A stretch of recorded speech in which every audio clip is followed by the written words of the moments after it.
Good morning and welcome out into the middle on this glorious day in Derby for the Charlotte Edwards Cup Finals Day. It's a special day at the County Ground. We've got Central Sparks versus the Blades in the first semi-final getting underway at 11 a.m. Delighted to say the captains are out here in the middle. Kirsty Gordon has the coin. Eve Jones is going to call. Heads is the call. It is a tails, so the Blades have won the toss. Kirsty, what have you decided to do? We're going to have a bowl this morning. Obviously the pitch is a little bit green, first use of it, so we want to get out there as a group first up. And you're hoping to bring the trophy back again? I mean, you've had a fantastic run in this competition. Yeah, we have. Obviously we fell at the last hurdle last year, so yeah, we want to go one better this year. Good stuff. Go well today. Thank you very much. Thank you. Eve, you've been asked to bat first. What would you have done? We were going to actually have a bat, so not to first be losing the toss there. Good stuff. How are you looking ahead of this one, team news-wise? Yeah, we've got one change. Amy Jones is out and Amy Campbell's in. Just finally, special day for everyone involved? Yeah, absolutely. These days don't come around too often, so yeah, we want to try and just enjoy the day and hopefully come back with a trophy tonight. Good stuff. Go well today. Thanks for your time. So news from the middle is that the Blades have won the toss and they've elected to field first. We'll confirm the team news very shortly.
Well, a very warm welcome to the county ground in Derby.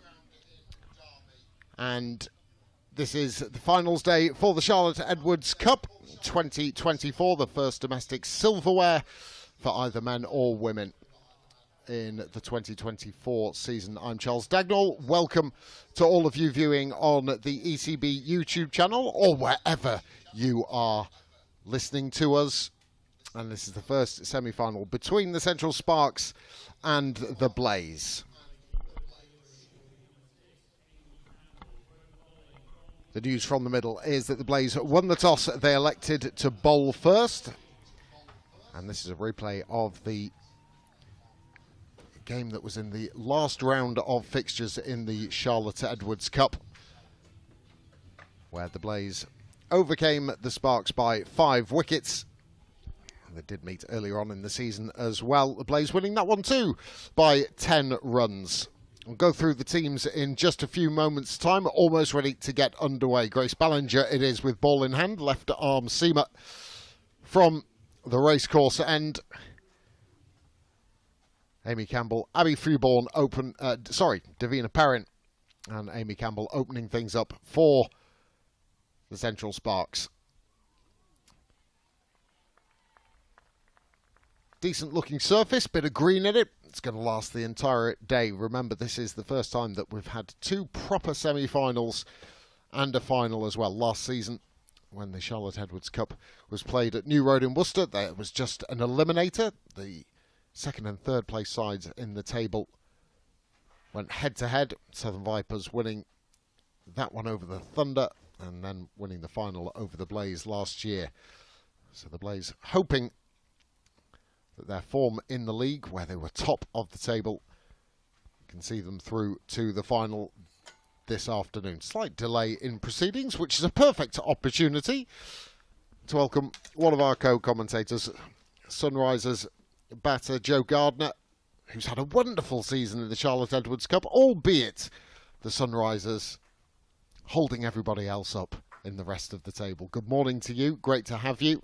Looking forward to what should be an excellent day's cricket. Yeah, morning Daggers. Yep, great to be here, as it was last year at New Road. Unfortunately, not out there playing because we finished rock bottom of the table in the Charlotte Edwards Cup. But yeah, it just looks like they had a bit of a sight screen issue down there. Well, all seems to be in order now after a little bit of shifting to and fro. One slip in place for Ballinger. That's good areas.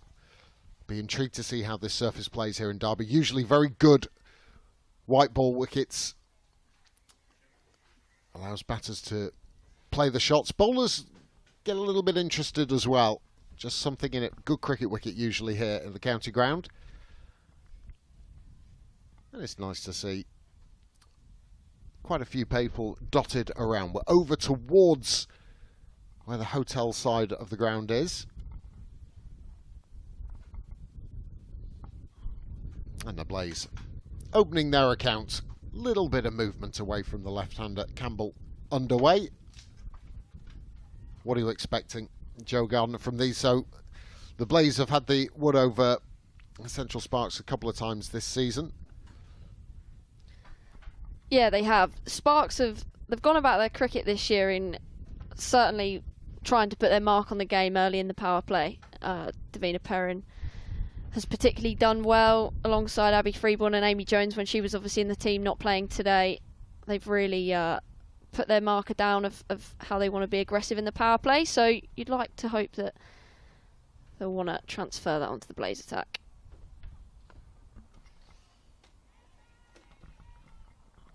Yeah, Deina Perin has had a pretty good year. 213 runs. She's played every game. Nice to see the youngster given the responsibility at the top of the order. Top scorer 79 not out. She got that early on in the competition. Yeah, that came against us. We were on the receiving end of Perin that day. She had a bit of a day out at New Road. Batted really well, the youngster. Always happy to bring back happy memories for you. Where was she so strong? particularly down the ground. Whether that was off the seamers or the spinners, just felt like we couldn't really bowl anywhere to her, to be fair. Was able to clear the ropes with relative ease and struck them really nicely. Yeah, I first came across her in the under-19s World T20 over in South Africa.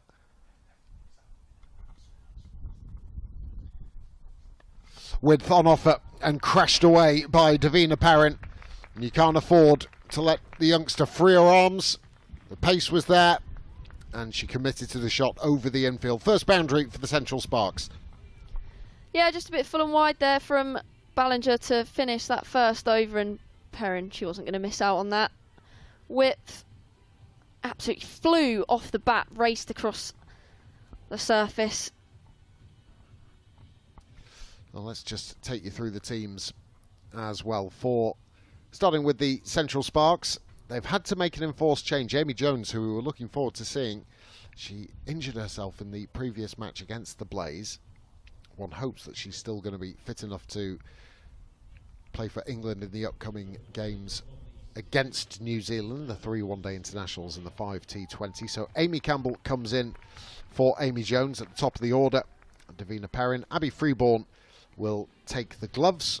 Captain Eve Jones, Courtney Webb, Katie George, Karis Pavley, Em Arlott, right arm seamer, Georgia Davis, Grace Potts and Hannah Baker, the leg spinner. Have off spin in the form of Lucy Hyam kicking things off from the City end. Former Leicester grammar girl. As for the Blaze, Tammy Beaumont comes in place of Teresa Groves. Not a bad replacement. Good morning to you all as you join us in the commentary box here in Derby. Short and pulled away. Perrin's going to pick up her second boundary. That is a gift. Lucy Hyam just dragging it down ever so slightly. And early issues lengthwise for the off spinner. Yeah, first ball to Amy Campbell was a little bit of a drag down as well, and I'm sure Campbell would have felt like she missed out on a potential boundary scoring opportunity, but not for Deina Perin. Second boundary of the day for her. That's better. That's better from Lucy Hyam. A little bit more flight. Got a long on and a deep mid-wicket as the two fielders outside of the circle in these power play overs. Difficult to run through a team while a spinner's on, Joe. Get through it so quickly. Down the track. Oh, committed to it. This could go all the way. Saying could. It's gone 20 yards over the boundary edge. Wonderful shot from Deina Perin, and now you're getting to see and witness what all that potential was about. Yeah, fearless, brave, taking it on early in the power play from Perin, as we have seen throughout the course of this competition this year. A little bit of turn on offer as well for Lucy Hyam early on. Little flatter, understandably so. After getting hoyed for a big six down the ground. So yeah, just to go through, Tammy Beaumont in for Teresa Groves, Marie Kelly, who's a fierce striker of the ball at the top of the order, Katherine Bryce, who's having a magnificent 12 months or so, as Scotland captain. And I think Hyam will prefer bowling to the left-hander. End of the second over. A good one for the Central Sparks, 17 without loss. So yes, Tammy Beaumont, Marie Kelly, Katherine Bryce, sister Sarah Bryce, the keeper, Heather Graham, the Australian overseas player, Ella Claridge, and then there's no Sarah Glenn from the last game for the Blaze. Michaela Kirk, the off-spinner, comes in for her. There is leg spin in the form of Josie Groves. Kirsty Gordon, who's having an epic season with the ball for the Blaze. Lucy Hyam and Grace Ballinger. So they're the two sides, with the Blaze winning the toss and electing to bowl on this lovely East Midlands morning. You ever done 3 games in a day? Haven't. This will be a first. Going to be a big old stint, but love the game. Energy drinks, sugary sweets around. Here's Ballinger, her second.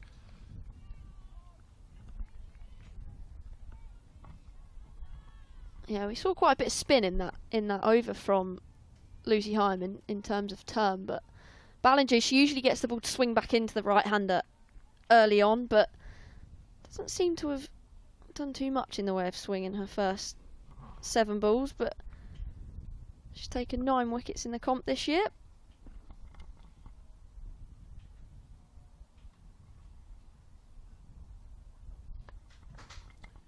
Nicely stopped. Cheekily taken run as well. Good cricket all round. It's a backward point. Yeah, just to say that the Blazers have a wonderful season. The points table now with 4 qualifying rather than 3. The Blaze winning 9 from their 10 games. Central Sparks winning 6. And they were in 4th place, so first plays 4th, second play 3rd. That's the South East Stars and the Southern Vipers, who go head-to-head at 2:30 this afternoon. Carved away. Short, and it's width again, and if you allow batters to free their arms, they're going to cash in. Beautiful strike from Campbell, her first boundary. Yeah, very welcome boundary to kick off Amy Campbell's innings. She'll feel a lot better after she got that one away, I'm sure. But yeah, it was just short, wasn't it, from Ballinger? A bit of hit me written all over it, and Amy Campbell was equal to the task.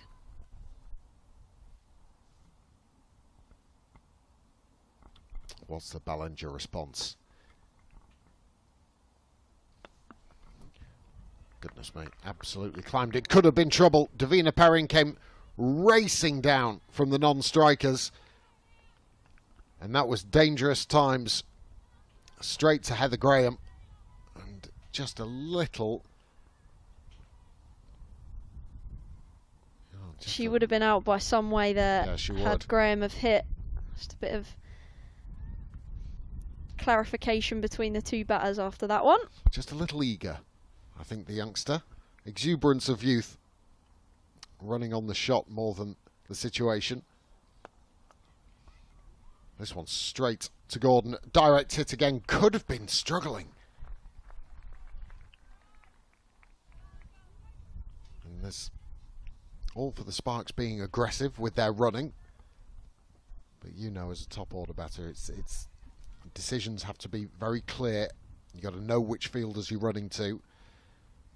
And one false move and you could be back in the way to the pavilion. Yeah, I always like to see batters taking it on early in their innings to mid-on and mid-off and putting the pressure back on the fielders. Get yourself into your innings. Make them hit the stumps and execute their bit of skill in the field. Deep third and deep square for Ballinger. It's a better length. Just trying to tuck Perin up a little bit. End of the 3rd over. A good start from the Central Sparks. 23 without loss. So it's Charles Dagnall with you alongside Joe Gardner, Sam Dalling, Michael McCann, also part of our commentary team today, as well as Sophie Luff and Fee Morris as well. We'll be with you all day and looking forward to it immensely. Just going through the top run scorers in the competition this year. Katherine Bryce, 372 runs at 40. Top of the tree, Holly Armitage in 2nd. And they're in 3rd, Joe Gardner. 260 runs. Averaging 32. Been a very good year. Change of bowling, left arm spin. And has been absolutely dealt with. Well, that is a way to welcome Kirsty Gordon into attack. Gordon, who's having a wonderful year, just throws one up into the arc of Amy Campbell and she dispatches it over the long on rope.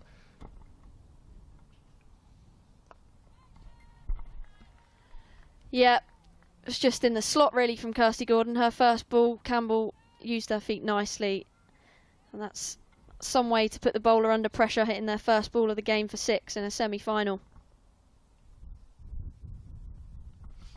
Getting a little bit eager, and I think Gordon will be... Well, what I do like about Gordon is that she's still not afraid to throw it up there, even though she's been dispatched over long on for 6. She's not gone into what you would traditionally say flatter trajectory, and she has fielders out at long on and deep mid wicket.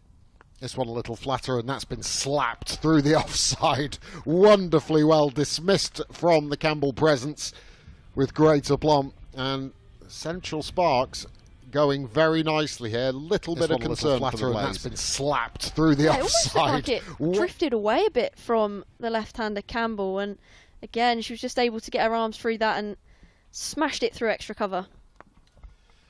4 more. And this has been a very good morning so far for Amy Campbell and the Central Sparks. And I think it's just allowing 4 more.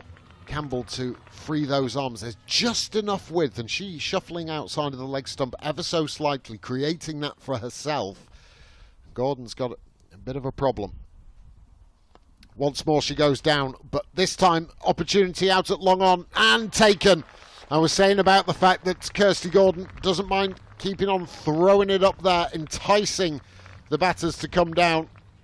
And this time it is she who wins, adding to her collection of 19 wickets this year, and Amy Campbell has to depart.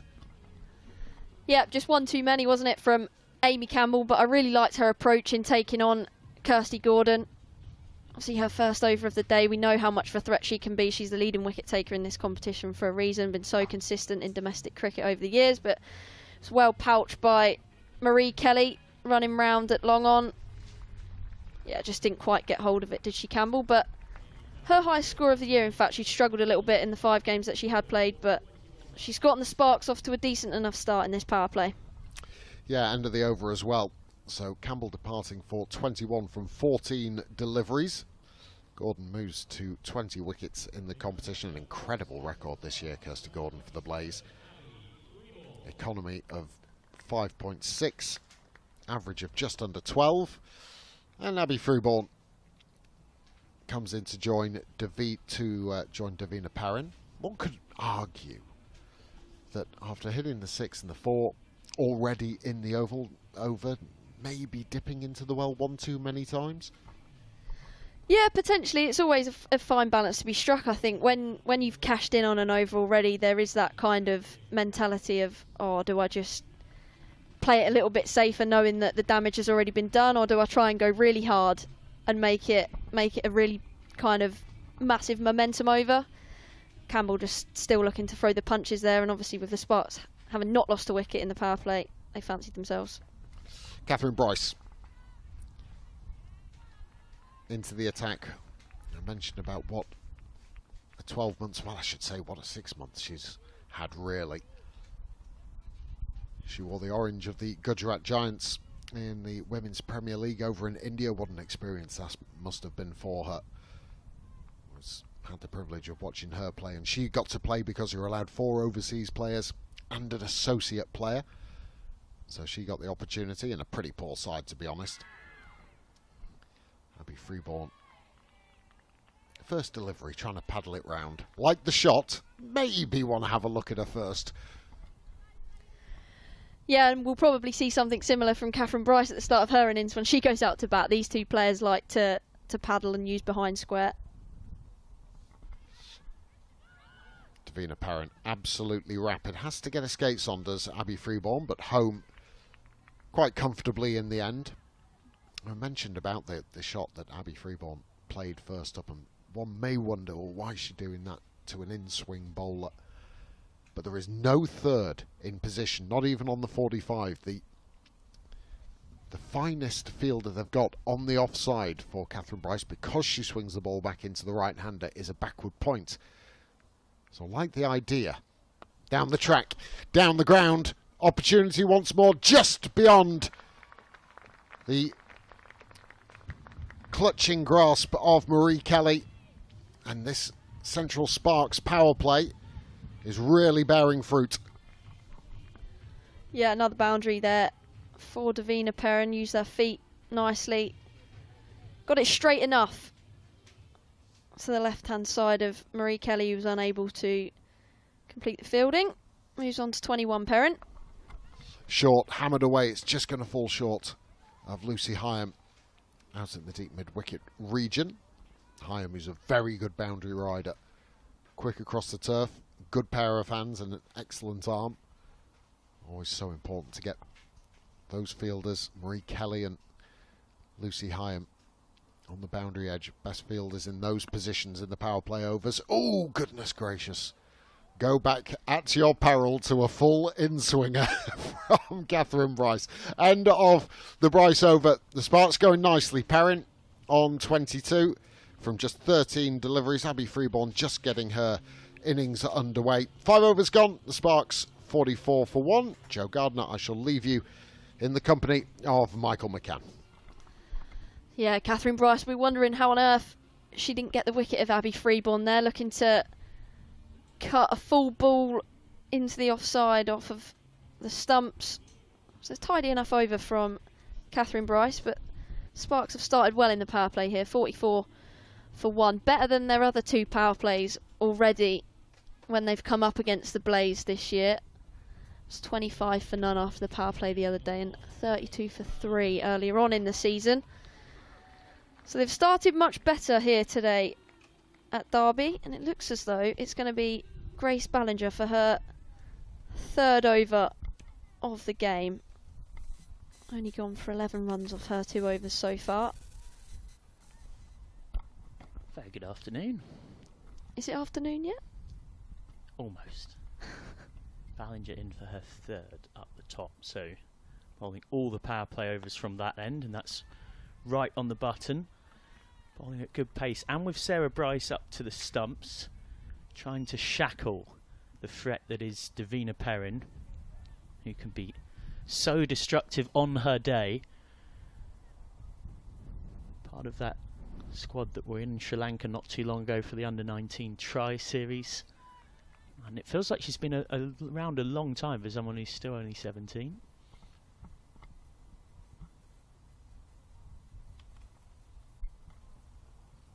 Just guides that away, uses the pace that was already on it, heads out to deep 3rd. Will be just about kept in play down there. Good work from Josie Groves. More runs to Perin, who is looking quite ominous here. I thought that was 4 for all money. She placed that nicely. It was width on offer from Ballinger that she capitalised in one of her previous overs. 4, and she was able to just split the backward point and short 3rd man that were in the circle. Just got 2 for it, but it was well played from Perin. She's going nicely here. Slow ball, full toss, and gets the treatment it deserves down the ground from Perin, and you simply can't bowl a ball like that to a player like Deina Perin, who is in this kind of nick. It is a freebie to bring up the Sparks 50 for 1 in the 6th over, and having been sent in on finals day, this is just the start they'd have wanted. Certainly is. Her 5th boundary of the day now. Perin brings a 50 up for the Sparks as well. 3 balls left of the power play.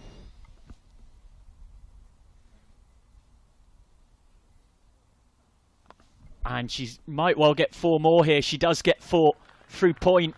2 full and 2 wide. It gives Perin the room to swing those arms through the ball on the offside.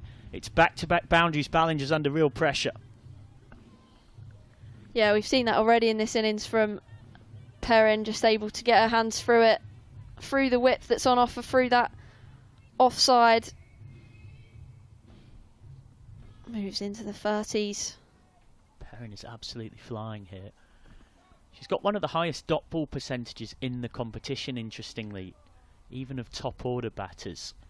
But she so often deals in boundaries, and she's doing so here again. Swipe and a miss outside the off stump though that time. Has a dot ball percentage of 52%. I was chatting to the analyst Critico, who's worked a lot in the WPL. Said that was the first thing she spotted about Perin. Do often see her sometimes actually dotting up quite a bit, but she can make up for it so easily and so destructively. Here she's going at a great rate. Last ball of the power play. Back of a length and gone. Maybe kept a touch low from Ballinger. And the off stump of Deina Perin is out of the ground. That is the big scout She's been dominating the scoring thus far. She'd taken 10 off that over from Ballinger, but has to depart 54 for 2.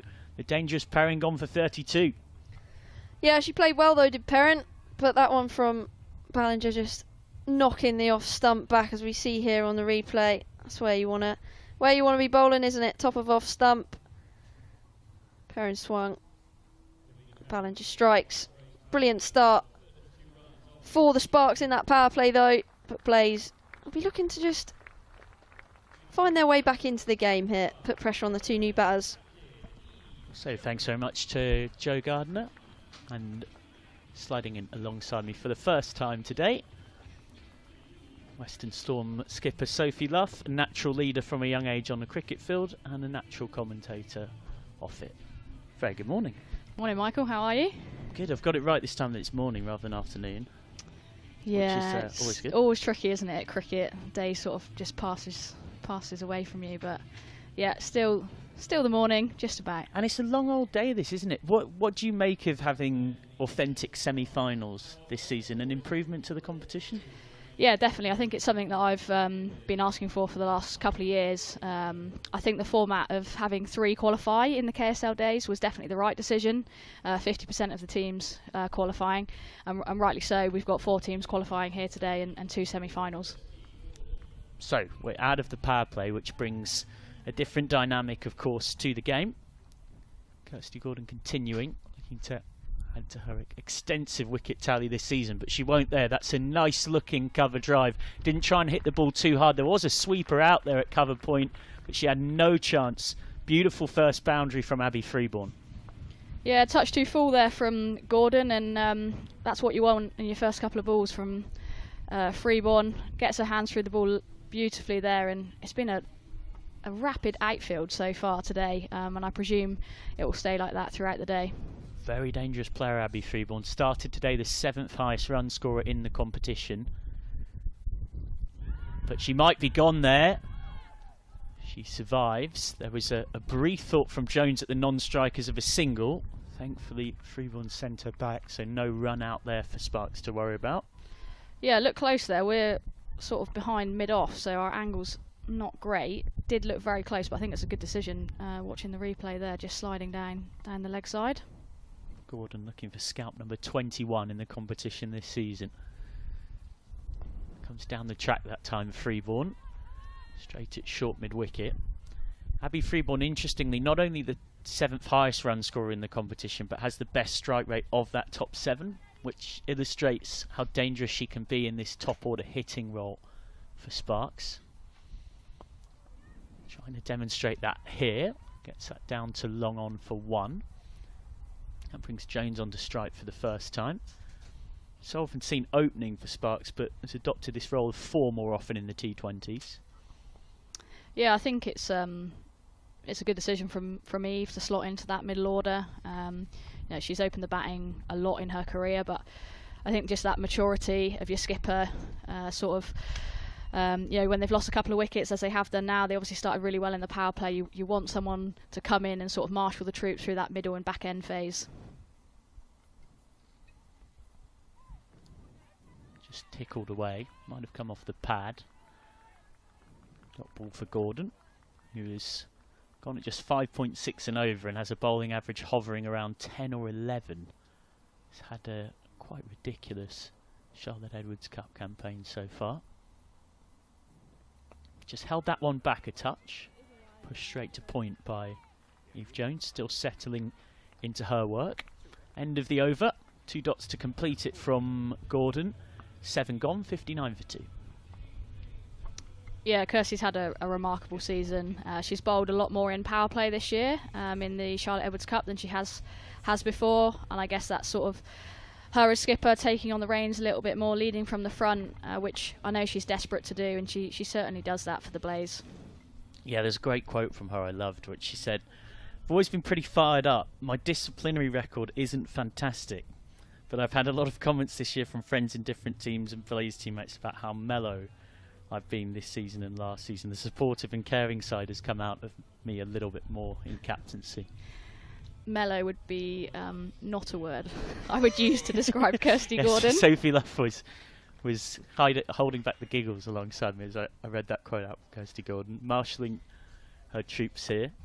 8th over starts by being cut away. It's gone wide of the short backward point. Big chase for cover point coming around, who scoops it up and keeps it in play. That's good tag team fielding out there. Looks like it was probably going to be 4. This outfield seems a touch slow. It was Heather Graham with the dive initially and then Ella Claridge with the throw in. Yeah, great running by the Sparks batters as well to pick up 3 there. Jones was always going to come back for the 3rd. Groves is on here for Blaze.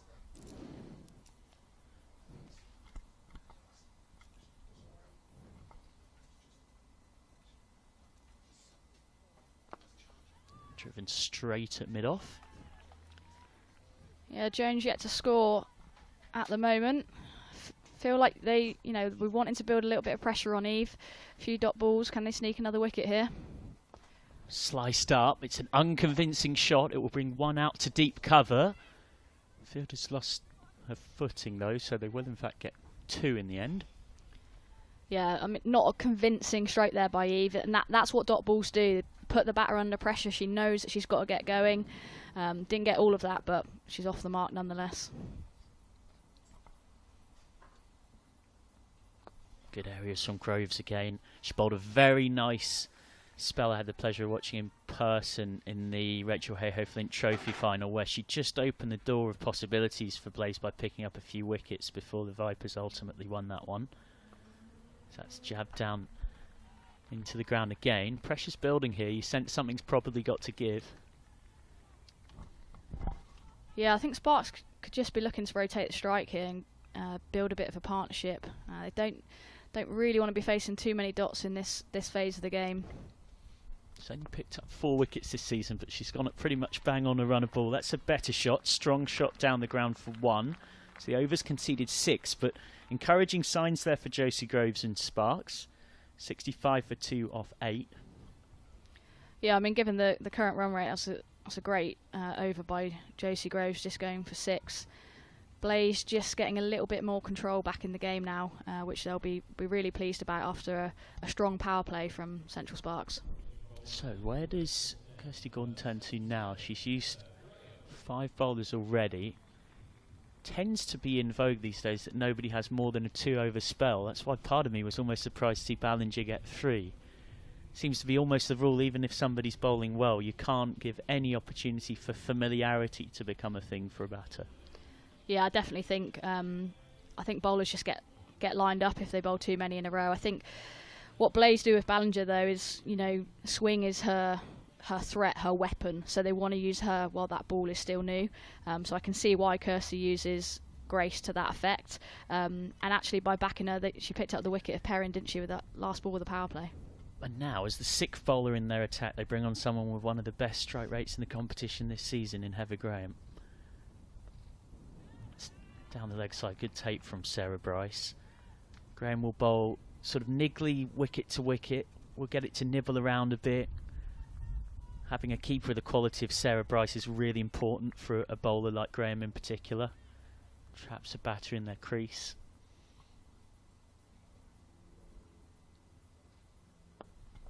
Two full and smashed down the ground for 6. What a shot that is from Jones. What a way to get your first boundary of finals day as the skipper over pitch, but my goodness me, she took advantage. Yeah, brilliant shot there by Eve. I think Graham just trying to take the pace off, which is definitely her strength as well, but on that occasion just 2 full, and Jones gets her hands through the ball beautifully and gets 6 runs, very, very well deserved. So what's Graham's comeback like? Sparks, the Blazes' 2nd highest wicket taker this season, with 11 coming into today, and it says a lot about their depth that having won the group stage, she comes in as their 6th bowler used on finals day, which probably reflects why they won the group stage, with 9 wins from 10. What's Graham's reply like? It's a good reply. It's straight to short mid-wicket.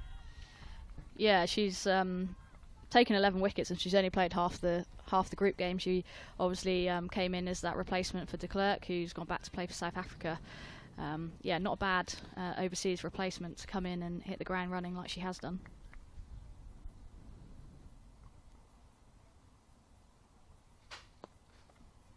It's out towards long on for 1. She has a strike rate of 9.4, Heather Graham, which is, I think you're into the outrageous category at that point. Bowling average of 9 as well.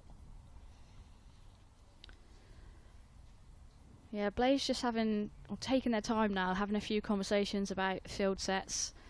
I think that's the beauty of Central Sparks' lineup as well, with the left-right hands throughout the order. It can be really flexible, and yes. Yeah, speaking from personal experience, a left-right. That was my next question. Left-right combination at the crease is great fun. Is a captain's nightmare.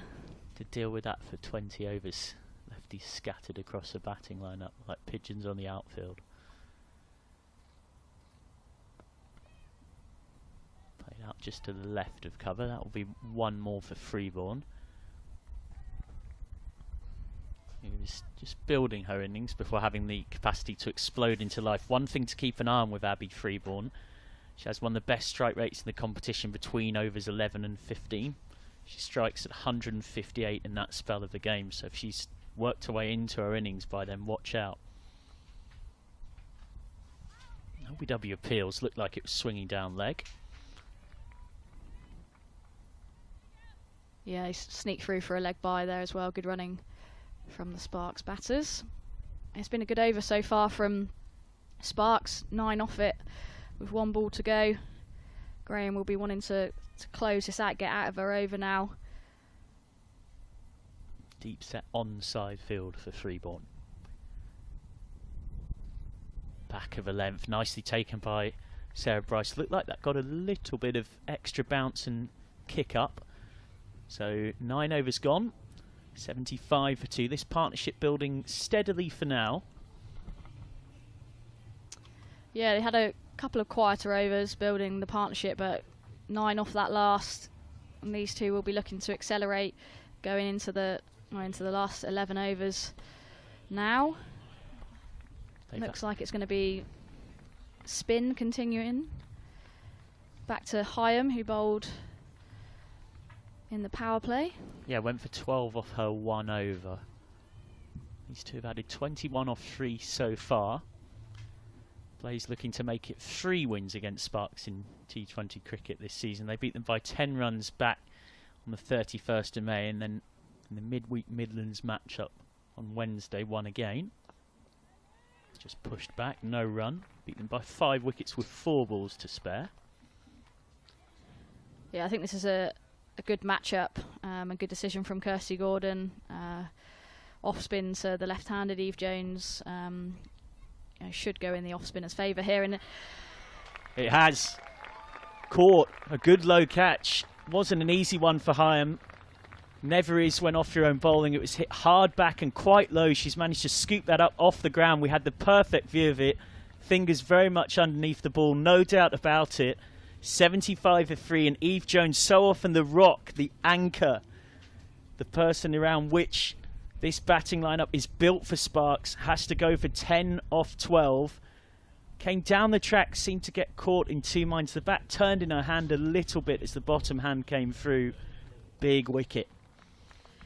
Yeah, huge wicket.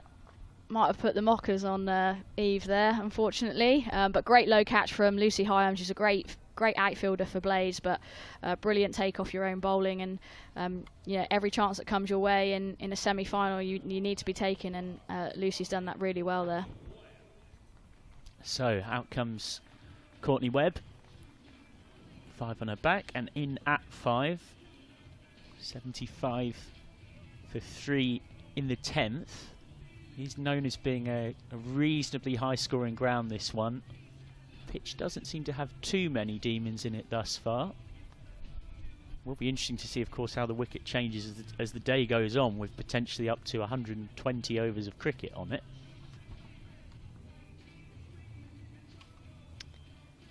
Yeah, it looks a good one at the moment. So, yeah, like you say, Michael, it will be interesting to see where the conditions do change throughout the day, particularly going into that final later this evening. hasn't got a 50 in the Charlotte Edwards Cup this season, but has been a very consistent contributor. Webb, 152 runs at a healthy strike rate and an average of 25. It's just having a look at one there as well.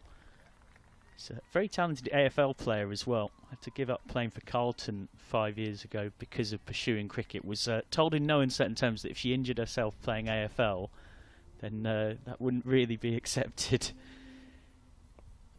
Just drops her bat on that one and gets one into the offside. Played for Tasmania from 2016 to 2020 before moving to South Australia, and it's had a very successful first season at Sparks. You think you get a lot of overseas players that come and struggle to adapt to conditions initially, I should say.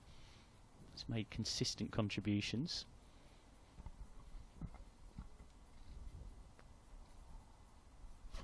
Plenty of flight on that one. Freeborn came down and just crashed that straight at mid-off. That's a frustrating sight for a batter. Yeah, great intent there by Freeborn. They just lost the captain at the other end, but she's not changing the way that she plays. And Freeborn has hit that one hard as well out to deep mid-wicket, but she will get just one, so it's a good comeback over from Heim, who went for 12 from her first. She picks up the important scalp of Jones, caught and bowled, and concedes just 2 from her second, 77 for 3 off 10. And after some further thoughts from Sophie Luff, she'll be joined by Sam Dorling. Yeah, great over by Lucy Hyam there. Under pressure, having her first over go for 12, but to come back in, get the big wicket of the Sparks captain, Eve Jones, and only go for a couple of runs as well. Crucial over at the halfway stage. It's going to be Katherine Bryce to come back into the attack. Kirsty using 6 different options at the moment, predominantly pace off, with Ballinger having bowled the majority of her spell already early doors in the power play. And Sam's joining me. Good morning, Sam. Hello, Luffy. You all right? Down the ground, there's a fielder at mid on there. Marie Kelly going to cut that off. They think about a couple. They correctly decide not to. What do you reckon, Luffy? Halfway, they got off to a pretty good start at the place, and they just lost that wicket. The Sparks, sorry, they lost that wicket. The last ball of the power play, Deina Perin was going well. Yeah, she was going well. I felt like Sparks batted really well in the power play, put pressure on Blaze. Maybe Blaze weren't expecting Sparks to come as hard as what they did, but that's been their mantra all season, and it's got them into the semi-final. So I'm not sure they're going to change too much. But yeah, I think 160 would be a great score here. Pace off, and Webb just works it into the leg side for a single. Tammy Beaumont has a shy at the stumps. Ella Claridge there backing up. How have you seen the first 10 overs, Sam? Well, I sat down in the sunshine, just with yourself actually. Just when we went down there, the sun came out. It was a lovely start, but the Blaze pulled them back. Again, pace off. Will just be one. Heather Graham is very quick out there. Yeah, might be saying pace off quite a lot with this Blaze attack. Their seamers, Bryce and Graham, definitely look to use lots of skill, take pace off, and obviously they've got 3 spinners as well. Just cramping for room there, gets past the infield, or a little slip means they only get 1. They were looking for a couple, but Abby Freeborn, just as she was turning for that second, lost her footing and said, sorry, Corny Webb, you just stay down the other end. Freeborn feels key in this innings, top scorer so far this year. Gives herself some room and gets past the infield. That'll be 4. It was a nice shot. Always awkward, Sophie, fielding in on the square, because they're really hard and the ball just takes odd bounces, doesn't it? Ella Claridge couldn't quite get down to that one. Yeah, just seemed to skid on a little bit off those used wickets there. It's never a great place to be fielding. Yeah, interestingly, you know, I'd probably be sitting on the ring to someone like Freeborn. You know, if she's dropping and running, you're probably winning at this stage of the game, rather than her sort of beating you. Pace off again. This time she hits it straight at Marie Kelly. They come through for a single. It's going to be run out. It's going to be run out. Good bit of work by Heather Claridge, who is down on her knees because she realises it wasn't a great throw. I was going to say it's better work from Katherine Bryce. Does really well. Talk about it all the time, but bowlers trying to get back to the stumps to affect run-outs, and Bryce did that brilliant there. It wasn't the best of throws from Claridge, admittedly, but they've affected a run-out, and Freeborn's gone. It's a big wicket for Blaze. You see there, Kelly does well initially. But yes, there's going to be a run out. 4th wicket down. 85 for Freeborn, who we just said was looking key to this innings. It wasn't a great run. That I know sometimes in T20 you play tip and run. It wasn't really a tip, was it? She hit it straight at her quite hard. No, I was just saying, if Freeborn's trying to drop and run, you're probably winning, and resulted in a wicket there. Yeah, that's a big one for the Blaze. Feel like they're taking wickets at regular intervals now, which is just stemming the momentum that Sparks had gained in that power play. And it looks like it's going to be Katie George in at 6 for Sparks. Lots of experience. Obviously, we'll see her bowl some left arm seam in the other innings, but she's got a job to do here with the bat first and foremost. Yeah, and that was the end of the over. So 11 overs gone, 85 for 4. Good to see Katherine Bryce do that, because I watched the first game up at Trent Bridge between these two sides, and there was a viral clip where Katherine Bryce was about a yard away from the stumps and had an underarm throw and somehow managed to miss them. And I think she took a little bit of stick in the dressing room. So I think she's made up for it in the semi-final. Yeah, I did see that. Courtney Webb on strike. There's Josie Groves with that leg spin. Field, as you would expect at this stage of the game, so deep square leg, deep mid wicket, long on. Fielder out, a deep cover too. Oh, and she's bowled it. Gave that one a little bit of flight. I always like that from a spinner at this stage of the game. Was there a little bit of bottom edge? Yeah, I think she's dropped that on. From Courtney Webb, I think it went straight on. She has to go for just 3. 2 wickets in the space of 3 balls, and the Sparks are reading a little bit at 85 for 4. I think that's actually George that's gone. Oh, sorry. We've been done over by the you've been done over by the screen here, Sam, that says that Webb's on strike. But yeah, George goes without scoring.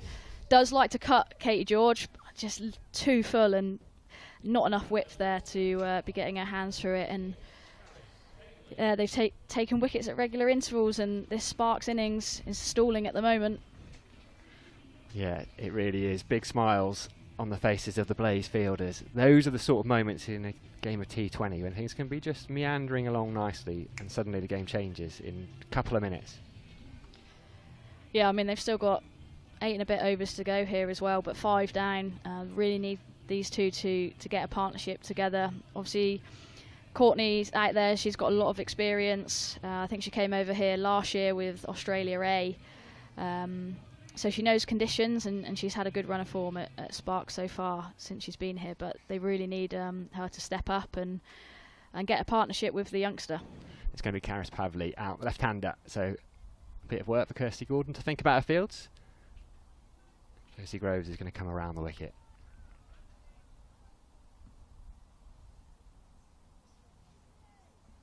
Just taking a moment to get the field right. Long on. Deep mid-wicket, deep square leg, deep cover.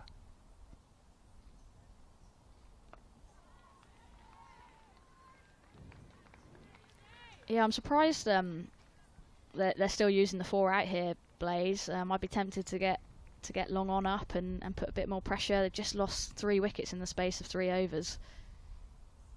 That one's a little bit wider, and it's one of those balls that as a batter afterwards you think, I really wish I'd left that, because you've got it wide an extra ball, and actually all she's done is squirted it out to point and it goes down as a dot. Yeah, she did well to reach that actually.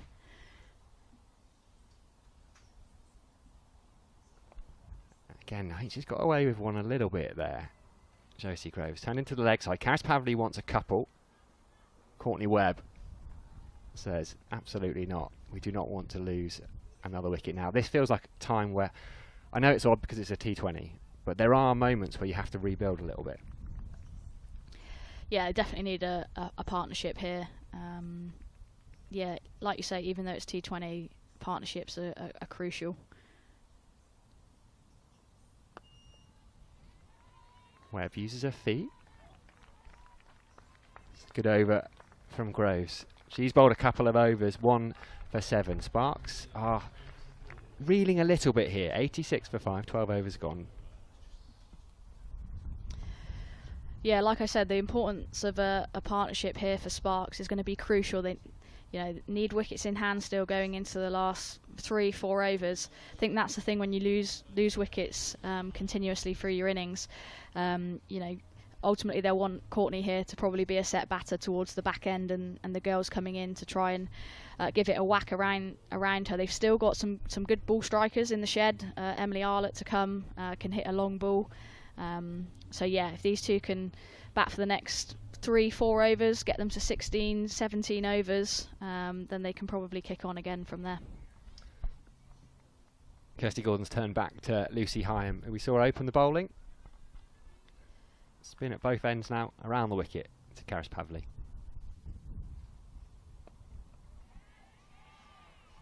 Yeah, Kirsty's looked to use Lucy really well actually. I think they've done a lot of scouting, matchups. She's definitely come on when there's been a left-hander on strike. Pavley just trying to get her away, but can't. Straight to Marie Kelly at mid-wicket. She's got 7 wickets in the tournament so far, Lucy Hyam, but her economy rate is impressive, just 6.41, and she often bowls in the power play as well, up top.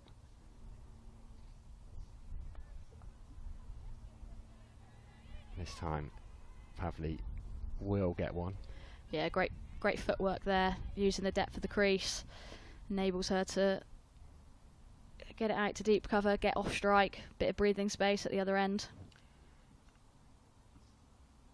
Courtney Webb, feels like a lot rests on her here.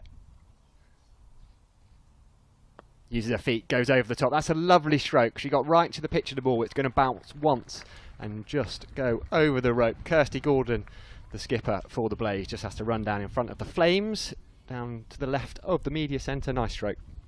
Yeah, brilliant shot there from Courtney Webb. Brave option, mid-off up though, and beautiful strike. She was playing that away from her a little bit as well. This time gets it finer to Ballinger at fine leg, but they do take a single. It's almost tip and run, isn't it now? If you sweep it to short fine leg, it's such a difficult position to field, anything square of the wicket. Do you ever find yourself at, or put yourself at square leg or short fine? I bet you don't. I did field at short fine leg for a lot of the CEC last year when I'd come back from a broken thumb. I was trying to hide myself, but it was the worst place ever. Around the wicket, Yorkshire. Oh, she gets it away though, Pavley. Marie Kelly down in front of us a long on. We'll keep it to just a single. End of the 13th over then. Sparks 93 for 5. Karis Pavley is unbeaten on 3. Courtney Webb has 8. Yeah, good over from Sparks in terms of just trying to build that partnership. Really good option from Courtney Webb. Actually caused a field change from the Blaze skipper after she'd cleared mid-off. They brought cover up. Guess that's the beauty in the women's game. You can only have 4 fielders on the boundary, and yeah, you're always trying to look for that 5th option. Groves is going to continue around the wicket, I think, to the left-handed Pavley. Into her 3rd over. Just gone for the 7 runs so far. She's been tidy.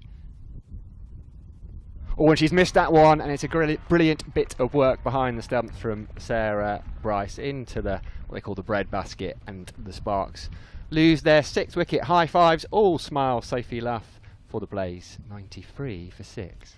Yeah, I was just saying that they've just sort of consolidated getting that partnership going, and not sure what Pavley was trying to do there. Obviously used her feet, but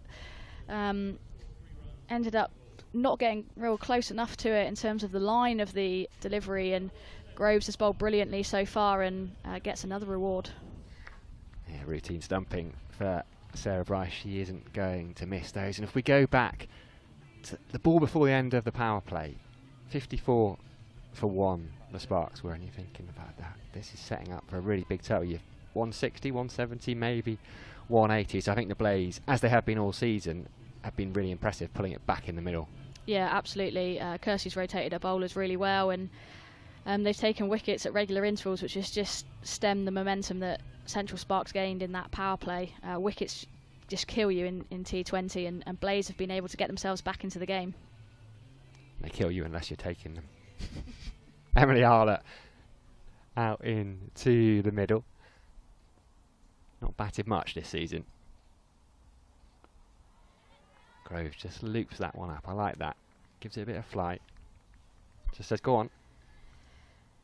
Yeah, it's a brave option, and why not at this stage when you've got the side 93 for 6?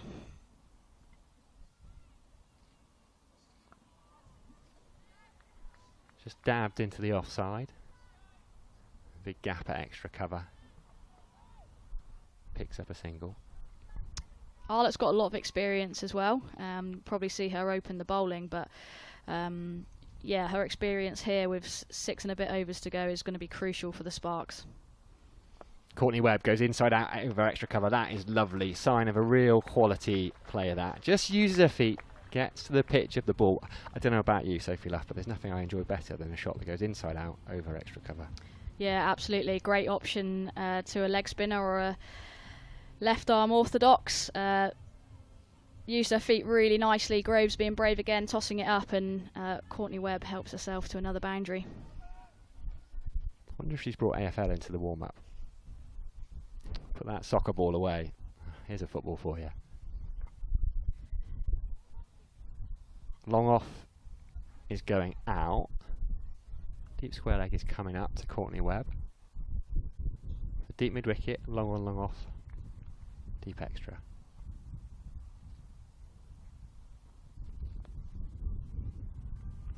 Pushes it into a gap. They'll think about 2, but I don't think they'll come back, and they were right not to. Heather Graham does the fielding out there.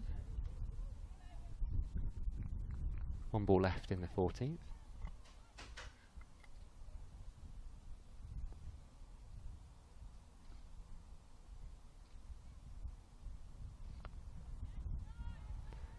That'll be the Central Sparks 100 up. So 14 overs gone.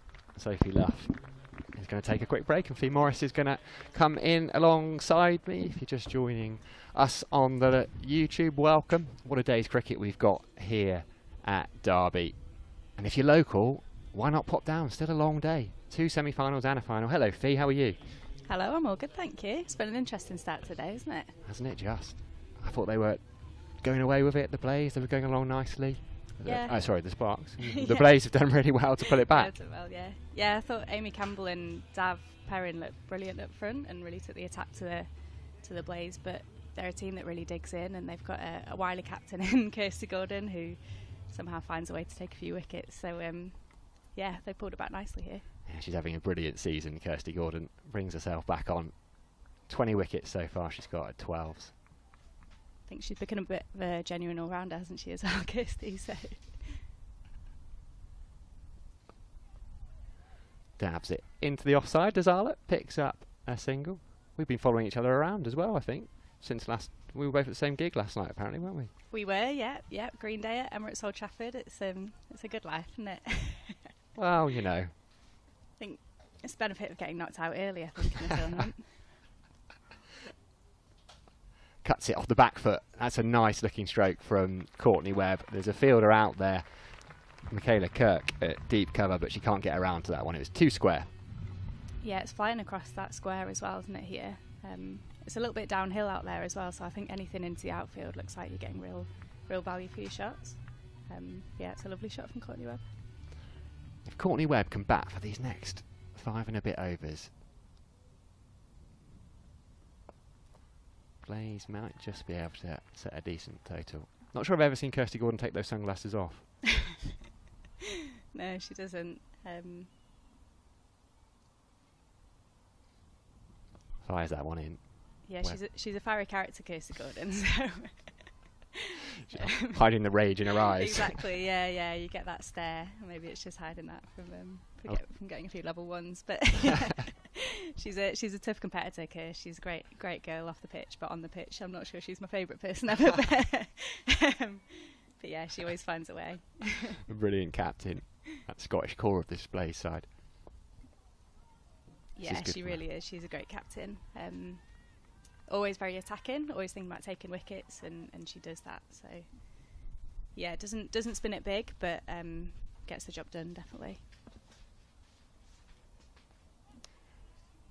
Turned into the leg side by Arlett for just a single, so 15 overs gone, 107 for 6. Fee, I'm going to leave you. Sorry, nothing you've done. It's just a rota. And Over Charles and out. Dagnall is going to come in alongside you. Thanks for having me.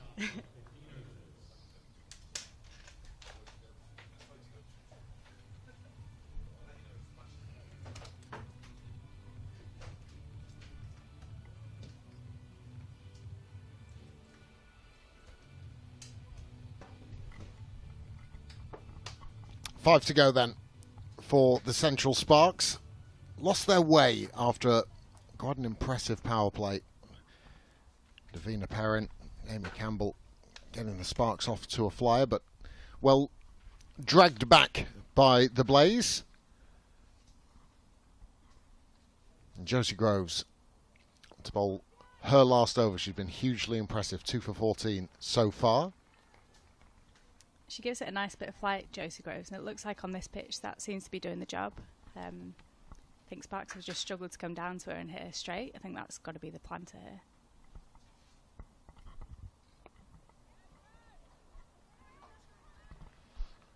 Josie Groves, I remember watching her in the... And by the way, good morning. It still is morning. Fee, great to have you alongside us on commentary. Your first time? It is, yeah, making my debut on finals day. It's a jump in the deep end, isn't it? Wow. Knew you'd be able to cope. No problems. Can talk a good game, so... Having to deal with us is the problem. Smartly taking every opportunity you can just to build.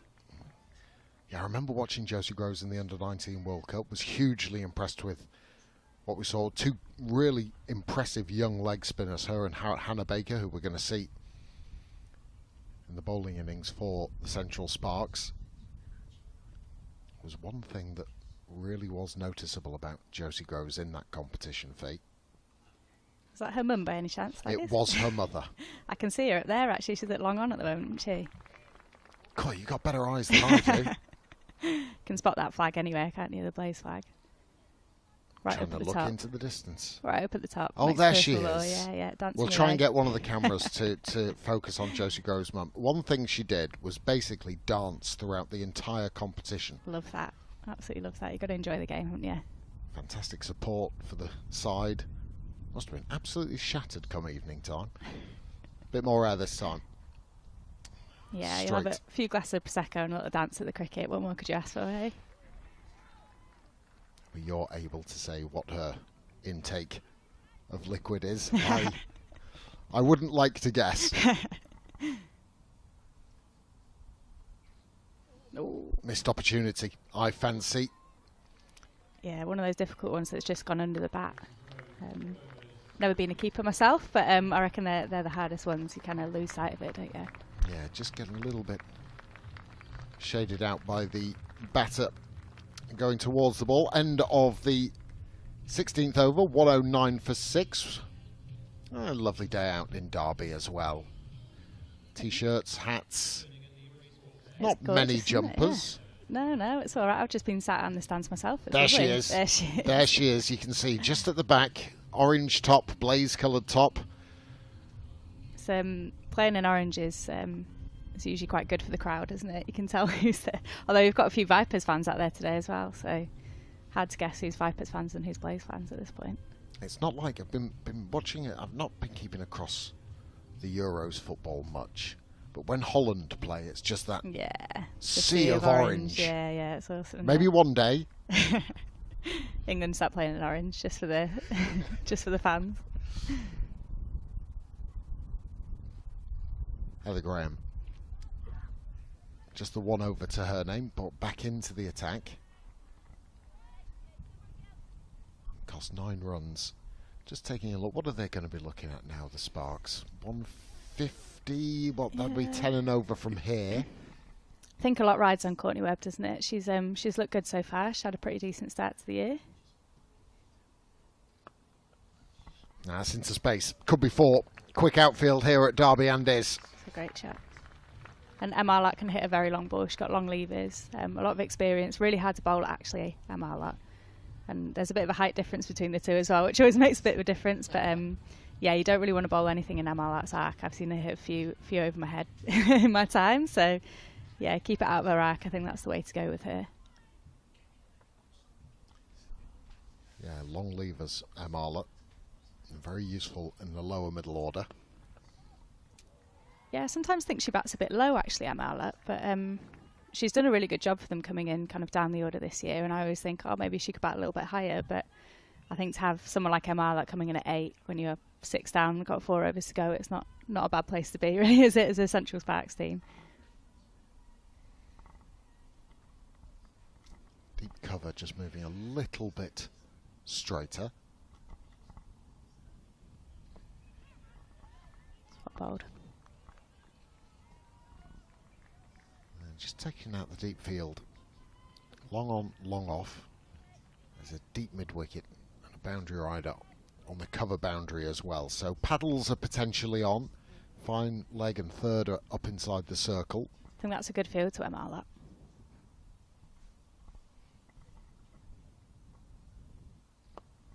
Uppish and straight into the waiting hands of the Blaze captain, Kirsty Gordon, at extra cover. Looking to try and get the elevation was Arlott. She got a good piece of it, but straight down the captain's throat, and Arlott has to depart. Yeah, she struck that really nicely. That's somewhere she gets caught a little bit, is Arlott, because she just hits through the ball there. Always quite a key catching position at extra cover. And yeah, nicely taken there by Kirsty Gordon.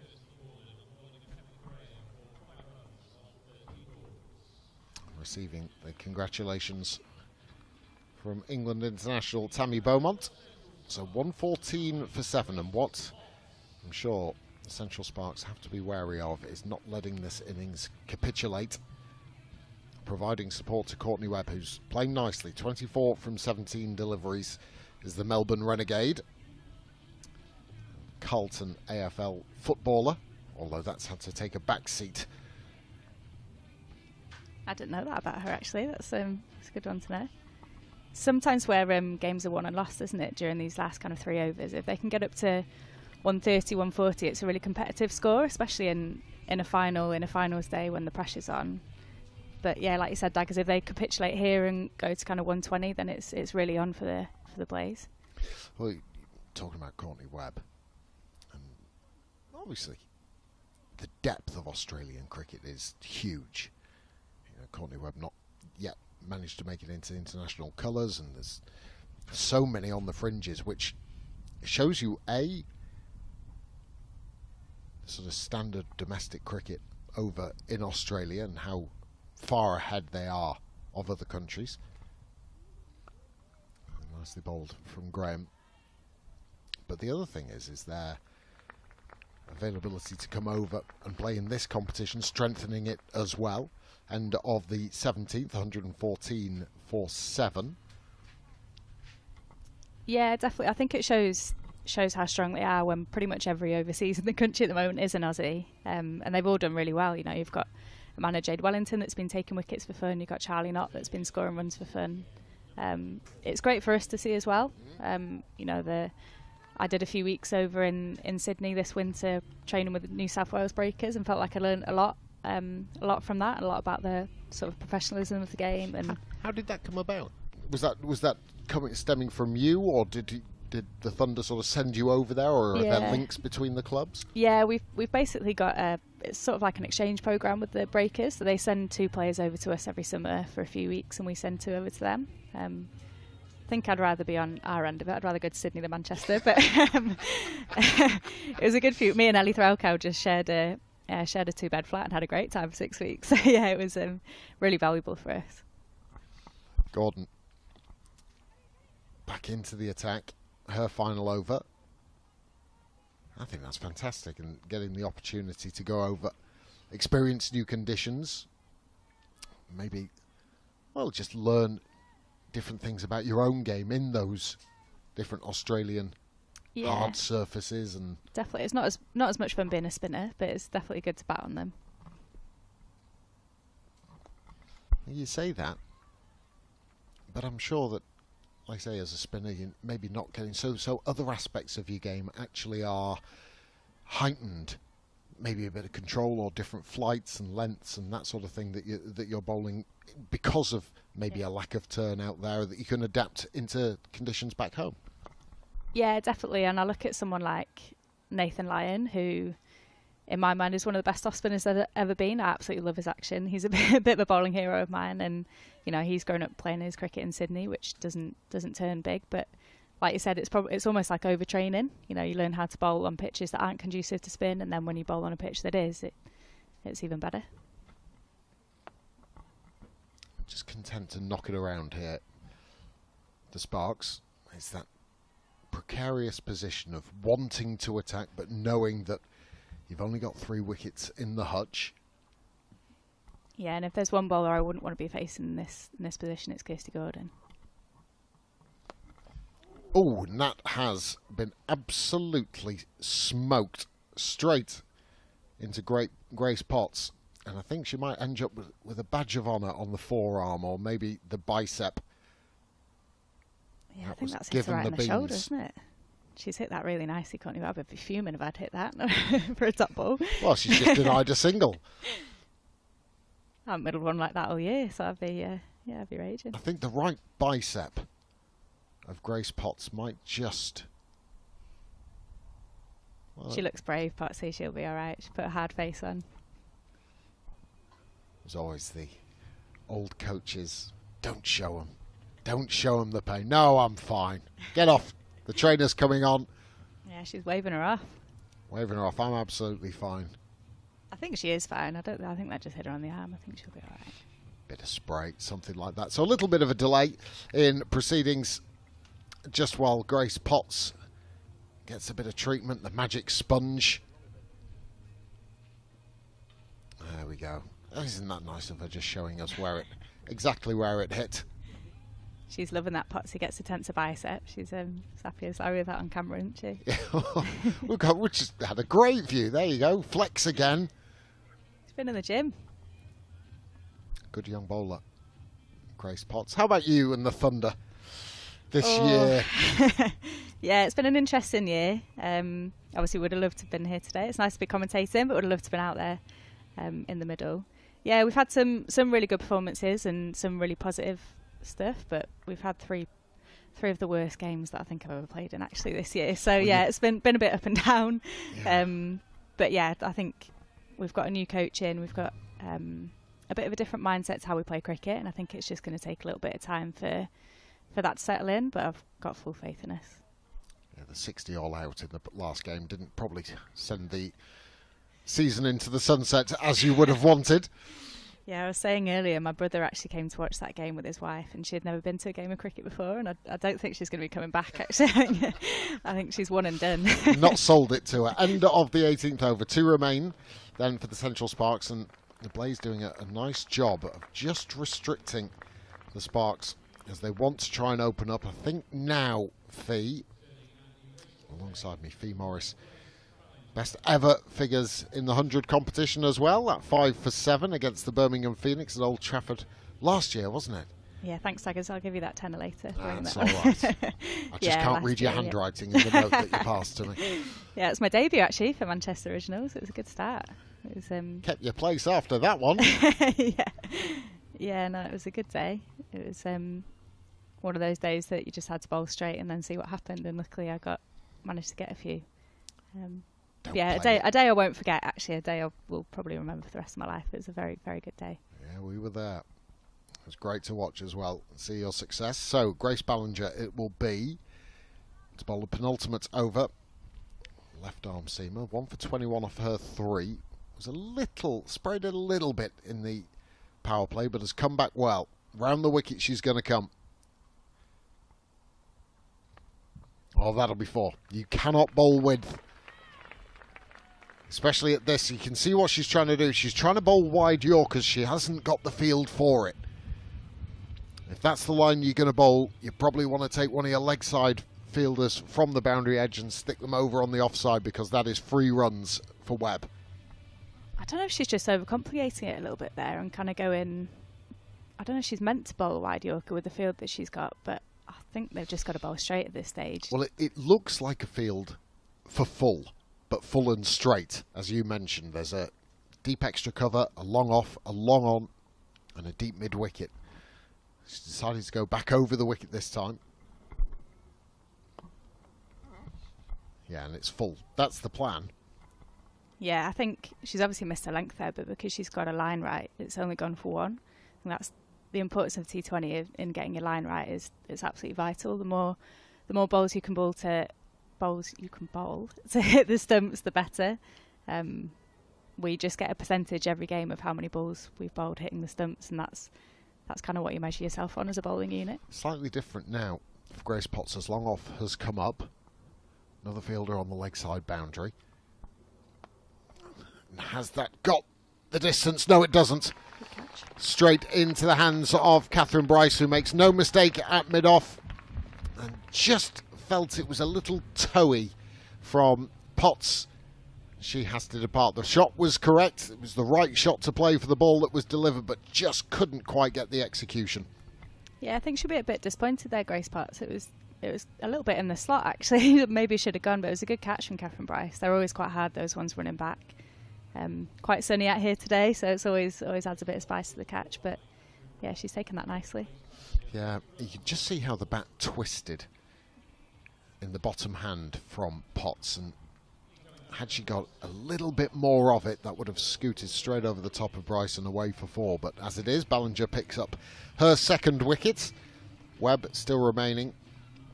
And now Georgia Davis comes to the middle, and I think the most important thing for the Central Sparks now, Fee, is to give Courtney Webb as much of the strike as possible in these remaining 9 deliveries. Definitely. I think if they can somehow get themselves up to 140, I think that's actually a pretty competitive score on. It doesn't look like an absolute road. And I think the strength of this Sparks team is probably their bowling. So I think 140 is definitely defendable. I'd say 125 maybe isn't so much. So yeah, it's quite an important 9 balls coming up. Ballinger, 3 balls to go for her. And that's a good start. Got to be quick, but I think Bryce is going to keep hold of it. Allow the single to be taken, and now again, Webb's just got to take a look now. 2 deliveries left. So important for her to be on strike for the start of the final over. Should be wanting a boundary and then a 1 here. I think that's kind of the ideal outcome for Courtney Webb. If she can get a boundary off this ball, I think that'd be perfect for her. I think she might be thinking extra cover here, Courtney Webb, or another one backward a point.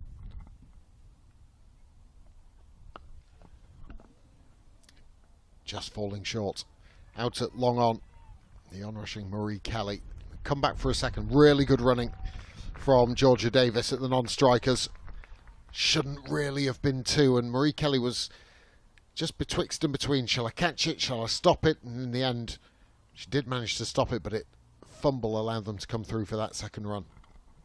They're always horrible, those ones, aren't they? Especially a little bit down the slope here at Derby. Just bounced right in front of her, and she wasn't quite able to collect it cleanly. Oh, now potential for no ball here. Yeah, I think it's going to get called, and this is an expensive delivery from Ballinger. Once again, carved through backward point. The width allowed for Courtney Webb to hit through it, and to add insults to injury, that will be a waist-high no ball. It's also her first warning. Won't make a great deal of difference, you would have thought, because it is the final delivery of her 4 overs, but free hit now, and so it's a slightly different complexion on the situation, as Courtney Webb can try and launch, and then, rather than keeping the strike for the start of the final over, she has got license here. What's coming? Free hit. Swing and a miss. That's the worst possible result for Courtney Webb and the Central Sparks, as it is. That's a fine in a club game, isn't it? It is. Isn't a free That's hit. a pound into the team kitty. End of the 19th over. 132 for 8. She's done a really good job here, Courtney Webb. She's we've played Sparks, I think, 3 times this year already, and in every game she's kind of started a little bit slowly and just kind of worked it round, and then all of a sudden has just gone, and she's been quite hard to stop. She hits over mid-off really, really nicely. I think because of the shape of her bat face, finds that a little bit easier. And yeah, on a couple of occasions that we've played against her, we've probably not adapted to that quick enough, but it looks like It looks like the Blaze have put a long off out of her quite a few times today, so they've kind of blocked that off, but she's found another way of scoring a few. Well, it will be Heather Graham to bowl the final over for the Blaze. Third and fine up inside the circle, so a similar type of field to what we saw in the previous over. Long on and long off are out. 6 balls remain. And that is just fine. If you're a fan of the Central Sparks, gets Courtney Webb back on strike. I'm assuming these two will have played against each other a few times over in Australia as well, so there'll be a little bit of bragging rights at the end of this over, I think. Yeah, all Australian affair. Glorious conditions. Don't forget, it's the first of the 2 semi-finals. No eliminator this year. Proper finals day. 3 games throughout the course of the day. Swing and a miss, and that could be at least a couple for the Central Sparks. The Vipers against the South East Stars. 2:30 start. Final this evening at 6:45. Make sure you join us throughout the day here on the ECB YouTube channel. Looks like Courtney Webb's just shaping up to go over square leg here. I wouldn't surprise me if she steps across and kind of tries to sweep her over there. I was completely wrong, but... Welcome to commentary, Fee Morris. Now they're coming back for the second. This will be run out. That's really good running, I think. And sacrificing herself, Georgia Davis, so that Courtney Webb can remain on strike. Fairly confident that the batter's crossed, so the 8th wicket falls. Davis trudges off, but for the team cause, 135 for 8. Yeah, definitely the right thing to do at this stage. I think last over you've got to be going for those 2s, and you never know. A little bit of a fumble, but yeah, it was good fielding out there. It was a good throw. Is that Hannah Baker coming in now?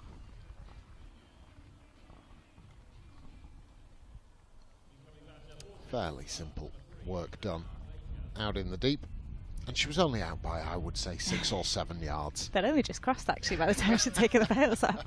That would have been really unfortunate if they hadn't crossed at all, but yeah, selfless batting there from Georgia Davies. We love to see that. Yeah, knowing the match situation. 4 balls to go. I just wonder about this. She tried a couple of hacks across the line, not connected, and I just wonder if it actually... She plays through backward of square pretty well. And rather than actually trying to blaze the ball away, if she just uses a bit of the pace of Heather Graham, she could be a little bit more productive. This has been a good final over so far.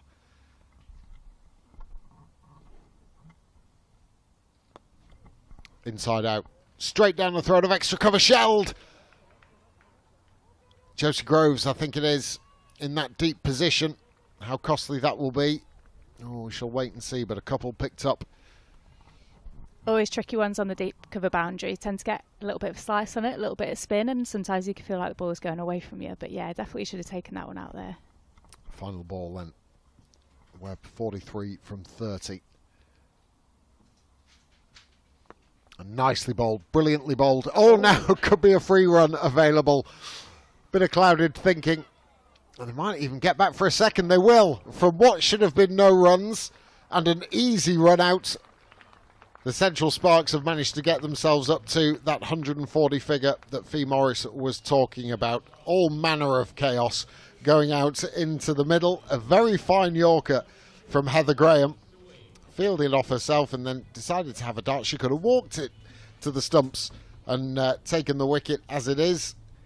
The throw missed, allowing to come through, and then another wayward throw, or difficult one to pick up. That was a really interesting 20 overs, wasn't it? I thought Sparks had a really good start, a really shambolic kind of middle 10 overs, and then a really good end. So, yeah, I think they're going into the break with a little bit of momentum behind them. It was a great innings from Courtney Webb. Well, the graphic said wicket. It wasn't. They didn't collect the ball cleanly, and so they managed to come up with a couple of runs at the end. So the final over going for 7 runs, the run out in between, and the Central Sparks finish on 140 for 9. Courtney Webb 45 not out from 31 deliveries. Excellent innings after a very good power play, even though they lost a wicket on the final ball of that power play. 54 for 2. They got off to a bit of a flyer with Freeborn and Perin, but 140 for 9. Would you say what, par? Yeah, I think par. I think on a finals day, anything above a runner ball actually on finals day just puts a little bit of pressure on. It looked like it was a little bit easier to score early on with a bit of a harder ball, and looked like the ball was coming on nicely, and then, as is quite often the way in the women's game, spinners in the middle tied it down a little bit. You've got a brilliant bowler in Kirsty Gordon that always does a great job on those middle overs. And they've got Hannah Baker and Georgia Davies for Sparks, two really good bowlers as well. So the Sparks innings started well, 21 from 14 from Amy Campbell, Deina Perin as well, getting off to a good start. A couple of wickets apiece for Josie Groves and Grace Ballinger. So I thought Groves was the pick of the bowlers. 2 for 16 from her 4 overs. All pretty tidy. And so this is how the situation is at the end of the first innings in this first semi-final at the County Ground in Derby. 140 for 9 at the Central Sparks. And so the Blaze will require 141 runs to win. Well, great to have your company on the ECB YouTube channel for this finals day and a glorious sun-drenched County Ground in Derby. If you are just joining us, let's take a little bit of a look back at what happened in those first 20 overs.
Is all our action. All invited, even mums and dads. That's ball. Catch. Go. All stars and all stars.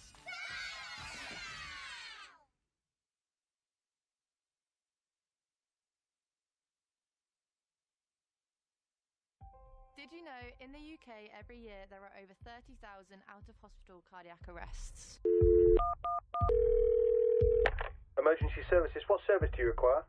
Did you know only 1 in 10 people survive a cardiac arrest due to their hospital discharge? Ambulance service, is the patient breathing? It's going blue! It's going blue. Right, listen to me. Did you know over a third of UK adults do not know how to do CPR? Can you feel the breathing now? No, I can't. Come on, Claire. If someone has suddenly collapsed, is unresponsive and not breathing, they are in cardiac arrest. Would you know what to do? Would you know what to do? Would you know what to do? Tap on their shoulders and ask, "Can you hear me?" If there is no response, tip the head back and raise the chin. Watch and listen for breathing for about 10 seconds. If there is no sign of breathing, call for help now. Start CPR by placing the heel of your hands in the centre of the chest with arms straight. Press down about a third of the depth and continue at a rate of 120 compressions a minute. If you are getting tired, swap with someone else. Keep going and don't stop until a defibrillator arrives. Be part of the team. Just give it a go. Just give it a go. Just give it a go.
So welcome back to the run chase of the first semi-final. We're all ready for the resumption. Tammy Beaumont and Marie Kelly are out there. Kelly in particular will be feeling very good about facing the Sparks, having had a thumping knock against them in midweek. Emily Arlett to bowl the first ball of the reply, which is short. Pulled away out through deep backward square for 2. Was it initially misfielded out there? And a bit of luck in the sense that Katie George was rapidly following him behind to make up for Hannah Baker's error. That's where you really need your teammates, isn't it, Sophie Luff? Yeah, you want to start really well in the field as well. Good awareness from George to get round the rope as well, but Baker probably should have done a little bit better to get that one back in. Well, once more back of the length. This is never around the corner. More work for Baker. This time we'll keep it to 1. By all accounts, got a very impressive, particularly seam bowling unit, the Central Sparks. It has been a big part of them making it to finals day. Intriguing early battle here with Emily Arlett charging in. She has the 4th most wickets in the competition, and she has the most wickets of any bowler who's not a spin bowler in the competition this season. And a hat-trick. And a hat-trick against the Stars in an epic win against Canterbury. At Canterbury. It's just pushed into the offside. Yeah, that was very much sort of Emily Arlett's kind of main character era, if you want to get all Taylor Swift about it. She smashed 19 off 7 at the death to win the game, having already taken a hat-trick to keep Stars relatively quiet with the bat, taking 4 for 21. Yeah, she's a really consistent performer on the regional circuit.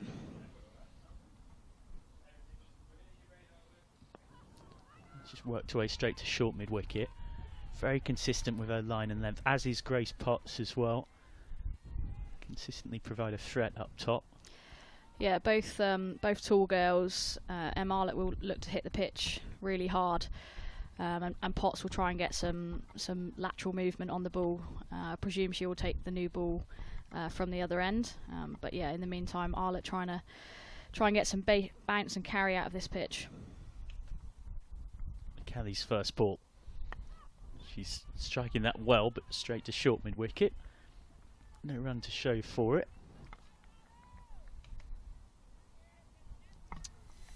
Yeah, Arlett's got a deep square. Katie George out there and a 3rd man. Kelly yet to score. Face 3 balls.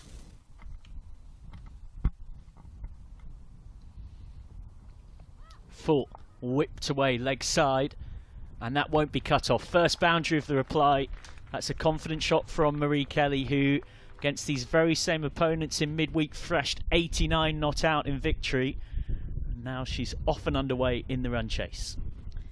Yeah, great shot there from Marie, just airing a bit leg side. Arlett there, and Blaze have started really well. 7 off the first here, and like I said, it is going to be Potts to take the new ball from the other end.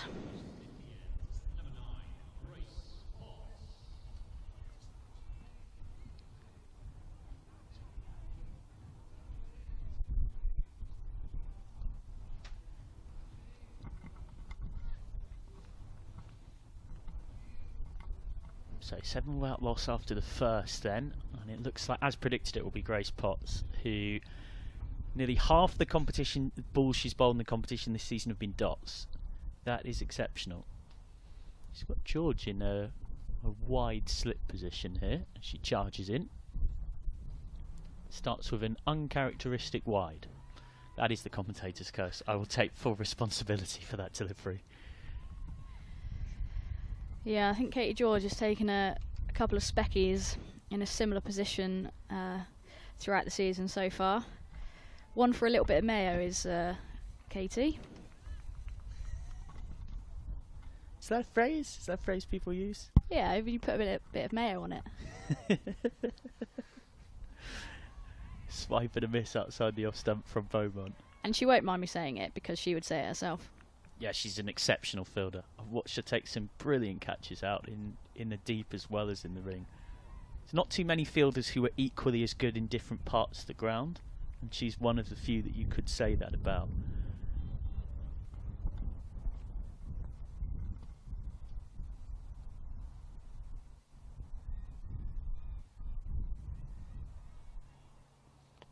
Nice shape from Potts, and Beaumont is with a bit of uncertainty, just jabbing into her pad. That's a good area to be in. So just to give you the specificity for those who love that, thanks to a friend of mine, Critica, who's an analyst in the WPL, was having a good look through some numbers for me. Grace Potts, almost 48% of her balls in the competition this season have been dots. She's extremely good at building pressure, banging away on a line and length with real consistency.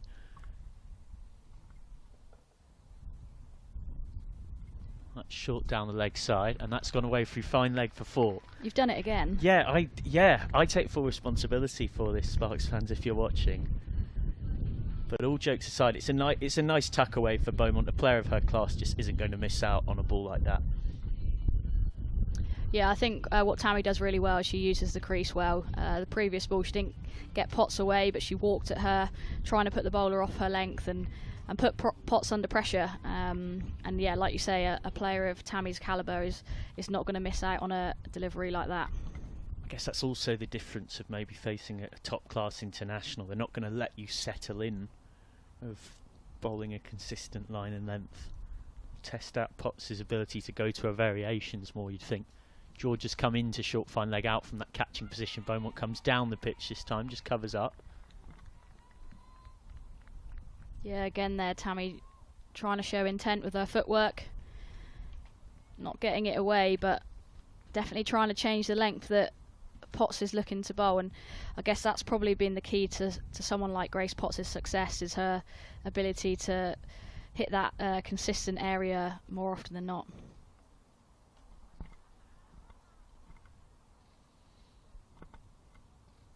Comes down the pitch this time, gets that away through extra cover. 4 more for Tammy Beaumont, settling into her rhythm nicely. 2 boundaries from the over now. Yeah, struck nicely there from Tammy. Created the length perfectly there, and she's going to hit that nice and hard. Use the quickness off the square here at Derby, and another boundary in this Blaze innings, and they've started pretty well. Well, they're 5 from 5 in run chases in T20 cricket this season, Blaze. They're going to make it 6 from 6. But Beaumont is nearly edging that through to Freeborn. End of the second over. Good ball to finish it from Potts. 16 without loss after 2. Yeah, much better length there from Potts. Over still gone for 9. 16 for 2. 16 off 2 overs here, Blaze. It's been a pretty comfortable start for both the batters. Looks like we're going to go to spin and leg spin pretty early here in the power play. Yeah, this is something that they like to do, Sparks. I've seen them in quite a few games this season bowl 5 different bowlers in the first 5 overs. Very much variety is the spice of life for Captain Jones. Looks like she's going to go to Hannah Baker. Yeah, personally not seen Hannah Baker bowl a lot of power play overs, but performed really well this season. She's having a good one. Immediately onto the reverse. Not timing it at all, Kelly. Indeed, not getting bat on it. It's good keeping by Freeborn to make sure it's stopped down the leg side. Can be very awkward when you've got the batter in front of you doing all sorts. They'll really want Kelly early here after a midweek destruction against the very same opponents. Not often you have a finals day where both combinations of semi-finalists have met mere days before. Smash down the ground. Lovely shot. And Arlott coming around's got no chance. 1 bounce for. Really good strong shot from Kelly. Her second boundary, and that gives Baker something to think about.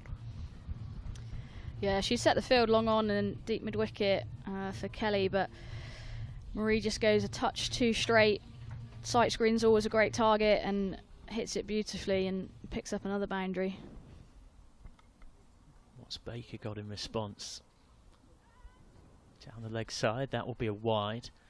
I'm frankly just delighted to see Marie Kelly's made it to finals day, because I thought she might have picked up a shoulder injury in midweek from carrying the Blaze batting single-handedly. She made 89 not out in a run chase of 139 for 5. But she's gone. She's gone today for 8. Kelly is out. That is a huge scalp for the Sparks. The gamble of bringing Baker on works.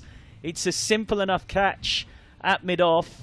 21 for 1. The jubilation tells you everything you need to know about how desperately Sparks wanted and needed that wicket, and they've got it. Yeah, good catch there by Eve Jones. Marie hit that pretty well, but just couldn't get the elevation, get underneath it, and Jones makes sure she gets enough behind it to affect the wicket. Yeah, they can be slightly awkward, those catches that sort of come hard at you stomach height because of trying to get your hands in the right place. Can be a bit harder than they sometimes look. So it's the end of Kelly, who, having blazed away in midweek, is gone for just 8. But out to the wicket comes Katherine Bryce, who's always been known for her all-round excellence, but her T20 batting this season has gone to another level. She is the only player in the competition with 450-plus scores. She's the top run scorer in the competition. An average of above 40, a strike rate of a very healthy 118. Yeah, I mean, she's one of the main reasons that they're in the semi-final today. She's had an exceptional competition, seems to get runs in every game that she's played in for them. Starts by just pushing one out to mid-off. A best of 61 against Thunder, 57 against Sparks as well. 57 not out against Sunrisers and 54 against Diamonds, those 450s. She's still not off the mark here after facing a couple of balls of Baker's leg spin. A successful over for Baker and Blazer 21 for 1 off 3. Yeah, a very good over there from Hannah Baker, obviously picking up the crucial wicket of Kelly, but just looked like she settled into her line and length there, those last couple of balls. Exactly where you want to be, on the money to someone like Katherine Bryce, early doors. You don't want to let her get away from you too early. Loves width, so Baker's bowled a good couple of balls to get out of that over as well. Well, I reckon we get plenty of variety here from Sparks' bowling up front, and exactly as it proves, 4th over about to be bowled, 4th bowler into the attack in Georgia Davis. Davis, who has come through the system at Warwickshire, has also played for Welsh Fire, best of 3 for 23 in the Charlotte Edwards Cup this season against the Diamonds. Starts just drifting onto the pads of Beaumont, who's such a good sweeper. No way she was going to miss out on that one, Tammy Beaumont. Helps it round the corner for 4 more. Yeah, good option there from Tammy, especially with square leg up in the ring. I guess that's why it's so difficult in power play. Bowling at someone like Tammy, she's got so many different options. Sparks at the moment choosing to go with deep mid wicket and long on. More flighted, hard through extra cover.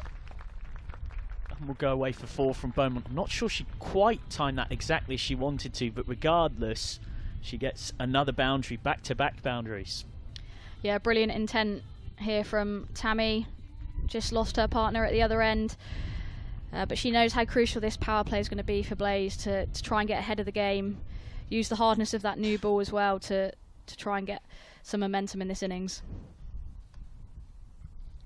Short and just turned away. And this will be fielded by Katie George out there for 1 more. So that brings Bryce onto strike, yet 2 score. Made 57 off 47, which was the difference in a 10-run win for Blaze against Sparks in group stage play back on the 31st of May. Just changing the field here for Katherine, deep square leg. Long on comes up. Goes on to the reverse. Great shot. Nobody behind square on the offside. Perin will chase, but will only really fetch it. Very clever improvisation from Katherine Bryce. Manipulation of the field. It gives Sparks a headache. Lovely batting.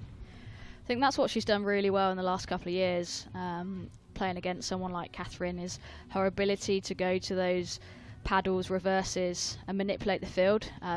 Makes her someone that's really hard to bowl at, and she's been really clever and brave with those options earlier in her innings here.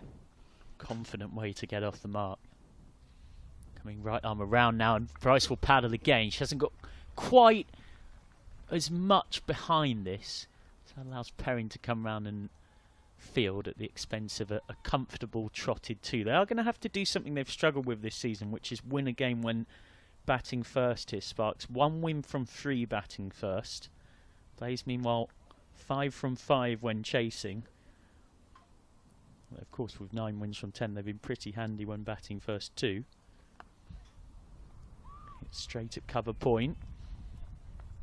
Quick throw of the head up to the heavens in frustration from Bryce. She knew that she'd timed that one well, but gets nothing for it. Good productive over though, regardless, for Blaze. They've managed to take 15 off it, 36 for 1 off 4. Yeah, and 15 is a big over, isn't it? If you can get a couple of those during the innings, especially when you're only chasing 140, you can already see, you know, their current run rate's 9, and they've already got it to less than 7. So these two are doing a really good job so far. They were excellent throughout the group stage. Blaze 9 wins from 10. Starts second with 7 wins, 2 losses and a washout. Karis Pavli is on. 5th bowler to be used as predicted in 5 overs thus far. And he's being turned round the corner very cleverly by Beaumont. Just using all the pace that's on it. Not trying to hit it too hard. Not trying to really hit it at all. Much more of a guide or a graze. And Perin again is busy down there, keeping it to 2. Yeah, it's good that they've got Perin in that position. She's had to do a lot of legwork there, but she's incredibly fast on the ground, so makes it just a 2.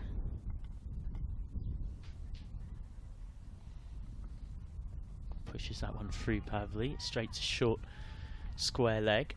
Only got into cricket because it was a lunchtime club and she wanted to get out of school early, or get out of lessons early before lunch to be precise, and you got to leave your lessons early if you were playing in lunchtime cricket club. Looks like a very good decision retrospectively. So that's got to cover point for 1 more. We're not encouraging the youngsters to do what they can to be out of lessons, but it's fair to say that in the case of Karis Pavli, it's all worked out for very much the best. Yeah, win-win in my opinion. Getting to miss a bit of school, and then obviously she's worked really hard to get to where she is today and playing on the big stage. She's going to come over the wicket now. Tends to often be seen as a more defensive move from a left armer to a right-hander. And that's a short one. Not sure she's meant it to go there, but she's got a dot out of it. She's tried to push that through as her seamer. The ball's got stuck in her hand. Freeborn's having a little giggle about it, as is Katherine Bryce. The most unusual of dot balls.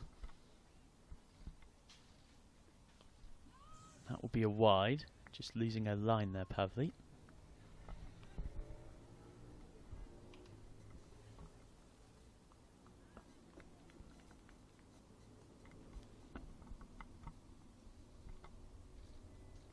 Short again, and this time does get the treatment. Smashed away through square leg, 4 runs.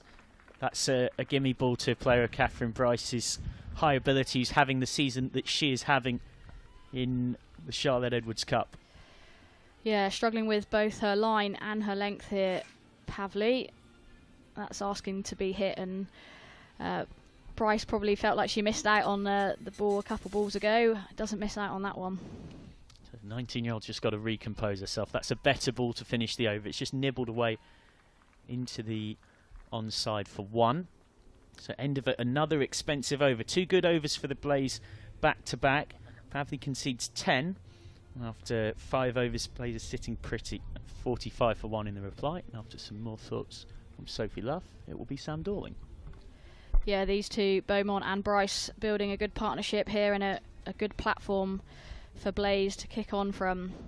I think we're going to see a bit more spin. I think it's going to be Baker. She's going to bowl her second in the power play. Just having a chat with Eve Jones, making sure that she gets the field right with her skipper.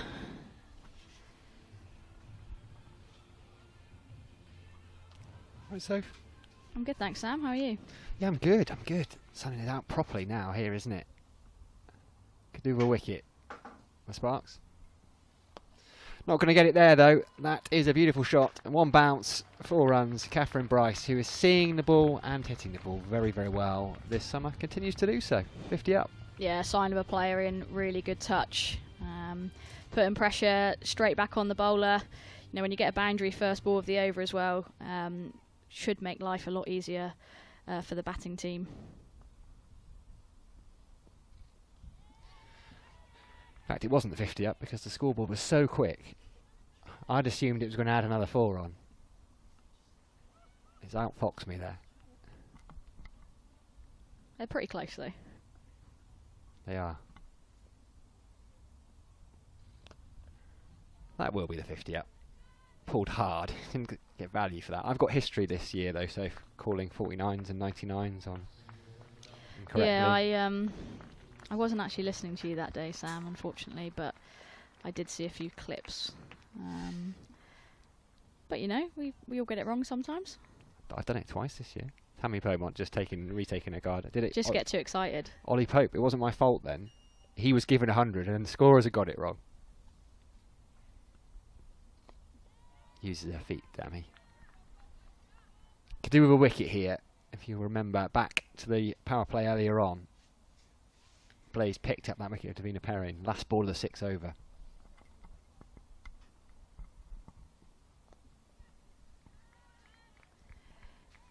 Yeah, they really could do with a wicket here. Haven't seen Katie George yet. I'd expect her to be an option for Sparks in the next couple of overs at least.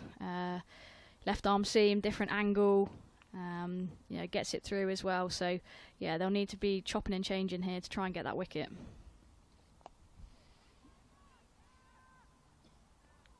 End of the over, so that's the power play done for the Blaze. 51 for 4. Sophie Luff is going to take a quick break. Fee Morris is going to come back in alongside me. 51 for 1, so 54 for 2 is where the Sparks had reached. What do you reckon, Fee? Pretty even? I'd say Blaze probably a little bit ahead. Obviously Tammy Beaumont, Katherine Bryce both got quite a lot of experience.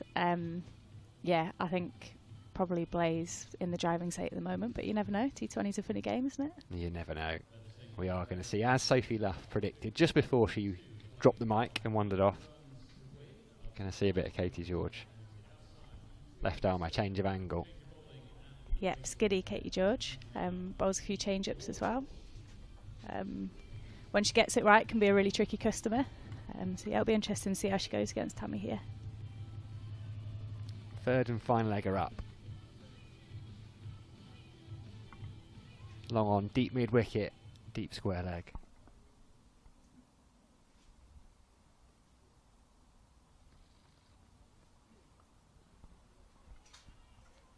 Good bit of work from Abby Freeborn there.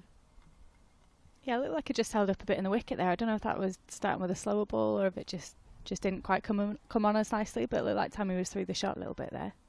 I know she's been back a while, but it's just great to see Katie George bowling again, isn't it? Quick bowlers and their injuries. Yeah, especially left armers. They having a bit of a tough time at the moment. I know the left armers, so.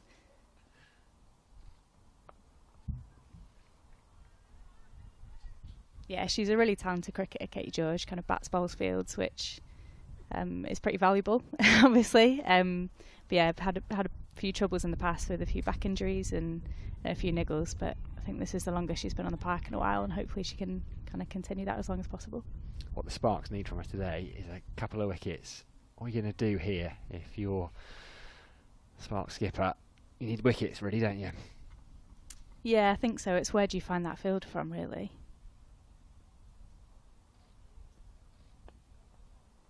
You know, do you take a bit of a gamble and bring one up, or do you back your bowlers to kind of bowl a few dot balls? But yeah, they need wickets, whether that's pushing the run rate up a little bit, but it's only at 6.5 now, so you'd like to think that the Blaze could tickle on quite comfortably at that.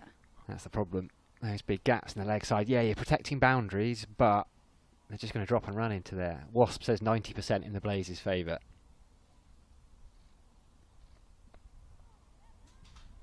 Didn't quite get hold of that one, Tammy Beaumont, but will just be a single. Karis Pavley out there doing the fielding. I think knowing Tammy as I know her as well, she won't hang around. Not going to go to a shell. Yeah, she'll want to get the job done quickly, so I think that can shoot yourself in the foot sometimes. You know, I don't think she's going to want to take this to the 20th over. She's going to want to win it in the 15th. So we'll see how that goes for her.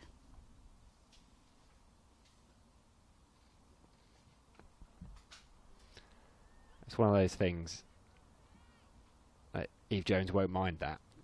And she's going to give him a chance. There's no net run rate. They don't need net run rate here. We're not trying to qualify. If you win, you're in the final. Yeah, Doesn't no bonus matter. points in finals day. Yeah, exactly. That's what I mean. I think, you know, she could probably knock it around for the next 14 overs, but I don't think she will. So I think Eve Jones will be looking to capitalise on that.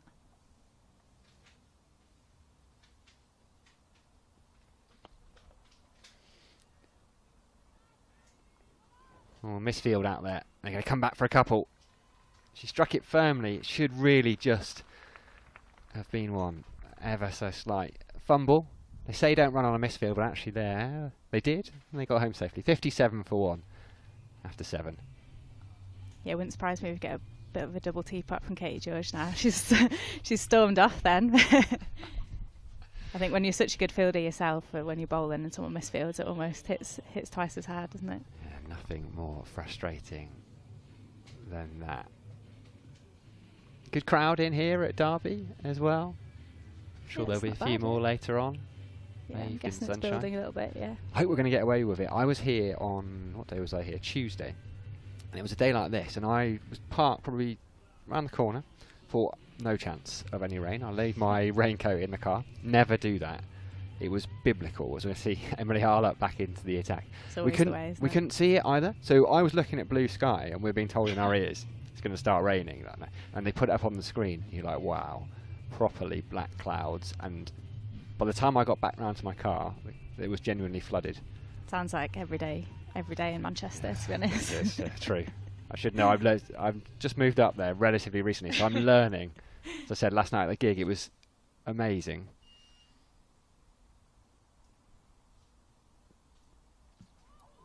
Oh, pace off, and I think a little outside edge. Yeah, there was a double rainbow at one point, wasn't there, last night? I actually missed it. I was a little bit late. I was playing in the game yesterday, but yeah, I saw a few photos. It looked nice. Yeah, it was. I've never been in a place where I've been getting absolutely soaked and looking up and it was blue sky. It's like only in Manchester. Honestly, only in Manchester, yeah. I didn't realise how much it did rain until I moved up there, and I was like, yeah, all the stories were true. I'm learning.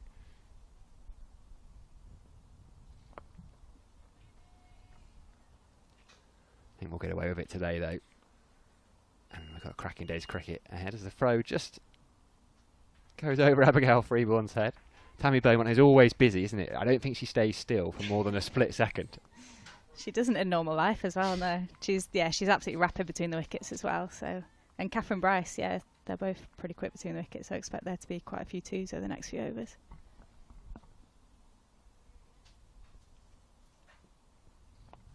Cut away, that's a nice shot. There's a couple of fielders there at backward point and at third, but it went right between the two of them. 4 more runs for Katherine Bryce. That's bread and butter, Katherine Bryce, really. She scores so many runs through that backward point area, and it's flying down there today. It's a little bit downhill and not the longest boundary ever, so I think that's a really good option for her. Just anything outside her stump, she just waits on and leans on and just flies. Just sat up in the pitch and she had to wait for it, as Fee said. She's been in fine form so far this summer.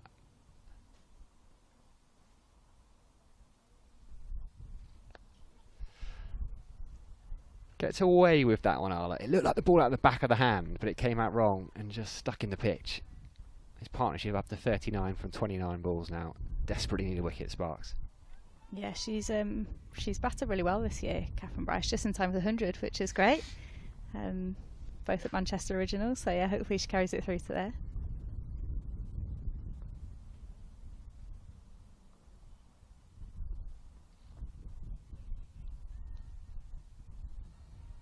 She had a decent summer. Both Bryce sisters did. They missed part of the Rachel Hayhoe Flint Trophy off qualifying for World Cups with Scotland. Came back. Yeah, I think what a way to start your summer, and she's just carried on from there, really. We've got a few of the Scottish girls up at Thunder as well, and they were absolutely buzzing still when they came back into our environment. I bet they were.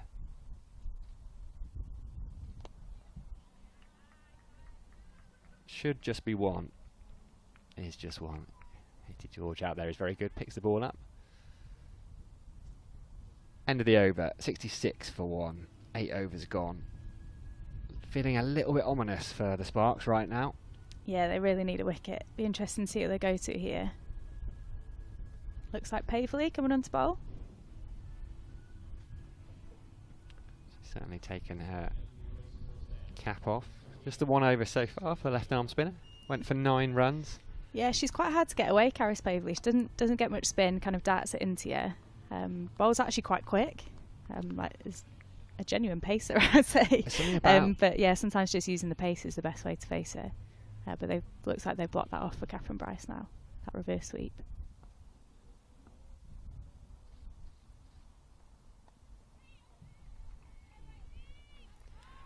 Left arm spinners these days seem to bowl the best Yorkers. In T20 cricket, it used to be the seamer would find the Yorker, but left arm spinners just dart it in at the body and you can't get it away. A spinner's Yorker is underrated, I'm telling you. I had to bowl a few yesterday at Sophie Devine, who was absolutely pongoing me everywhere, so I was like, I'm just going to go Yorkers in a 50 over game. Lovely use of the word pongo as well.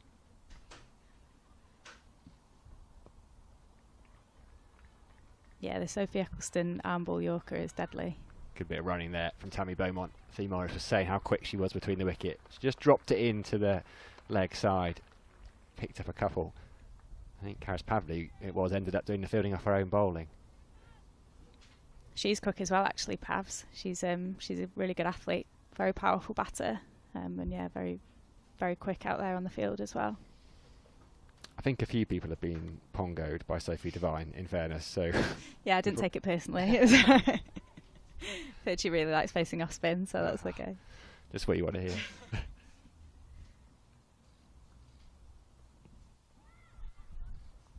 Yeah, looking forward to that series. It'll be a good one. Starts on Wednesday up at Durham. Yeah, she looked in outrageous form yesterday, Sophie Devine. So I think, yeah, it'll be interesting to see how they go. Kind of quite a lot of pressure on her and Susie Bates and Mealy Kerr to score a lot of their runs. But they do that quite well, so. That's lovely. That is power and placement. Sprawling dive at cover. Can't cut it off. And that brings the Blaze to 73 for 1. It brings up the 50 partnership as well. 52 from 36 balls between this pair. Tammy Beaumont going along nicely. Yeah, and that run rate's now at a runner ball. And you'd like to think in this day and age a runner ball is pretty gettable, so yeah, I think if they can get it down to below a runner ball as well, just making sure. But yeah, well in the driving seat at this point, the Blaze. Eve Jones got a bit of thinking to do.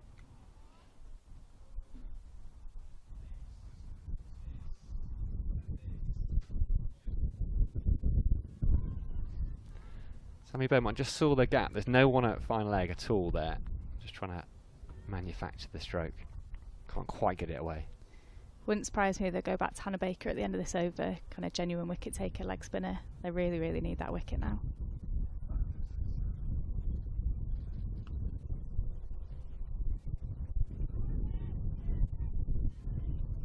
Just a single to end the over. Imala doing the fielding down there at long on. So 9 gone. Sam Dunning alongside Fee Morris on the ECB's live stream all day. 74 for 1. We've got a wonderful day's cricket. This is the first of the 2 semi-finals in this year's Charlotte Edwards Cup final coming along this evening. So if you're local, well, even if you're not that local, I mean, I drove across this morning. It only took me an hour from just under Manchester. Get yourselves down here, and if not, stay tuned on the live stream all day. Took you an hour from Manchester. I'm not quite Manchester. I'm not quite Manchester. Yeah, just the easiest reference point. Did you have Green Day pumping the whole way down as well? You know what, I did. Yeah, Foo Fighters. I've been listening to Foo Fighters all last week. It's got to be done, isn't it? I can't go to a gig. I like to know the set list. I know that's a bit sad, but I like to know the songs. It's like looking at a menu before you go to a restaurant. Yes, exactly. Yeah. I don't like to not know stuff. I need to know. Looks like it's Courtney Webb they've turned to. And try and pick up that wicket, the Australian. Yeah, I think she'll bowl a lot of pace off here. Looked like that one was a bit of a leg cutter. Just kind of bowled it into the wicket. Required rate hovering just over on the ball. The Wasp is not pretty if you're a Central Sparks fan.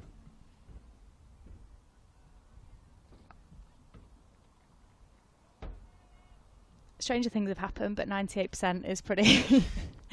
It's yeah, very much in the Blazers' favour at the moment, especially with these two at the crease, with the amount of experience they've got and the way that Katherine Bryce especially has been going on this year.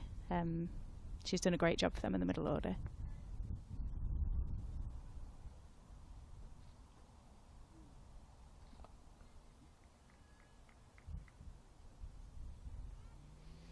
Only a single, but the problem for the Central Sparks is the Blaze can win the game like that. They don't need to take any risks. They might take some risks, as you were saying. Tammy Beaumont won't settle necessarily just for singles. Yeah, it's a really tricky position for Eve Jones, the captain here. You know, do they attack or do they defend?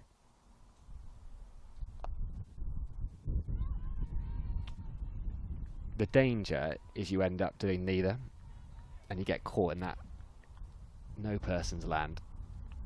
Yeah, I think in these positions you've got to find a mid-wicket from somewhere. Just kind of block that gap, otherwise it's bread and butter for both of these players just to knock it into there all day. So where can they find that mid-wicket from? It's almost dropping two.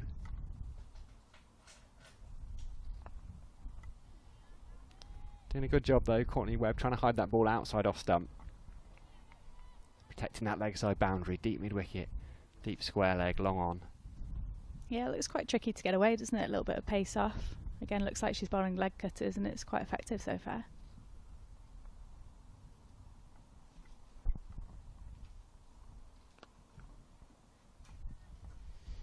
Helped on its way, they scurry through for the single, but they decide against taking on Katie George. And they have a 10 gone, 78 for 1, the Blaze, 63 runs required to win. And we're going to step out and Charles Dagnall's going to come back in.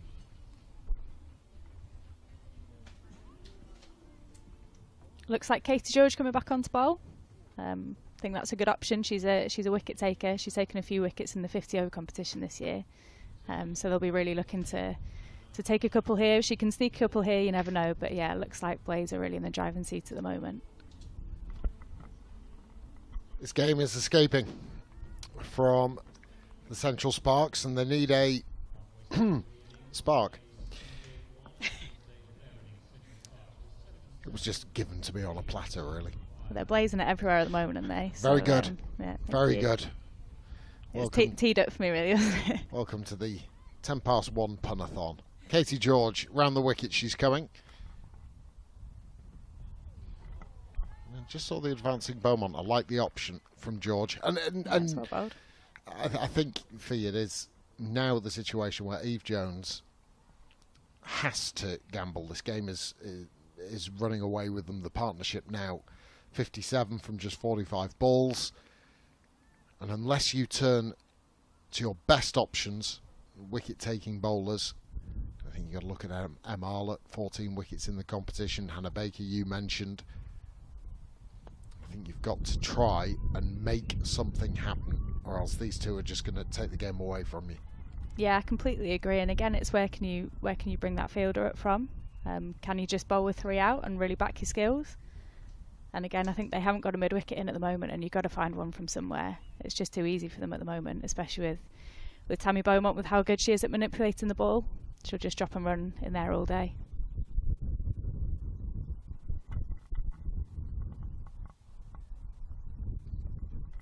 Change of pace from Katie George. Really good to see, though, after a couple of years of injury, stress fractures. You know, she made her England debut, and then not a couple of years in the wilderness as such for Katie George, but having to recover from those nasty injuries, back to bowling properly.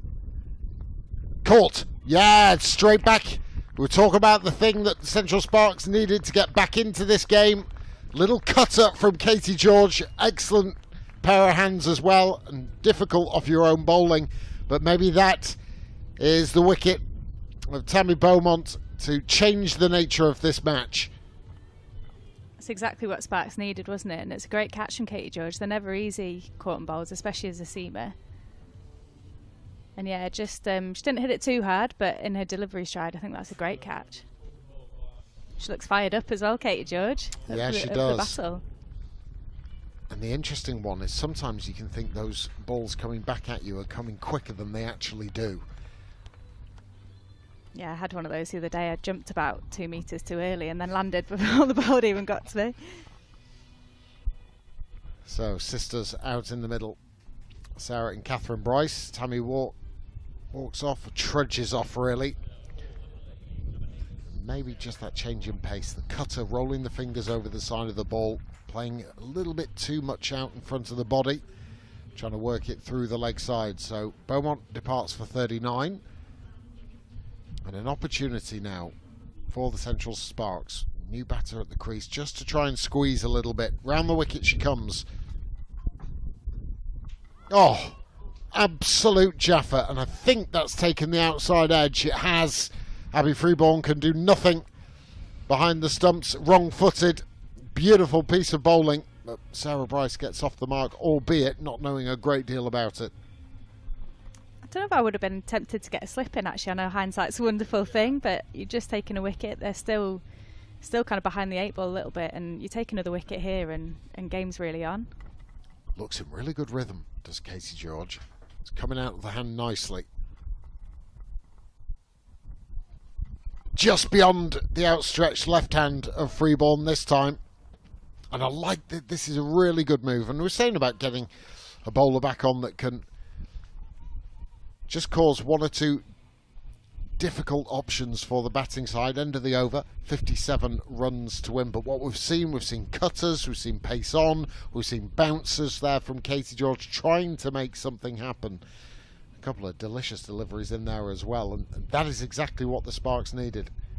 Yeah, she's that kind of cricketer, Katie George. She just makes things happen, like you say. You know, she's brilliant in the field. She can hit a long ball, and yeah, she's got an absolute wonder ball in her as well. So I think that was a great option for Mies Jones to bring her back on there, and she's done the job for her. She looks up for the fight as well, Katie. She's not someone to shy away from a bit of a fight. So I think she's could be a good game for her. Yeah, and what I'd also like to see as well is George given the opportunity with the new ball. She's bowling with good pace, and that was one aspect of her inclusion in those England squads a couple of years back. Yeah, she's kind of gone away from that recently, hasn't she? She always used to be a genuine opening bowler, and looks like she's just coming in kind of that third change now, and that middle overall, and to bowl cutters and bounces and mix it up a little bit.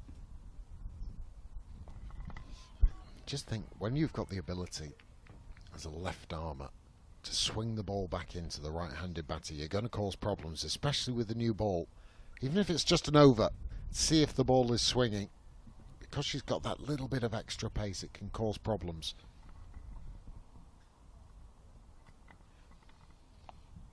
Yeah, I completely agree. And I think if you've got Grace Potts swinging it away at one end and then Katie George swinging it in at the other end, it's a bit of a nightmare as a batter. I know, I've been opening the batting this year, and that's not exactly what I'd want. You've got to change your plans over by over. So yeah, I think it would be a good option for Sparks. But again, hindsight's a wonderful thing, isn't it? Need wickets. On the hunt for them.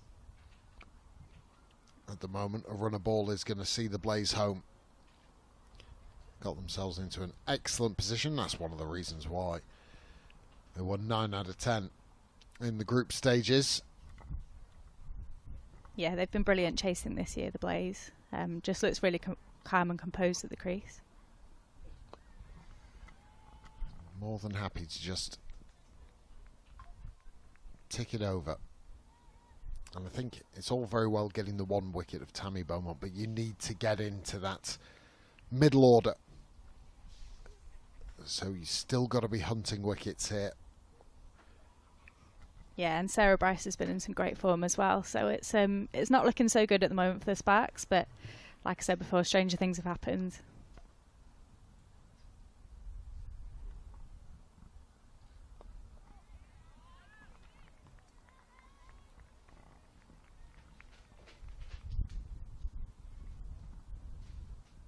First opportunity as well in a Charlotte Edwards Cup finals day. Well, we will see, neatly played, we will see if there is an advantage. We've seen it in the men's game for the last 20 odd years. Playing first or playing second, then whoever whoever wins at the end of the over. 50 runs still required, 91 for 2, 12 gone. So yeah, it was always a case of, well, do you want to play first and then have a rest and then come back, or do you want to keep the momentum of victory from the second semi-final into the final? I'd rather have the lion, I think. I think I'd rather play second, and obviously if you're going into the final, you just won a game. So when T20 is such a game of momentum, I think playing second's got to have the advantage. But we'll see today. Yeah, please they've opened. I like both.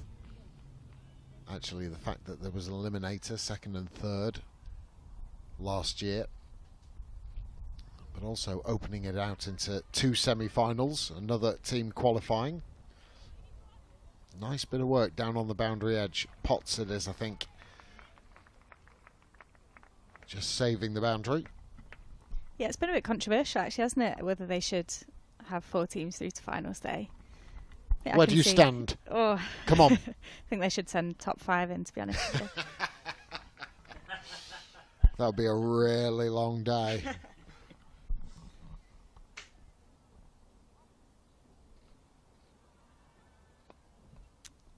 In all honesty, I think top 3. I think I understand what they're doing. Kind of, they want us playing more knockout cricket, but I think if you come 4th in out of 8, it's not great, but you're still through to finals day, and I think probably top 3 is about right. But I can understand why they did it, and yeah, I can see both points of view. But I'd probably stand in top 3.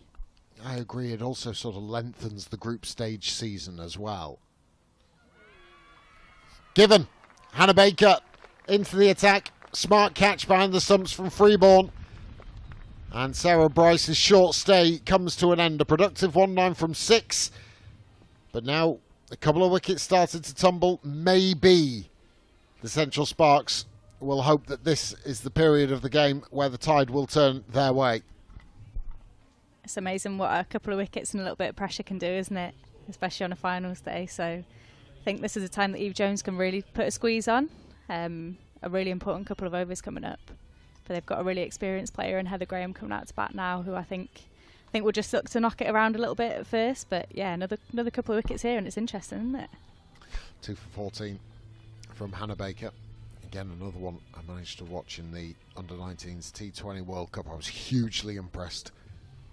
Thought she bowled magnificently in the semi-finals and final. Great control, gives it a rip. Yeah, she's a really exciting talent coming through. Looks like she's just upped her pace a little bit this year. Just bowling a little bit flatter, which I think in T20 cricket is probably about right. But I think the great thing about Hannah Baker is that she still turns it. So I think sometimes you can up your pace, kind of push it through a little bit more, and you lose a bit of that attacking threat and that turn. But she's still, like you said, giving a bit of a rip, and I think that's her point of difference, definitely. Heather Graham, new player at the crease. And they're invaluable in T20 cricket as well, aren't they? Yeah. Leg spinners. If I had my time again, I'd definitely be a leggy, I think. But yeah, she's doing a great job here, Baker. Yeah, wrist spinners now, they are the hot commodity in limited overs and T20 cricket. And it is because of that. It's the wicket-taking ability. Control, really, kind of gone out the window a little bit. Yeah, but I think she still has brilliant control, Hannah Baker, and for such a young player, I think she does. Sorry, I should have clarified. I mean, I know what you meant. Yeah.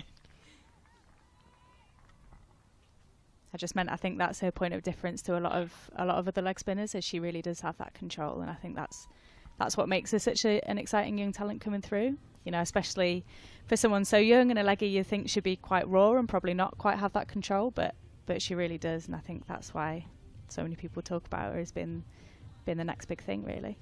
13 gone, 95 for 3. Welcome up into the commentary position.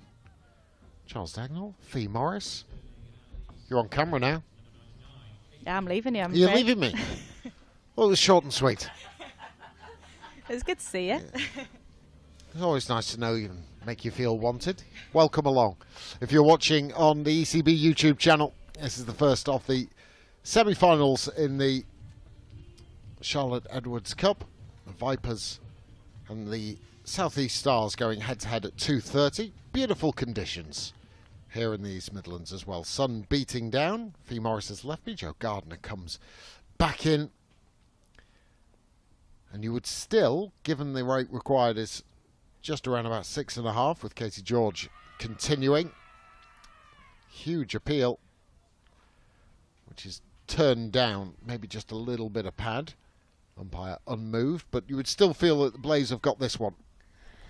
Yeah, you would. This is obviously their most experienced partnership that they've kind of got remaining within the lineup. There's not too many other batters in the Blaze team that have had that much opportunity with the bat, because obviously Katherine Bryce, as we've already mentioned, has scored so many runs. And that's actually a really good point, as well as maybe your top four do, and if they score the weight of runs within the group stages, actually when it comes to this situation, you find yourself in a knockout situation, you've not had a huge amount of time at the crease, it can just put you on the back foot a little bit. You look at Heather Graham, she only scored 27 runs this year in the 6 games that she's played, including this one.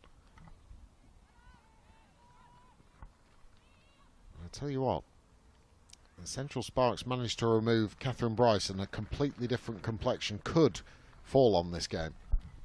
Yeah, for sure. Make no mistake, Sparks do need a couple of wickets to well and truly be back in this game, you would imagine.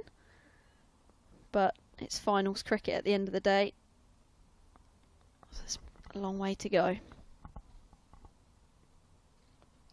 Almost. She's causing problems here, Katie George. That little inside edge falling onto the pad rather than the stumps is not through a shortage of effort from KG. Yeah, and just backing up that over that we saw previously from Hannah Baker. That's what Eve Jones will want from her bowlers, kind of working in tandem as a partnership, especially at this stage in the game.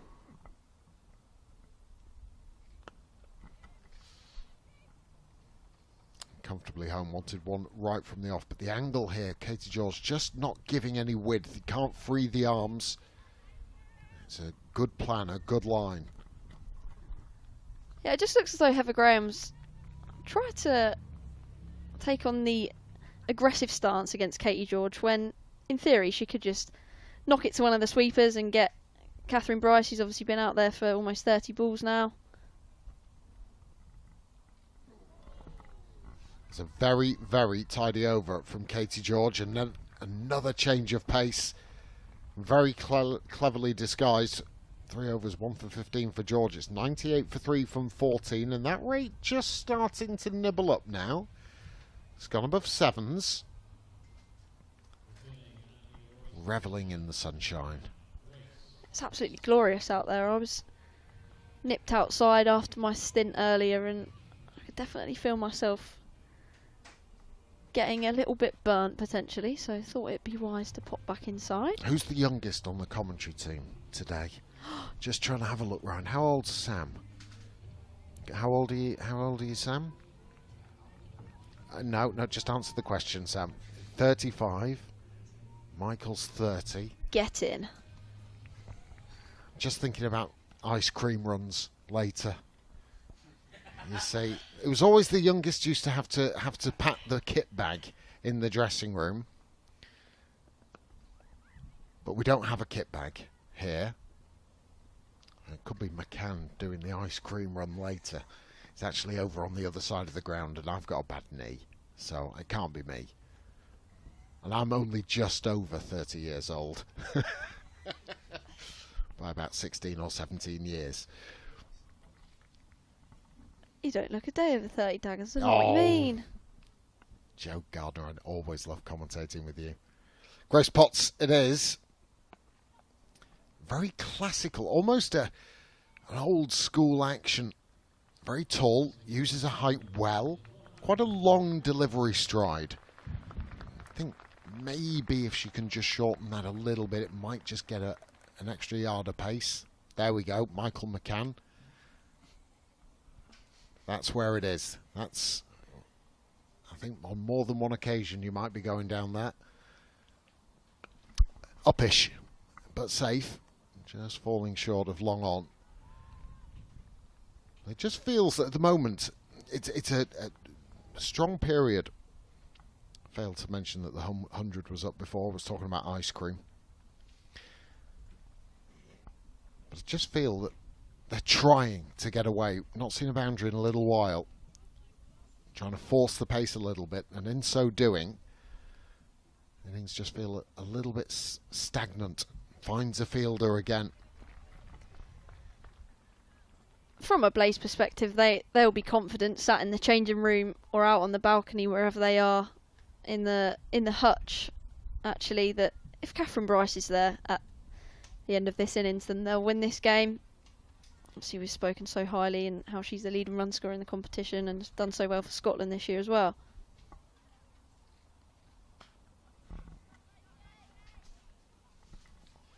Yeah, she has.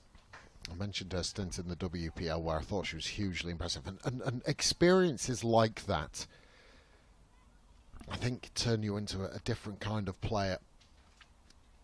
Leadership of the Scotland team, can't wait to see how they're going to go in the T20 World Cup over in Bangladesh in October.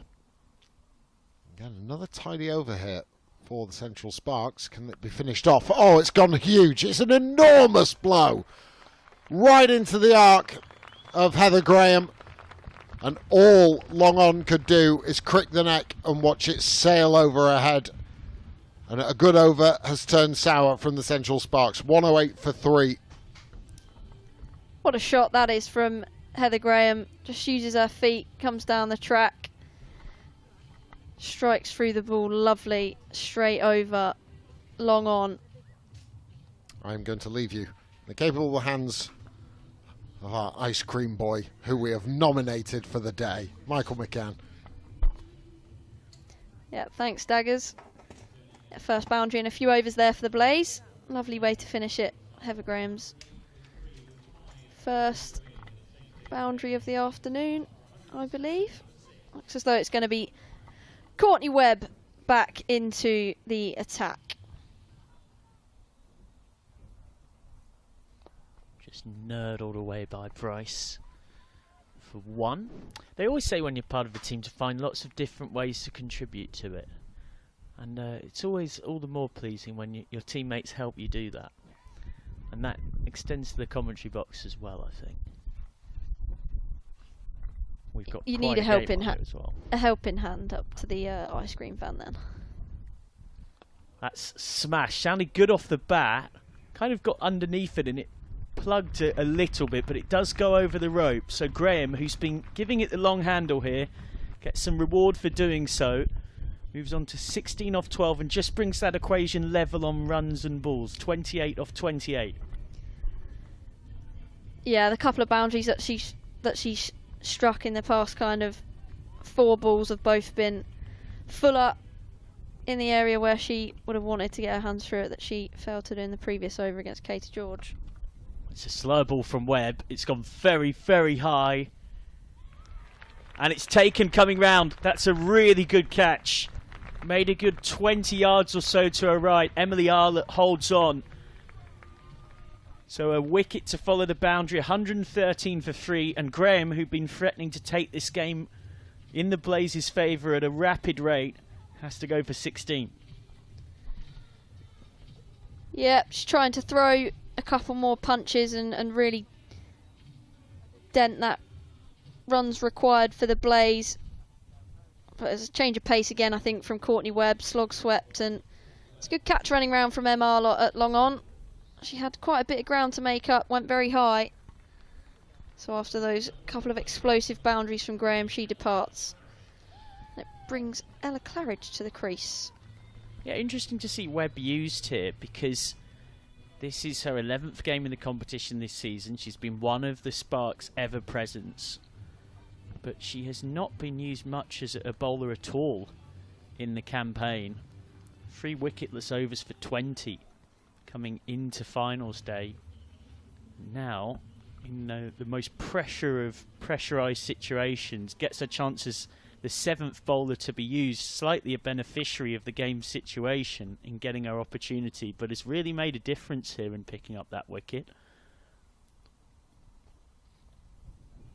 That's away through fine leg, will be just 1. Wasn't the best delivery in truth. Might be slightly pleased, Webb, that she's bowled that one to Claridge rather than an in-form Katherine Bryce. Claridge's first ball. She does get off the mark though. Yeah, Courtney Webb just standing up as the overseas player for the Sparks in this game. More rotation here. Just 1. Claridge, who has 78 runs in T20 cricket this season at 15 with a strike rate of just over a run a ball. But as is often the case when you're in the lower middle order of a team that's functioning well, you don't get many opportunities to bat that long necessarily.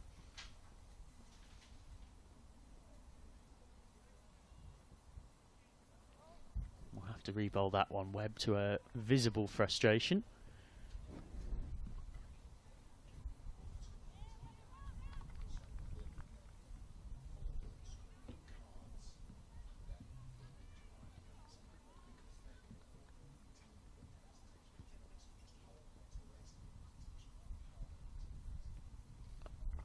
Swung away. It might have bisected square leg and deep mid wicket perfectly. Instead, it's brilliantly fielded out there on the long boundary by Katie George, who zings it in and keeps it to 2. So an eventful over that. Plenty collected off it from the Blaze, but have lost that wicket. 23 to win off 4. Yeah, and that run rate just sneaks under a runner ball that's required. It's just 23. Hannah Baker's going to be coming back into the attack as we just see the graphics there on the run rate. Blaze just slightly ahead the point that Central Sparks were in their innings. And Eve Jones is turning to the young leg spin of Hannah Baker, who's taken 2 for 15 in this game so far. Her last over coming up. Baker's down leg from her first ball. We'll have to re-bowl that one, just losing her radar a touch. Bryce will be furious that she's missed out on that leg stump half volley. That's a better ball, but it's cut away past Perin at point for 1. Bryce will lean on all of her experience here. We'll know that there is no real reason to panic with under a runner ball needed. It should, in theory, be the Blazers game, but the reason we watch live sport is the beautiful unpredictability of what can unfold. Comes with real intent at Baker here and ends up kind of smearing it into the onside for 1 Claridge. Yeah, all Claridge really needs to do is just get up and down the wicket and probably let Katherine Bryce do the majority of this run scoring to get the Blaze over the line convincingly. It's down the track this time and hits it just over the head of mid-off. I think might have got a little bit of a hand on this, Georgia Davis. It was struck very firmly. Katherine Bryce gets 4. Excellent shot, timing and power meeting with perfection, as it has done so often off her blade this season. Might have been, well, it wasn't really a chance, to be honest. Truth. Yeah, Davis was just a couple of steps in off the ring. Had she have kind of held the ring line, she might have had more of a chance. Gets across this time, sweeps it straight to short fine leg.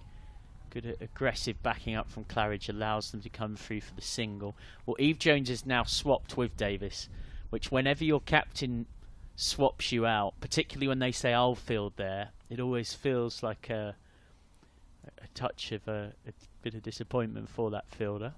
Didn't really time this one, but Claridge will get 1 to long on, so this over's proving very productive so far. It's yielded 9 with 1 ball to go.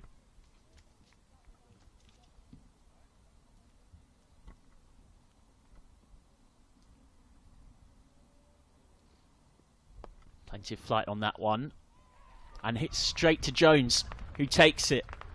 So having swapped herself into mid-off, manages to hold on to that one, Eve Jones. 127 for 5, and an excellent innings from the competition's top run scorer comes to an end. Katherine Bryce gone for 44, and it maybe just keeps the door ajar and the Sparks' hopes alive. Yeah, I think Katherine Bryce wasn't sure if that had have hit the ground before it went into the hands of Eve Jones, but it certainly didn't. She grabbed it, but the celebration was somewhat questionable. Stuck in her hand. Throw the ball behind you, then put your hands on your head. She's laughing about it, but in the context of this game, could be a very big wicket indeed. But you'd think that the majority of the work has been done by Katherine Bryce. Out comes Josie Groves, who will be feeling good, having bowled well, 2 for 16 with the ball. The youngster who came through the system at Northampton and has played netball for the England Academy like a lot of elite sports people. Has played at another sport to a very good level as well. For now it will be Claridge facing because the wicket fell off the last ball of the over, of course. 14 to win off 3. Blaze looking to keep going their faultless record when chasing in T20s this season. Here's the skiddy Katie George. Starts with one down leg and it's popped off. I think it was the glove of Claridge and almost falls back onto the stumps. Slightly peculiar one. She's been hard to get away this afternoon, Katie George. Has bowled pretty tidily indeed. Has worked hard for one wicket and only gone at 5 and over. So Eve Jones turned into one of her strike bowlers. Goes wider of the crease this time, hit hard out into the deep. Will be 1 to deep square leg. 14 to win of 16. To continue. It's also been a record this season where it does seem like it's been a campaign more for chasing teams. This would be the 23rd successful chase. 16 wins for sides when batting first. Thanks to Hypercourse for that statistical nugget. Georgia game wide of the crease, hit hard down the ground. It's only half stop to mid-off. Ball was really travelling. Davis did well to get something behind it. More to the score. Yeah, nice intent there from Josie Groves and her first ball using her feet. Hitting hard down the ground. It was actually a decent stop. Georgia Davis got a hand to it and just parried it. So it was only 2 as opposed to 4 if it had got through. Slow ball from George. Struck firmly down the ground and that's gone for 4. 1 bounce 4. Really good intent here from Groves, who has come to the crease with a job to be done in finishing off this run chase and seems to be doing it in fine style. Yeah, used her feet again real nicely there. Josie Groves straight back over Katie George's head. Probably the first time she would have been asking questions of herself at the top of her mark today. Goes short as well, and that'll be back-to-back boundaries for Josie Groves. Katie George went with the short ball option. Groves just was equal to it and helped it round the corner past fine leg. So just 3 to win now for the Blaze. And that's the problem when you're defending such a low total. You get into a position like this where you just cannot afford even one over that proves remotely expensive. It's been a great effort from the Stars. It's been a great campaign from Sparks, I should say, rather than Stars. Won their first 3 games, lost 3 in a row, which put getting here in doubt, but then won 3 more in a row to secure their spot at finals day. But I'd have to say, probably looking back at this contest, just not enough runs with the bat. 3 to win now. No full toss, guided away through extra cover. This could well be it. It will be it. The Blaze are into a 3rd straight regional women's domestic final. Runners up twice last season in 20 over and 50 over cricket. Determined to put it right this campaign. They have ultimately won this semi-final relatively comfortably in the end with 2 overs to spare, and it carries on their brilliant form in the Charlotte Edwards Cup this season. 10 wins from 11 now for them as they surge into the final, which will be against the South East Stars or the Southern Vipers. George ends up conceding 15 from that 18th over, but in truth the damage was done long before that point, Joe Gardner. Yeah, it was. Obviously Katherine Bryce had done the bulk of the work kind of throughout those middle overs, ably helped by good partnership with Tammy Beaumont, worth 58 for the second wicket. But some handy striking there and a little cameo from Josie Groves, 14 off 4 to add to her 2 for 16 in the first innings as well. Very pleased for her after being out at the start of the season with a hand break, thumb break I think it was. And on reflection, now we've seen both teams bat on it, maybe about 15 or 20 under par, do you reckon, with the bat today? Yeah, I thought Sparks did well to scrap up to 140. I thought that they were in a bit of trouble after about 14 overs, and Webb managed, ably helped by Courtney Webb, getting them up to 140. But yeah, ultimately I think probably 15-20 short, and the Blaze, they weren't really in doubt. It was just a couple of wickets that potentially just knocked it slightly into a more balanced contest going into the last 3 or 4 overs. So the Sparks runners-up in 2022, beaten semi-finalists in 2024. I think, of course, last season not qualified for finals day. I know a lot of hard work behind the scenes there from Laura McLeod and Gavin Larson to try and make the transition from being Sparks to Warwickshire as smooth as possible for next season. They'll have an opportunity to taste some silverware in this campaign, though, of course, in the Rachel Hayhoe Flint Trophy, which is not even halfway through and will resume when...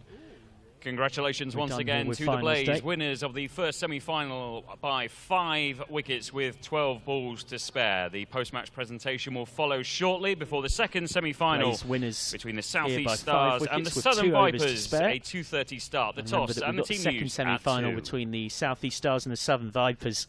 First ball is in 45 minutes or so.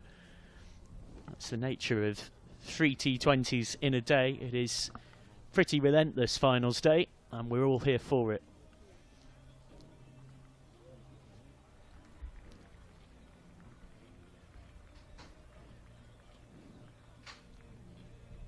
Will be interesting to see how the pitch plays as the day goes on as well, with plenty of cricket being played all on the same square, we are told to expect. For now, though, the tail of the tape is a game where Sparks fought hard to get themselves up to 140 for 9. Powered by 45 not out from Courtney Webb, but it wasn't to be enough ultimately. Blaze into the final, and we can get some pitch side reaction.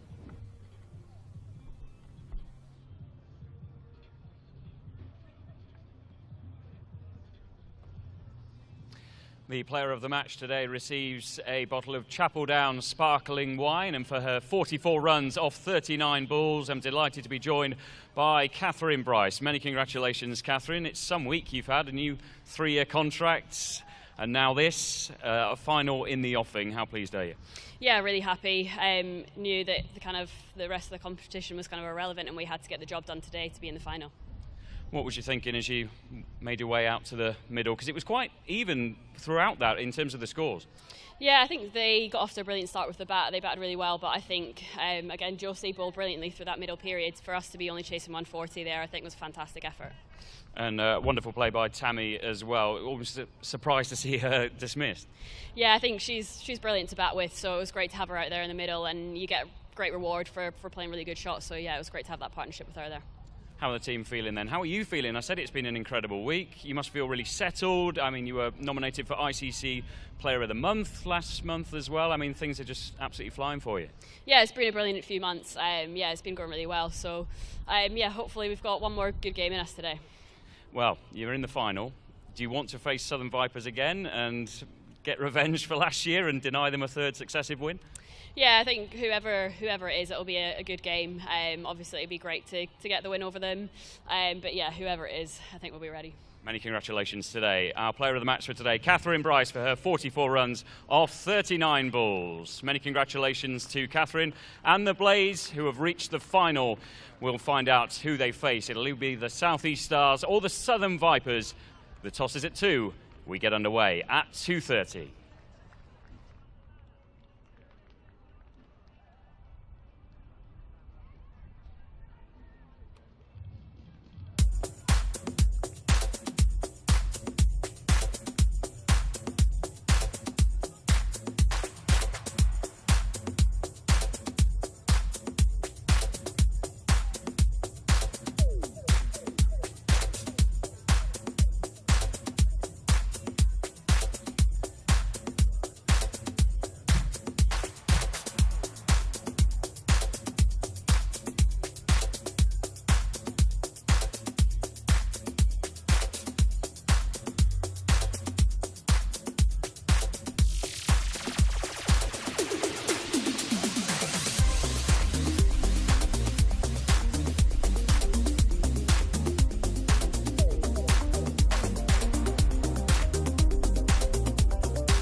So I'm out in the middle ahead of the second semi-final of the Charlotte Edwards Cup, joined by the two captains.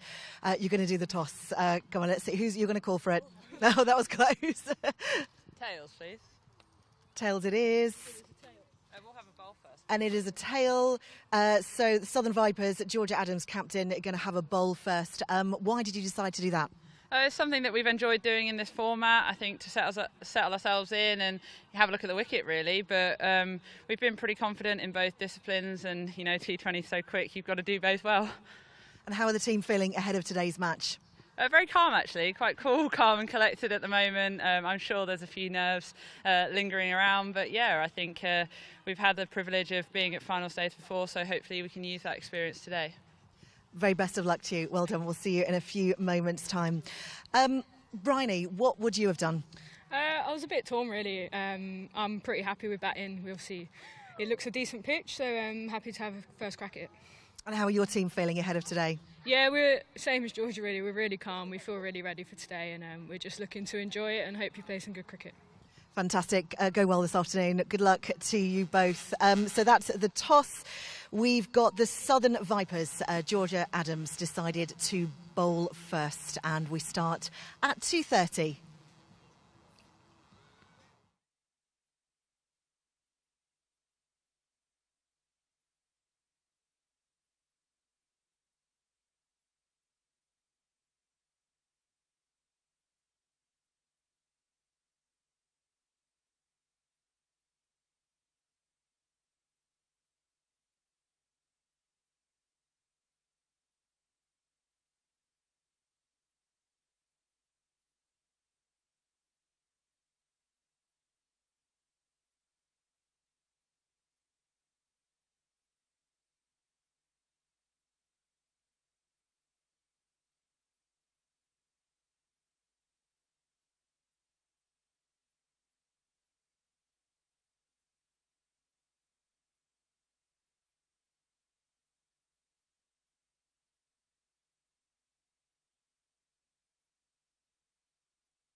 25 minutes away. Southern Vipers won the toss. They've elected to field first, so let's confirm the 2 starting 11s.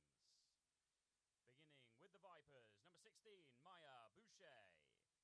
Number 28, Danny Wyatt. Number 88, Charlie Knott. Number 1, Captain Georgia Adams. Number 6, Freya Kemp. Number 22, Charlie Dean. Number 34, Georgia Elwis. Number 17, wicketkeeper Rihanna Southby. Number 50, Lindsay Smith. Number 61, Freya Davies. And number 14, Lauren Bell.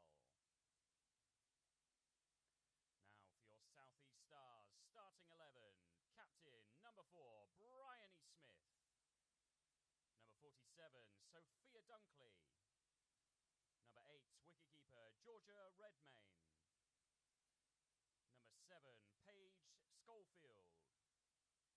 Number 10, Phoebe Franklin. Number 24, Alice Davidson Richards. Number 53, Tash Farrant. Number 88, Emma Jones. Number 28, Rihanna McDonald-Gay. Number 19, Danny Gregory. And number 21, Tilly Courtine Coleman. That confirms your 2 teams, a reminder.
Did you know in the UK every year there are over 30,000 out-of-hospital cardiac arrests?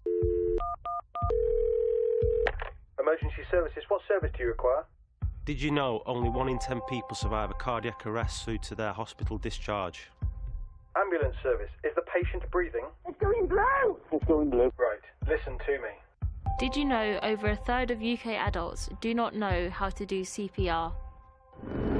Can you feel the breathing now? No, I can't. Come on, Clem.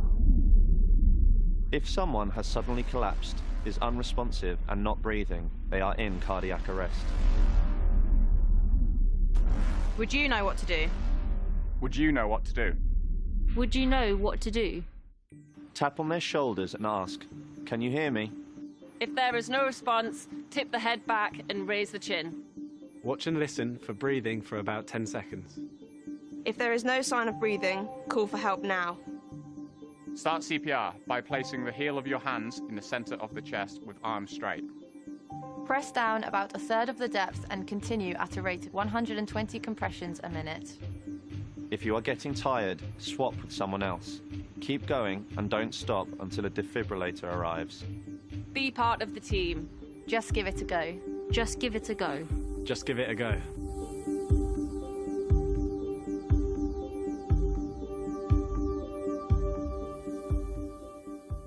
All the fun and all the games, they all start here with All Stars Cricket. Skills, friendships, smiles, dreams. It all happens here.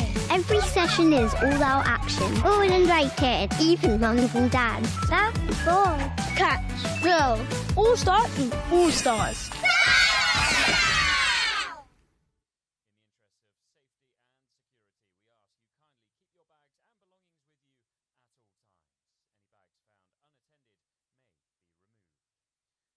So I'm out in the middle ahead of the second semi-final of the Charlotte Edwards Cup, joined by the two captains. You're going to do the toss. Come on, let's see. Who's you're going to call for it? Oh, that was close. Tails, please. Tails it is. We'll have a bowl first. And it is a tail. So the Southern Vipers, Georgia Adams, captain, are going to have a bowl first. Why did you decide to do that?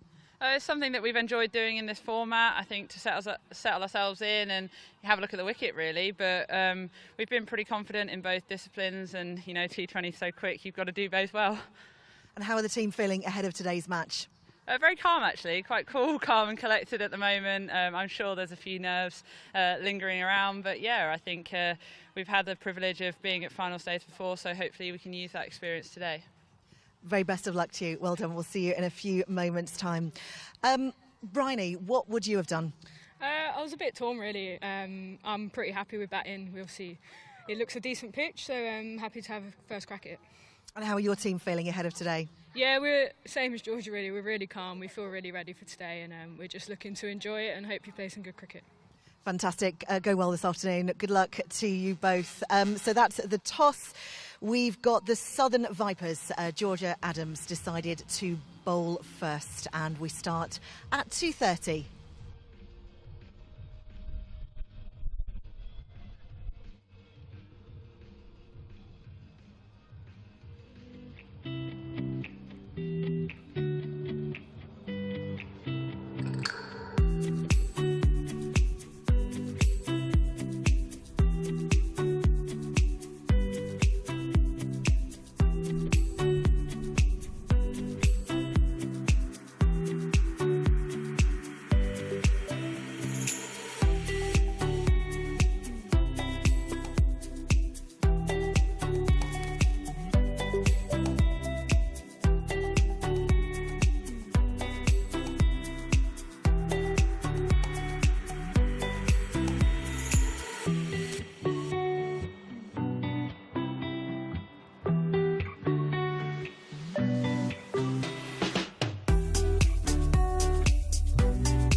Good afternoon and welcome back, or welcome to, if it's the first time you are joining us in Derby. It's Charlotte Edwards Cup final day. And for the first time ever, we've got a couple of semi-finals. We've had one this morning, the Blaze, table-topping Blaze there, through to this evening's final. And now we have an absolutely tantalising game coming up. The Southern Vipers versus the South East Stars. Sam Dalling alongside Fee Morris to start you off. We've got Charles Dagnall, Michael McCann, Joe Gardner and Sophie Luff in the commentary box with us all day. We're live on the ECB YouTube stream. I mean, might be an all-star commentary lineup, Fee, but let's talk about an all-star playing lineup. The Southern Vipers, we've just seen their team sheet. There's internationals running all the way through it. They're going to take some beating, aren't they? Yeah, it's hard to look past the Vipers, really. But, you know, you look at the Stars lineup and they've got some international stars as well. And, yeah, some really big hitters up top there with Bryony Smith and Sophia Dunkley opening the batting. They're two players that really go hard in the power play, so it'll be interesting to see if they can get them off to a flyer. But yeah, both teams got unbelievable lineups, but it's quite hard to look past the Vipers. You can just see with the quality of players that have to be left out of this game. We'll go through the teams a little bit later on, but as you can see on your bottom of your screens there, the Vipers skipper Georgia Adams won the toss. She elected to bowl first, so it will be the South East Stars batting. Any surprises there, Fee? I mean, chasing seems to be the go-to methodology these days. Yeah, I think it's interesting, you know, on a finals day you sometimes think getting runs on the board and putting a little bit of scoreboard pressure on is quite good, but yeah, I think in general in T20s you want to be knowing what you're chasing and try and put the opposition under the pump early on with some early wickets. But yeah, it'll be interesting. It'll be very interesting to see what happens. Who would you expect to see take a starring role with the Southern Vipers? Lauren Bell is playing for them today. She might will take the new ball, I would imagine, but they've just got strength all the way through that bowling attack. Yeah, I think Charlotte Edwards tends to go with Lindsay Smith opening the bowling, and yeah, Georgia Adams obviously goes with Lindsay Smith opening the bowling. So you've got Lauren Bell who'll look to swing it in. I know she's been working a little bit on swinging it away, but it will predominantly look to swing it in. And then I'd imagine they go Lindsay Smith the other end to have a little bit of a point of difference and just get the ball sliding on a bit. Heard from a couple of the Sparks girls then that the pitch isn't doing a lot. It's a bit of a belter, so I think it will just skid on a bit, which is actually kind of plays into Lindsay Smith's favour. Looks to hit the knee roll and get a lot of LBWs and bowls, so we'll see how she goes today. Yeah, we will find out very shortly. As you can see, we saw a short while ago the Southern Vipers are out there gathered. They're ready to go out there. There is the Charlotte Edwards Trophy that the players have to walk past. South East Stars also their batters ready to go. We'll run through the team sheets then. So 4 changes for the South East Stars. It was strange actually, isn't it? Because both of these semi-finals were played dress rehearsals in the week. Just a funny quirk of how the fixtures landed. So they made 4 changes, the South East Stars. Bryony Smith, Sophia Dunkley, Georgia Redmayne, Phoebe Franklin, Alice Davison-Richards, Tash Farrant, Emma Jones, Rhiannon McDonald-Gay, Danny Gregory and Tilly Courtine-Coleman. I'm looking forward to seeing her bowl a little bit later on. Have you seen much of her? I haven't seen her at all actually. She didn't play when we played against them. I've just heard her be likened to Sophie Eccleston, so I'm assuming she's pretty good. But yeah, I'm quite looking forward to seeing her bowl today. Well, Charlotte Edwards picked her before anyone else, didn't she? She picked her for the Southern Brave in the 100 before she'd even made a professional debut. So she has some quite special figures. And we won't be seeing her till a little bit later on. Those you saw on screen, Bryony Smith and Sophia Dunkley will be opening the batting for what is quite a changeable South East Stars batting lineup, isn't it? It tends to shift a fair bit. It does a little bit, yeah, but it seems to be working pretty well for them. But I think it does shift a little bit in the middle, but you know pretty much every game that Bryony Smith's going to be opening the batting. She's going to go really hard. She's an unbelievable ball striker. And then with Sophia Dunkley the other end, who's also an unbelievable ball striker, I think they are maybe a little bit top heavy, but they're very top heavy, so they're very, very good up top. So yeah, it'll be interesting to see if they can get them off to a flyer. But it should be a good game. I think what you're saying is that we're going to have a little bit of fun out here. There are the Southern Vipers led by Georgia Adams. Their side is Maya Bouchier, Danny Wyatt, Charlie Knott, Georgia Adams, Freya Kemp, Charlie Dean, Georgia Elwis, Rihanna Southby, Lindsay Smith, Freya Davis, Lauren Bell. When you read it out loud, you sort of take a gasp and think, wow, don't you? Yeah, it's a little bit of a scary batting lineup, isn't it? Yeah, I'd love to see Stars get a really big total here and then watch Maya Bouchier and Danny Wyatt go out and open the batting and try and chase it down. Make it really interesting. So based on your conversations with some colleagues on another side. What do you reckon's par here? What do they need to set South East Stars? Yeah, so I think from chatting to a couple of the girls down there, they reckon 160 was par. Obviously, it's a used pitch, but it's only had 40 overs on it. So, yeah, well, it sounded like 160 was kind of about par on there, which makes it sound like it is a bit of a belter. Well, we're going to see Lindsay Smith take the first over. No surprises there. Left arm spinner. She's having an absolutely fantastic tournament as well. Georgia Adams turns to her first up.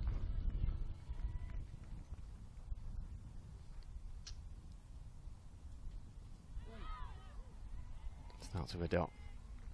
Yeah, you've really got to look to play Lindsay Smith straight. She takes a lot of wickets where people try and sweep her, so they've got square leg up at the moment, so really trying to encourage people to go across the line, and gets a lot of LBWs and bowls.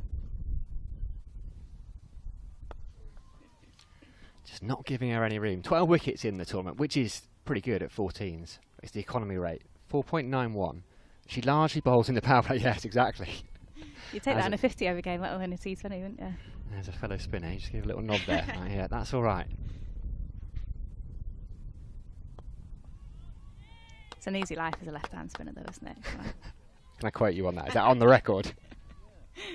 No, yeah, she holds her line unbelievably well, Lindsay Smith. She barely strays from middle stump, and it's so hard to get away.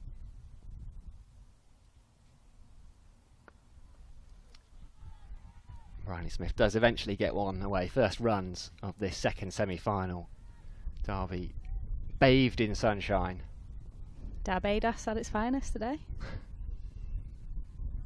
You're a regular visitor. This week when the I've sun comes out. I've never been to Derby before. It's my first time here. 3 hours has always taken you. Yeah, I'll to come christen back. it. Yeah. If it's always like this, I'll definitely come back. Ooh, just on the front foot there, Dunkley. Thought she was going to go up. Lindsay Smith, this is a great start though from her. See, I'm very glad on days like this that I'm up here, because me and the sun don't get on. I'm factor 50 out. As soon as the sun comes out, factor 50 comes on for me.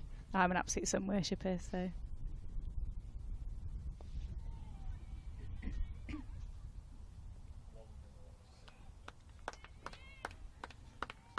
Just a single. Yeah, it's a great start from Lindsay Smith there. Like I said before, she hardly strays off the stumps. I don't think she's missed the stumps once there. It's just so difficult to get her away, and you go in with a plan every time we play against her. You think, no, I've got a bit of a plan, and then she just finds a way of tying you down again. So yeah, she's a really tricky customer. Yeah, just the two off that first over. There's a reason why she was back in the England squad for that tour to New Zealand in March. It's the reason why Kirsty Gordon, despite taking 20 wickets, is not quite the next person in. Lindsay Smith has been outstanding. Yeah, she's unlucky really that Sophie Eccleston's obviously such a star, because she's been so good. But you know, they're obviously both left-arm spinners, but couldn't be more different in their approach, the way that they bowl. I think there's space for two left-hand spinners actually when they're both bowling so well, but it'll be interesting to see if she does get a go in that New Zealand series. Well, you often have 3 or 4 right-arm seamers, so why shouldn't you have 2 left-arm spinners? Well, exactly. Pick your best bowlers. Here is one of them, Lauren Bell. A little bit wayward to start with there. Actually, yeah, it didn't look to be too much swing. I think it just went on with the angle a little bit. Rihanna Southby, as you would expect, she's such an outstanding keeper, made that look relatively easy, but she had to dart a couple of yards to her left, bounce just in front of her. Yeah, she's a good mover, is Rhys Southby. She's come on a lot actually with the bat as well this year. It'll be interesting to see if she gets in today and how she goes.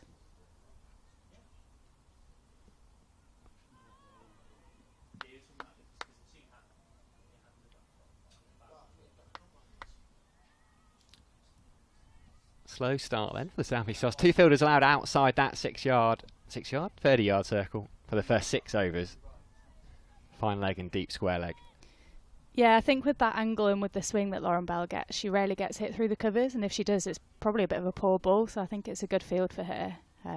Just looking to angle it in and get Bryony Smith to hit out to that square leg boundary. Like that. It's nice. Occasionally in the commentary you say something and it just happens. Most of the time it's good when it works, yeah. Most of the time for me it never does. Sophie Luff has a knack. I sit next to Sophie Luff and whatever she says happens next. It's because she's a captain. She knows what's going on, doesn't she? She sees things. 5 without loss. Yeah, it's a quiet start, but I'm sure they still get going at some point. Important not to panic. Absolutely, especially in a finals day. You don't want to lose wickets too early. No panic there. No panic whatsoever. Sophia Dunkley just takes a little shimmy towards Lauren Bell, turns it into a half volley and fizzes it back past her head. First boundary of the innings, first boundary of the game. I think that's when Dunkley's at her best, is when she's looking to hit as straight as possible. Obviously she's got a bit of an interesting technique, a little bit different, but she hits the ball so hard and she's got an unbelievable eye. But when she looks to hit straight, she looks unstoppable. I think that's a really good use of her feet as well against Lauren Bell. I think that's a good option against her. What's Lauren Bell got to come back with?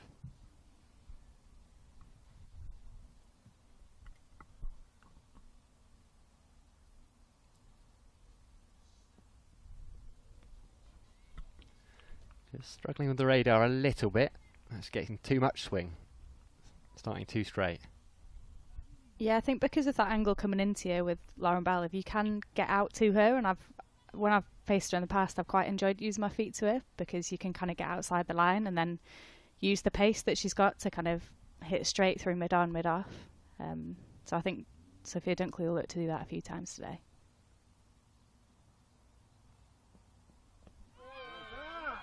There's an appeal, but Sophia Dunkley was 3 or 4 steps towards Lauren Bell by the time that ball struck her pad. Yeah, I think that's the way to go to her. I think just look to hit as straight as possible.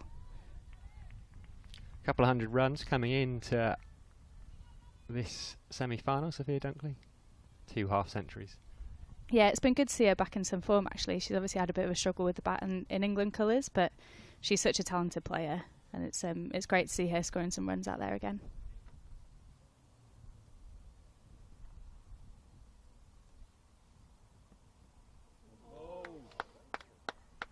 I don't know if that didn't quite get up. Maybe it wasn't as short as the shot Bryony Smith played.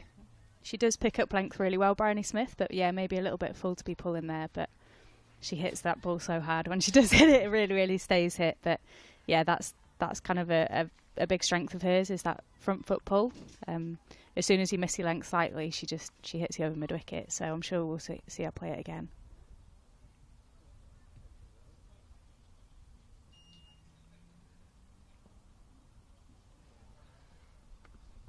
There's just that radar slightly lacking for Lauren Bell. That's the 3rd wide in the over. Yeah, it's just going on with the angle. I don't even think it's big swing. I think it's just going on with the angle a little bit.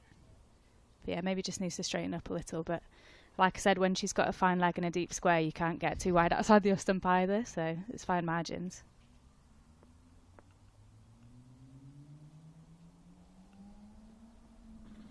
That's a beauty.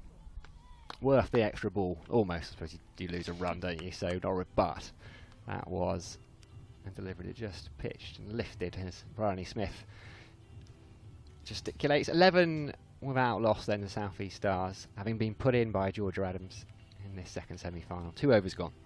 It looked like that was the away swinger from Lauren Bell. I know she's been working a bit on swinging it in and away and a little bit of a wobble seam. So it looked like that was a bit of an away swinger, and yeah, it was an absolute beauty. It was a great length to Bryony Smith.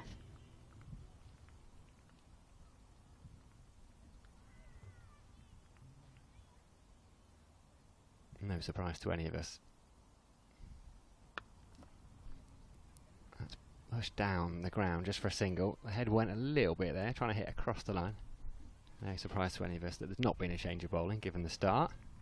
Yeah, I don't know if she was just looking to hit over mid-off there from Sophia Dunkley, but just bottom-handed it a little bit into the leg side. Well, Bryony Smith has hit over mid-on and over the boundary rope. That's the first 6 of the game. A big strike. Long on had just come up, actually. They just changed the field, as happens so often for a skipper. Cover had gone out. Long on had come up to mid-on. And Bryony Smith just dances down the track and lifts that one over the rope. Yeah, I think that was going anyway. That didn't matter where long on was. No fielders in the crowd was there. But yeah, like I said before, when Bryony Smith hits it, it really stays hit.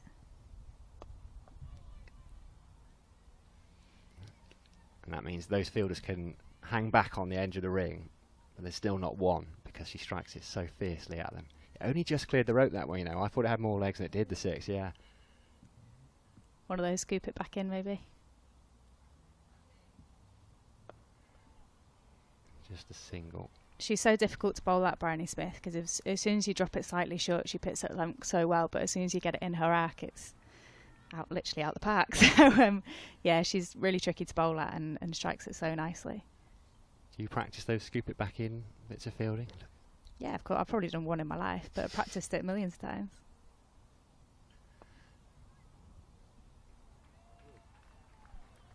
Scramble. Free for a quick single. Worth it for that one, though. Absolutely, yeah. I've got it on record on my camera. Yeah, you practice them all the time, considering you probably get about one a season, but it looks good in training, doesn't it? And that's what it's all about. So.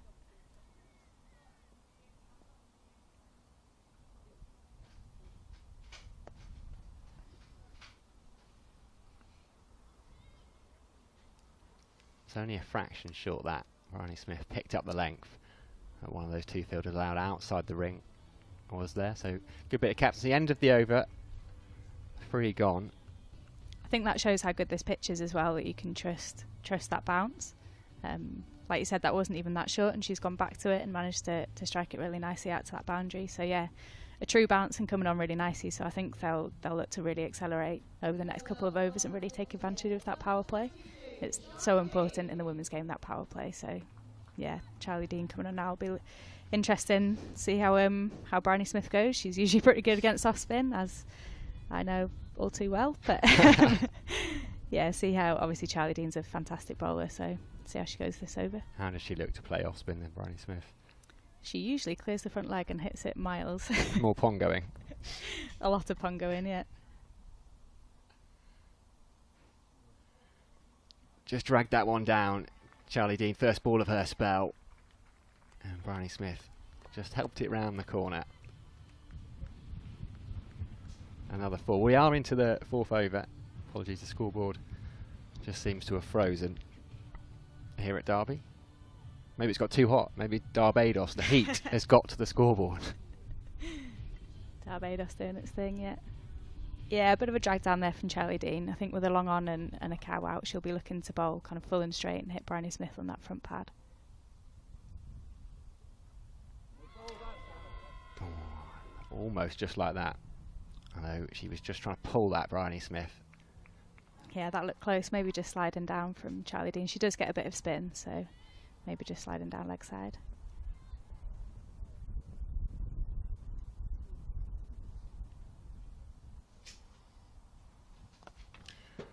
That's big from Bryony Smith. Just cleared that front foot. There's a fielder out there at deep mid wicket. That's her second 6 of the game. She looks in good touch. Moves to 16. Scoreboard's back. Someone's poured some cold water on it. 28. Wow, loss. Yeah, that's exactly how Bryony Smith plays off spin. Doesn't matter where the fielders are if you're hitting it over him.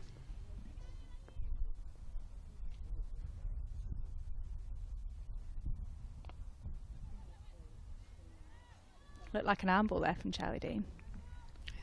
It's a good test there. Even a spinner of Charlie Dean's quality. A couple of boundaries early on. I think it might have been leg buys. The first ball went for 4 leg buys. Oh, Bryony Smith. She went again. She didn't get anything on it. Crashed into the pads. Yeah, that's well bowled from Charlie Dean. I think that pace is really key against Bryony. You've got to bowl a little bit quicker. You don't want to float anything up, especially in the power play to it. That one's gone up in the air. It's going to be caught. It's going to be the first wicket. It is the first wicket. Bryony Smith, she goes for 16, and Charlie Dean gets her revenge. 28 for 1. Just looked like she went across it a little bit there, Bryony Smith, and looked to hit 2 leg side. Just kind of squirted off the face a little bit. Oh, that was a horrible catch, isn't it? One of those stickers. Yeah. You know that everyone's expecting you to take it as well. They're always the ones that I drop, the easiest ones that are actually really hard. More time. Everyone thinks, oh yeah, they'll take that. You want it fizzed at you. Yeah. Anything that's spinning in the air is just horrible, isn't it? I definitely would have put it down. I can say that. It's one of the few things today I can say with absolute certainty. Oh no, come on. Safe as houses. Yes, you're very kind. 28 for 1 then, after a slowish start. Bryony Smith had just looked to get going, hit a couple of sixes. You can see her frustration. She quite fancied the big one today. Georgie Redmayne comes to the crease, Australian overseas star for the Stars. Yeah, I've not seen too much of Georgia Redmayne. I know she's pretty good square of the wicket. Quite a busy player. Yeah, obviously got a lot of experience playing in the Big Bash and played in the 100 a couple of years ago as well. Obviously got a gig this year, so yeah, be good to see her back for a little bit out there. That was the end of the over, so we'll have to wait a little bit longer to see her. 32 for 1 after 4. Lovely Stars having been put in.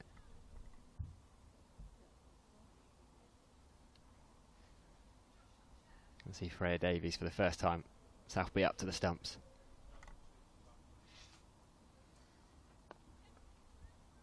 Against her old team as well here, Freya Davies. She'll be relishing this. Yeah, came across last summer. Wouldn't she love to do well? Redmayne then the left-hander. They wanted her to come a little bit earlier. The Stars were keen, and she said she wasn't quite match fit. And so it just shows how keen they were to get her over, that they were prepared to say, okay, give yourself some time, get ready, come over. Yeah, she's scored bags of runs for Brisbane Heat over the last few years, so she's a brilliant signing for them. She had that horrible injury a couple of years ago, didn't she? That clip. Well, yeah, let's not talk about it.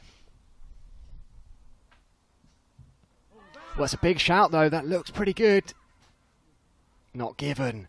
It's one of those from the commentary box. Sometimes you will learn there's ones that you just go finger up straight away. I've learnt not to, but it looked pretty good. That's going to be close. Yeah, I think it doesn't look like it's swinging too much out there, so maybe just pitch down or maybe just going down, but yeah, maybe a little bit too close to give. James Treadwell just gave the signal. Sliding down, he said. His word is the gospel around here.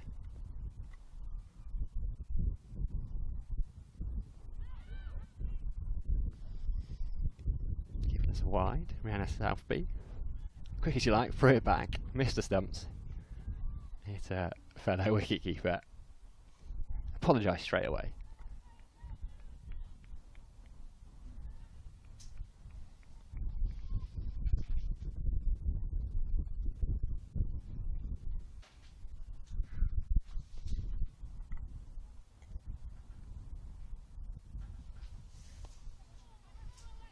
Moving back into the left-hander, chance of a run out. Oh, direct hit. Not given. Georgia Redmayne was looking for the single. Sophia Dunkley definitely wasn't. It was her call. Yeah. She was right to send her back. Both in terms of it was her decision, and she would have been out if she'd run that, I think. She's a hell of a fielder to be fielding at 45. Again, I wasn't actually sure if that was a direct hit or if that was maybe Rihanna Southby's glove knocking the bail off, but she went up for it, so a little bit cheeky if it was a glove. We'll say it was a direct hit. Yeah, we'll give her the benefit of the doubt there. And that just shows the strength of the Southern Vipers, isn't it? Someone who might normally be fielding in a key position. Well, they're all key positions in T20, mind you. It's a horrible position, short fine leg, though, isn't it? Yeah, it's not something I would volunteer for often, but yeah, I think when you've got Danny Wyatt at deep square and you've got Maya Boucher, who's another unbelievable fielder out there as well. Yeah, they're not hiding many in the field, the Vipers.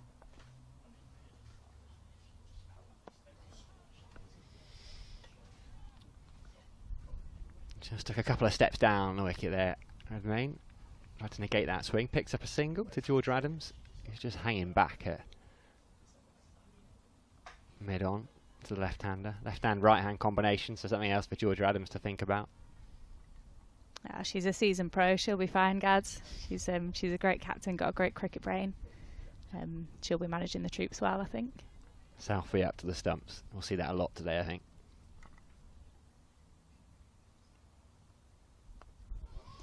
A big heave from Sophia Dunkley. She was looking to hit that over towards the old horse traps, I think, in the leg side. Didn't get anything on it. Scrambles through for a single. End of the over then, 5 gone, 36 for 1. The Stars. Charlie Dagnall's going to come in alongside Fee Morris.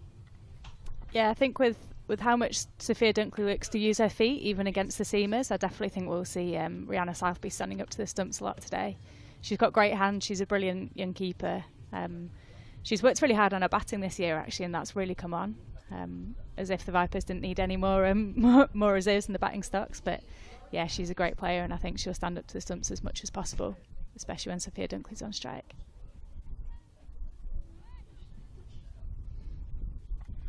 She's a good one. Some of the best hands in the country has Rihanna Southby. In fact, on Sky Sports last year, I think during the 100, we did a wicket-keeping clinic with her. Absolutely fabulous to watch. Bell is back. Just lapped by Dunkley. Strange kind of shock considering fine leg is back. Yeah, I felt pretty lucky over the last 2 years to have Ellie Threlkeld behind the stumps, who I still, I think Rihanna Southby's brilliant, but I still believe that Ellie's got the best hands in the country. But yeah, they've got some unbelievable keeping stocks in England at the moment. It's really great to see.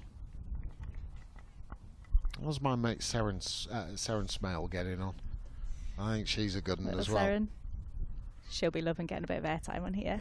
I think she's a very fine player.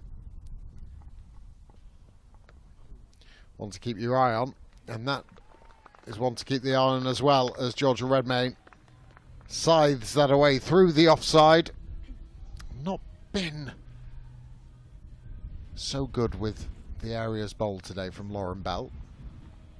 Yeah, it just looks like she's pushing it across a little bit. Kind of a few gone down leg side against the right-hander, and then that's obviously full and wide against the lefty. Just lost her radar a little bit.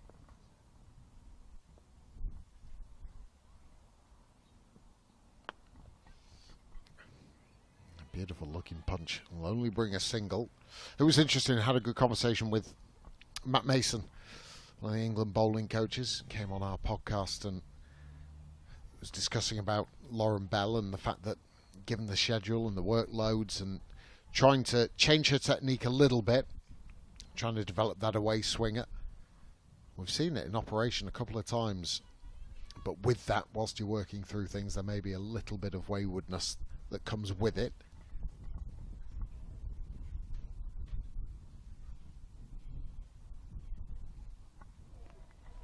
Yeah, it's interesting actually. You've probably got two players here. So Sophia Dunkley, who's looked to change her technique a little bit, and then Lauren Bell, who's changing a lot of things about her bowling action. And they're kind of trying to do it as they're playing.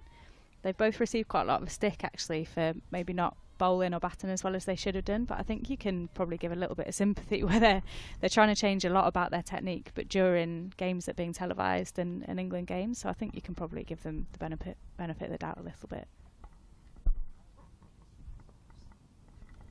I was doing the majority of them. Was that a dig at me? Not at all. I mean, mean more kind of social media and. No, but I'm sort of. I agree and disagree to a certain extent. I think when you're playing international cricket, I don't think you should be working on your game. I think completely agree. Yeah. When it comes to that, I think you've got to treat it not as even though if it's against Pakistan recently, as it was, and you know that they're a slightly lower standard than England. As Dunkley goes big, that's one of her areas. Don't bowl into that slot. From long off down to deep backward square, that's the area for Dunkley, and she'll pick up on those easy as you like. 6 overs gone, 48 for 1. Fee Morris is leaving us for the moment as Joe Gardner comes back in, but I will maintain that it's one of the things where I think domestic cricket is genuinely where you look to try and work on the game. International cricket, maybe not the platform to do so. Anyway, and one thing that I was keen to see about Sophia Dunkley is the change in technique, and has she changed it? Because that's what saw her out of the England side. The fact that if you bowl left arm spin or leg spin against her, she only had a certain hitting arc. And I wonder if she's gone away, tried to work on that, opening up more areas, because she got found out a little bit in the international game. Yeah, absolutely, and she's the type of character that wants to put in the work and weave her way back onto the international stage and showcase that she is equipped and has the talent to exceed even more so at that level. I don't think it's about the talent either. It is a genuine technical deficiency that I thought that she had, as that's been guided quite gloriously by Georgia Redmayne. There will be a couple of runs as Bella's in hot pursuit. I just think that when you look at Dunkley's technique, her bat face is closed off, she goes around the ball, and if the ball is moving away from her, the right-hander, it limits her a little bit, and she can hack across the line. And I think good bowlers, you look at the great international bowlers around the world, and the amount of excellent leg spinners and away swing bowlers there are, and I think that's where she came a little unstuck. Back in the England squads now as Dean gets to scoop one through. Yeah, Georgia Redmayne just trying to play quite square there. Obviously, I think Fee mentioned before, it's an area of hers that's pretty strong, square of the wicket.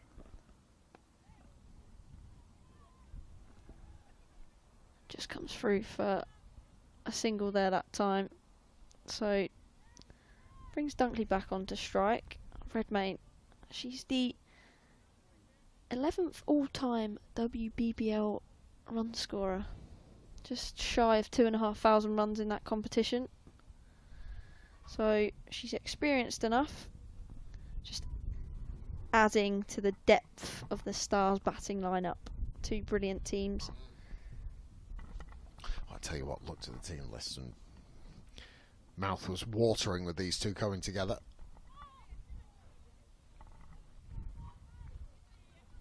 I mean, it's nigh on international.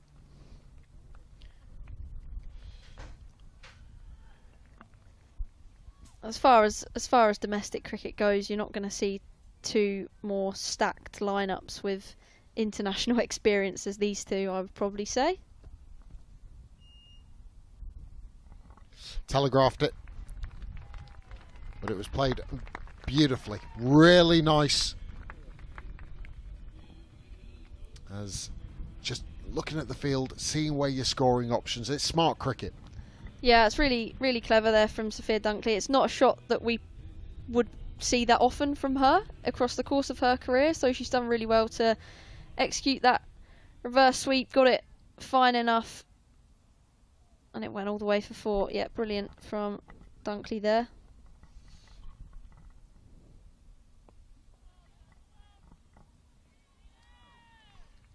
Concludes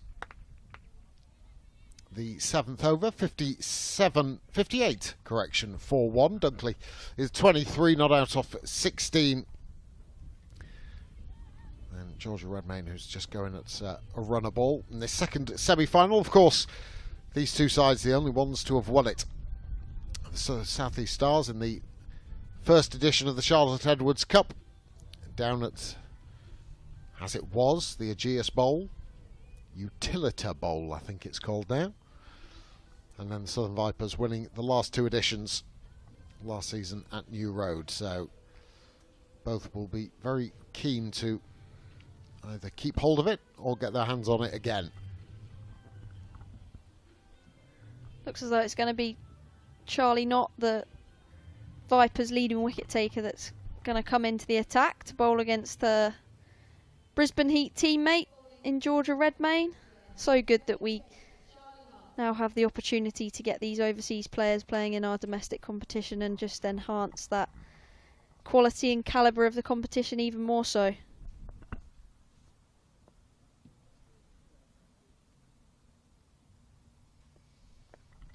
Yeah, couldn't agree more.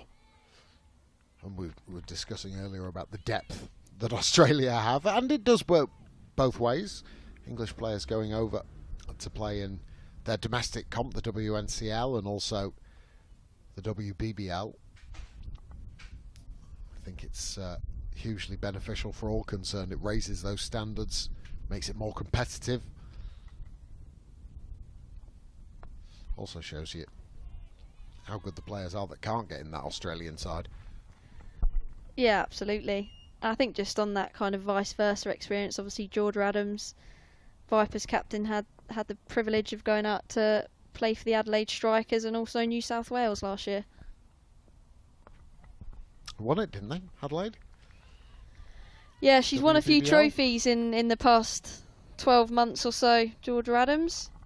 So obviously the Charlotte Edwards Cup, the Rachel Hare Flint Trophy, the 100, the WBBL. Let's just keep coming. Dad won a few as well. County championships down at Sussex. Tell you what, could make an absolute fortune if you melt down all their silverware.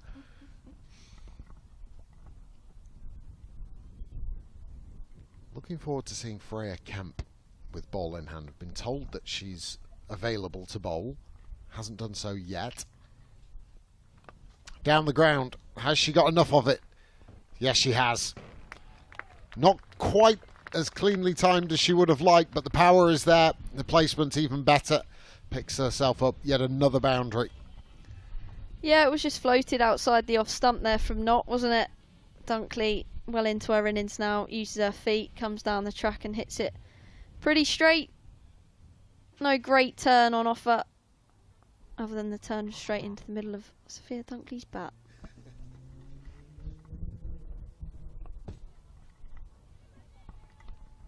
Good cricket. Really good cricket. So easy when you're blazing boundaries all over the show just to forget about the little tip and run and what's available to you.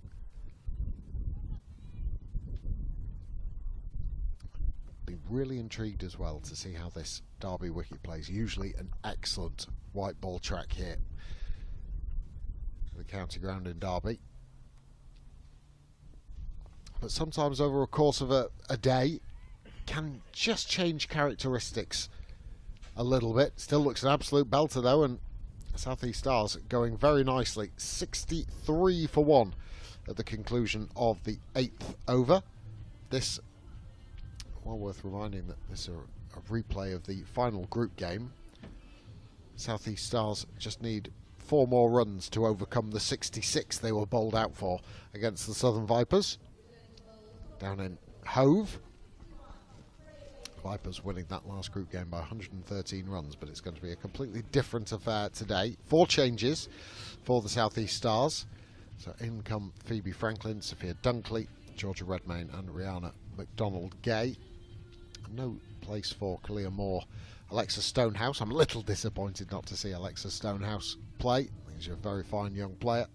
Chloe Hill and Maddie Blinkhorn-Jones left out.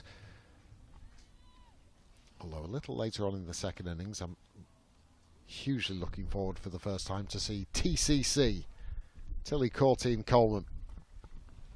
Yeah, she's a very exciting young prospect, just 16, teenager, burst onto the scene. Left arm spinner, very talented.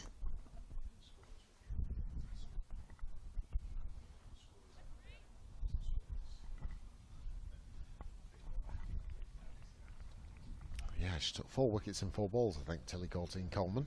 Was that against, who was that against? That was... I think it was up at Chester Street against the Northern Diamonds. Yeah. 5 for 19 she ended up with that day, yeah, no mean feat whatsoever. Don't have your peaks at 16 years old. I'm sure she's got a long career ahead of her. She has indeed.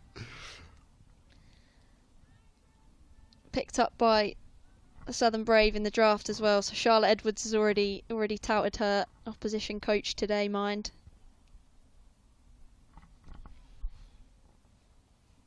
Yeah, I think she takes one look at a player, does Charlotte, and goes, I'll have some of that. Be useful for me.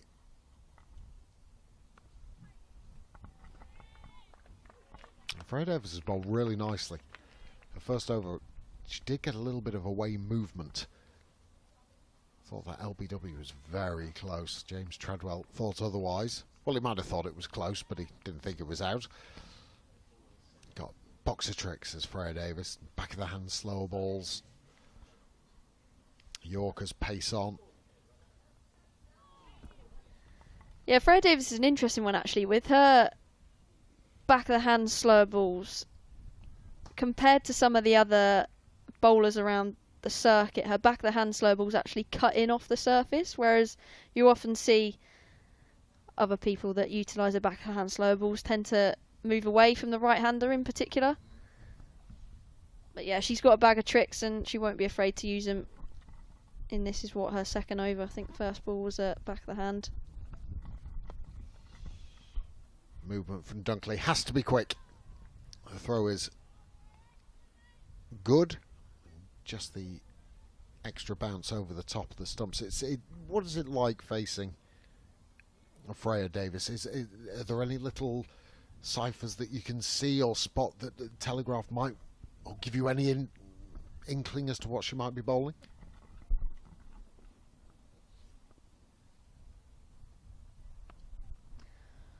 I think you can often tell by the field set.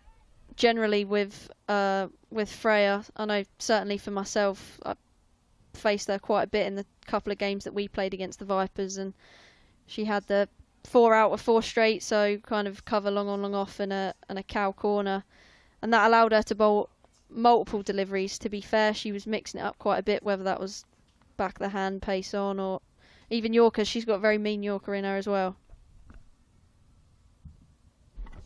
There it is, the back of the hand slower ball, but it's met with the flashing blade of Sophia Dunkley, and it's gone all the way over deep backward square. Don't bowl leg side to Sophia Dunkley, and she continues along her merry way. 35 from 21, 9 overs gone, 73 for 1. Yeah, Dunkley there just turning what was a pretty good over for the Vipers into a good over for the Stars. Yeah, as you can see there, just a bit leg side, wasn't it? And Dunkley's kind of gone with the ball and helped it round the corner, and it's gone all the way over the rope for 6. I think bowlers can help themselves a little bit. If I was bowling to Sophia Dunkley, like I say, leg stump line, if you're going to err, actually err a foot outside of off stump. Because traditionally, and again this may have changed over the last 6 months or so, but traditionally her hitting areas are long off or mid off through to deep backward square, so throw it outside the off stump I would. Georgia Adams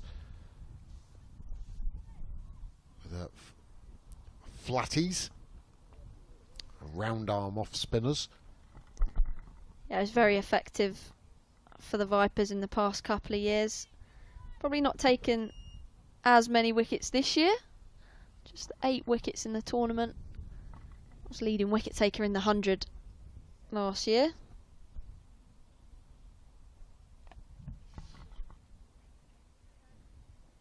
What I do like about Georgia Adams, and I think why she has had the success she has, numerous reasons. One, the round arm nature is she doesn't get a lot of bounce, so it's not necessarily, it sort of skids through a little bit more than you think. And I don't know about you, and maybe in the past you might have thought this, or batters think this, but you think, well, if I'm going to target someone in this Southern Vipers lineup, I'm probably going to go with Georgia Adams, and she's a much cannier bowler than that. Yeah, I think that probably does play into people's mindsets at times, but I think there was a stat that was flying around saying that she was a bowler that had the highest percentage of balls that were hitting the stumps. I'm not sure how big the sample size was on that, or when that stat was. Don't know if it's still true now, but you know that the stumps are always in play with Georgia Adams, and she got a lot of her wickets, certainly last year, from people trying to sweep her and things like that. Slog sweep from Redmayne. It's beautifully connected to as well. A little bit more air offered by Georgia Adams.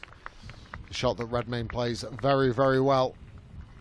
Sweeper off the stumps, might I add. That one was just outside off stump, so slog sweep timed nicely from Redmayne, as you can see there.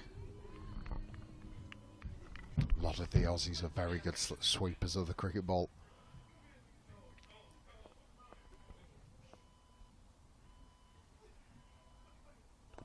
Once more, this time straight out to Lindsay Smith at deep mid-wicket.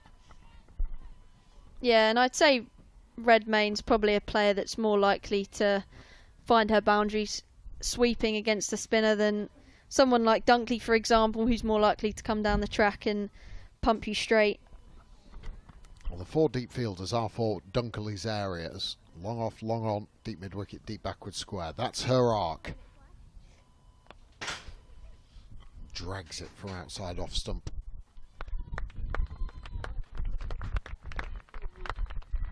nicely fielded. But a productive over for the South East Stars. And Southern Vipers, well, they need to start taking a few wickets. This is an excellent platform on which to build. 81 for 1 at the halfway stage. Joe, you're going to stay in situ. Michael McCann will take over from me. Yeah, brilliant start from the South East Stars. See those boundaries there on the wagon wheel, just in that kind of wide, long on, mid-wicket, straight mid-wicket sort of region. Dunkley, she's going nicely, 37 off 24, adding to her 200 runs that she'd already scored going into this game. A couple of half centuries. Hello, Michael. Hello. Platform's been very well laid here by Dunkley and Redmayne. Now time to kick on. Dunkley jams that one down into the ground. Yeah, still plenty of depth to come in this Stars batting lineup as well. So good that they've got 9 wickets in hand. Comes wider of the crease that time into the pads. Big appeal, nothing given. Good backing up from the non-striker Redmayne, who was immediately alert to the possibility of a single. That was a pretty decent shout, I think, from Lindsay Smith. Not sure if James Treadwell was perhaps put off by the fact that she had moved across her stumps and was also on the move. So one thing that comes to mind, I mean, she came very left arm around there, emphasising the around part in that. Now switches to left arm over. I've gone for a 5-4 onside field here for Redmayne, which slightly signposts where Smith would bowl, you'd imagine. She's not going to offer too much width, or certainly shouldn't be with that field. And indeed she's not. Worked away by Redmayne for 1. Georgia Redmayne still settling into life as a star. In addition, she's only joined at the back end of this T20 campaign.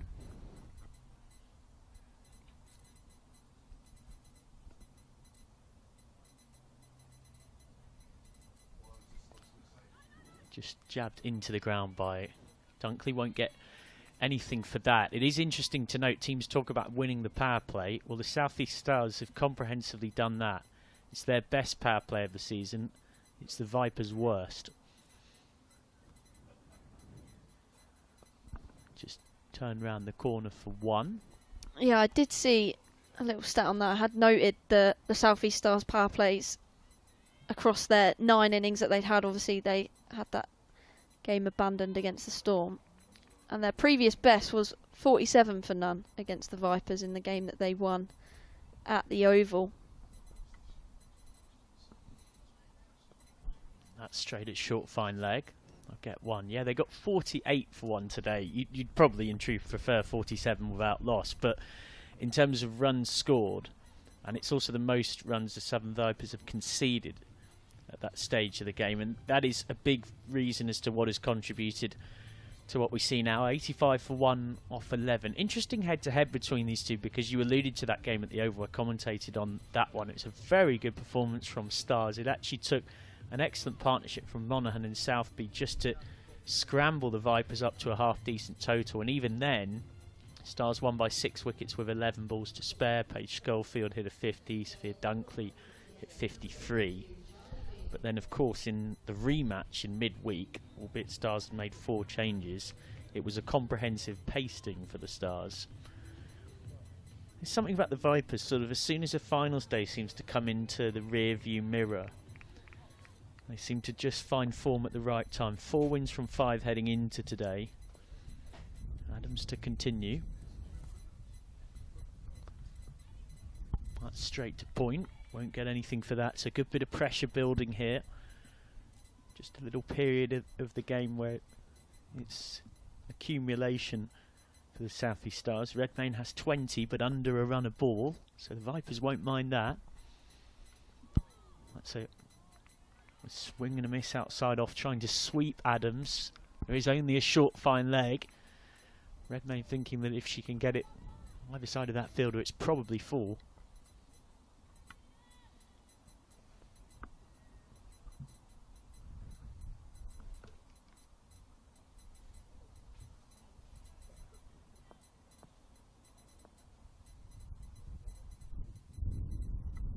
Adams gives that one more flight and beats Redmayne in the flight. It's a bit of a collector's item, that, from Georgia Adams. It's not too often she tosses it up above the eye line like that. Yeah, there's a little bit of turn on offer as well from Charlie Dean, but Redmayne obviously wanting to exploit the sweep with square up in the ring. Beg your pardon, Dean hit out to deep cover this time. Sport for choice, an embarrassment of riches in this Vipers bowling lineup. 6 we've seen already. Means that skipper always has that luxury of knowing if anyone does get a bit of tap, they can be hauled off no trouble at all. Dean's got one more after this. Just rearranging her field for the right-handed Dunkley. It's pretty much everyone out on the onside. A short fine leg, deep square leg, deep mid-wicket, and a long on. 4 in a ring on the offside and then long off. Gives that one some flight. Hit hard by Dunkley. Big chase for long on coming around, and that will allow them to collect 2.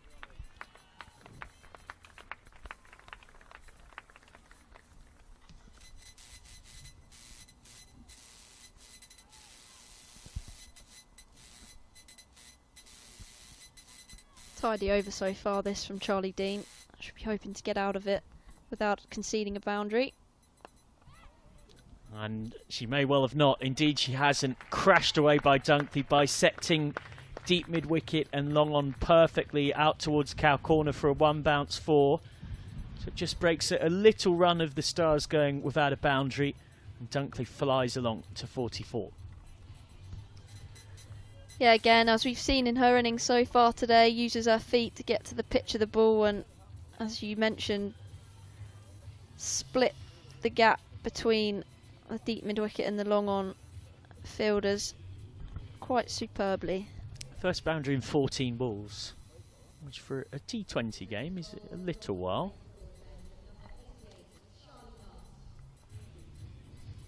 Now Charlie Knott, what a campaign she's had.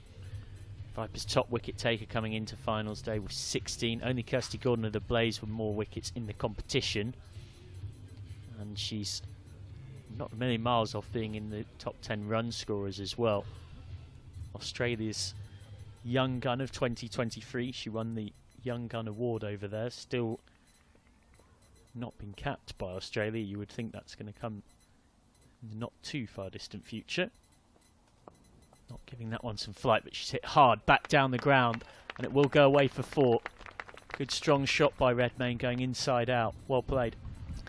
Yeah, she's done really well to get that there. You can see that she uses her feet, but the ball was probably going on to hit a 7th or 8th stump. She's just managed to create the room to get it straight and bit the fielder that was in the ring at mid-off. That's hit hard out to deep cover. Has picked out the sweeper perfectly.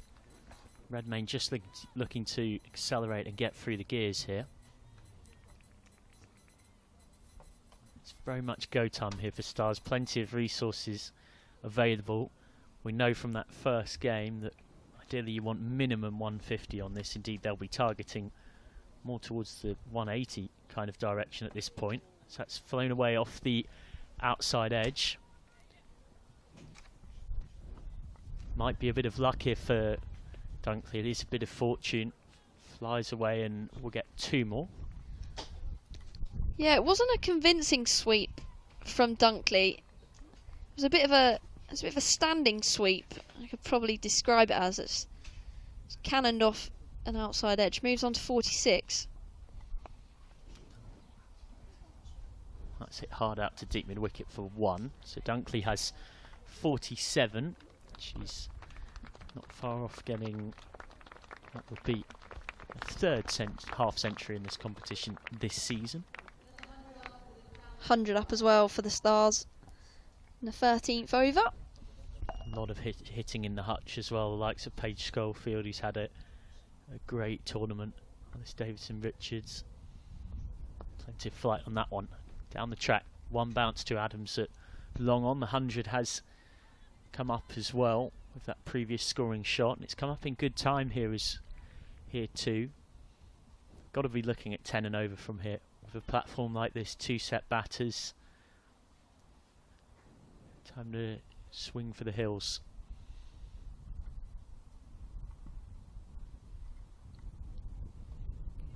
And that's gone behind square. That's going to take some stopping. And it will be just about stopped. That's an incredible bit of work and could be a run out. There was a little bit of confusion between Dunkley and Redmayne. Fantastic bit of fielding there. Out at deep.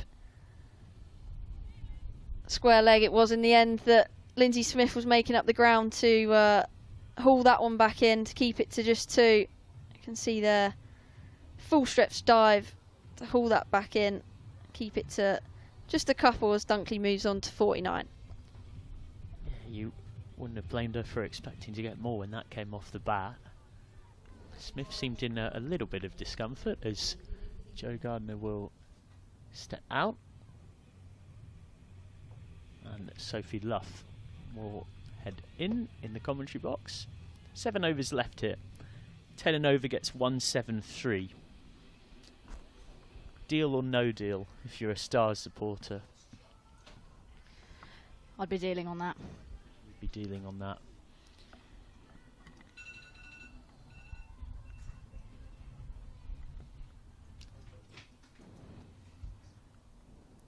Yeah, 8 and over would bring another 56. That'd be 159. That's hit hard by Redmayne. That's gone right in the gap. Again, it will need some amazing fielding to keep it in. It is some amazing fielding. More brilliant work out on the boundary. The mighty Boucher this time, my Boucher. That is great rope management as well, to somehow not be in contact with the rope while flicking that back. Yeah, I mean, just great cricket there. Great placement by Redmayne, splitting the 2 deep fielders there, and some brilliant work by Boucher to get round and stop the 4 there. That's hit hard. Getting out to Boucher, who keeps it 1. We'll see her with the bat later on, wielding the willow, and I imagine she'll be looking at this pitch and quite fancying a bat on it. Yeah, it looks to be playing nicely, doesn't it? And Stars have got a brilliant partnership together here to launch into the last 5-6 overs. Talked about partnerships in the earlier semi-final, and these two have set a brilliant platform for the rest of the Stars girls to come in and play with a lot of freedom. So Dunkley on strike on 49. She hit 53 in a win at the Oval against the Vipers earlier on this season. But she's gone for 49. Great bit of work behind the stumps from Rihanna Southby. Lovely flight interception from Lindsay Smith. Dunkley came down the pitch but got nowhere near it. She goes for 49 off 34. She's played a great hand but falls just 1 short of the half century. Yeah, she'll be disappointed missing out on a milestone there. It looked like she was almost playing to just try and get 50 there. You know, just trying to nudge and nurdle it. It's not really Dunkley's game, and Smith actually gets the reward. She's probably had the better of Dunkley through this innings, actually, and Southby does the rest. Great bit of glove work, as always, from Rihanna Southby. Yeah, you could see she was just trying to nudge it into the pretty vacant on the side. There was a short fine leg, and then everybody else in the leg side was back. I wonder whether that was almost part of the Vipers' trap in a way. Dunkley trying to turn it away against the spin. Noticeable turn as well. That's something to keep an eye on the longer this finals day goes on. We'll have spin bowlers licking their lips. Yeah, and Vipers have had to go back to Lindsay. They've had to go back to their key bowler. She's going to end up bowling out. We're still 6 overs in the game to go. I know Vipers have got such an experienced bowling attack, but yeah, Lindsay at the death is really important as well. But obviously Georgia feels like they had to get a wicket, and Lindsay's provided that. Now this is interesting. This is a bit of flexible batting order stuff from the Stars. Emma Jones has come up to 4, and I actually quite like this. She can hit the long ball. She will give it some welly. And she will not overly value her wicket, and I mean that in a positive sense in this context of this game. She's played that one straight to cover. Yeah, playing against the Stars, it's a bit of a lottery when you turn up. You never really know what their batting order is going to be. Jones has smashed that down the ground. Will take some stopping. Will be stopped on the bounce. I think that went about as high as it went long. She got underneath it a touch. When the power and timing align, my goodness me, she hits the ball a long way. I remember off pretty much one of the most central wickets at the Oval.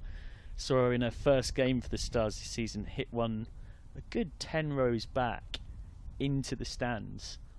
And that's a long old hit at the Oval.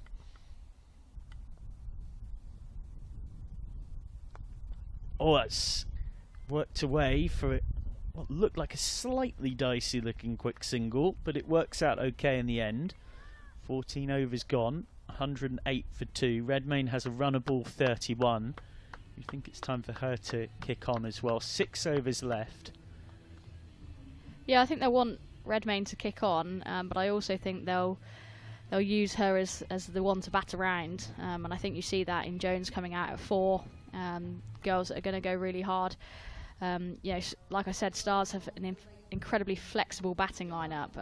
The girls could be batting anywhere in that middle order, I feel, but they obviously feel that Jones has got that ball striking ability to complement, I guess, the skill level of Redmayne, who's going to hit some quite square areas, and I presume Jones is going to look to hit straight and over that Cow region. Yeah, Jones can go straight to devastating effect. She's had to be very patient this season in a very impressive, so often winning Stars machine. Has been fighting to get her chance, but more recently when she has really impressed, which has got her spot in the 11. It's Freya Davies. Nice shot from Redmayne out to deep cover. One thing I would say though is you've got Paige Schofield, who has been devastating in this competition this season. She's got the best strike rate of any of the top 30 run scorers in the competition. She's the 8th highest run scorer, and she's still not out there. And we're in the 15th over, and she might not be out there for a fair old while. Yeah, I guess that's where they probably really look at matchups and who they want to send in when in certain scenarios. Yeah, they obviously feel that Jones is the way to go, but like you say, Schofield's had a tremendous couple of years actually. Slow ball and completely deceived Jones, who has to go doing exactly what she was sent up the order to do, trying to give it a whack, but she is out for 1 off 3. Clever bowling from Freya Davies, who gets her first wicket of finals day. Yeah, Freya showing all her class and international experience there. She's looked to take pace off, knows Jones is going to go hard, and yeah, gets reward for keeping it really simple, keeping the stumps in play. The batter misses and you hit. It's a simple game, really, isn't it? Easy when you put it like that.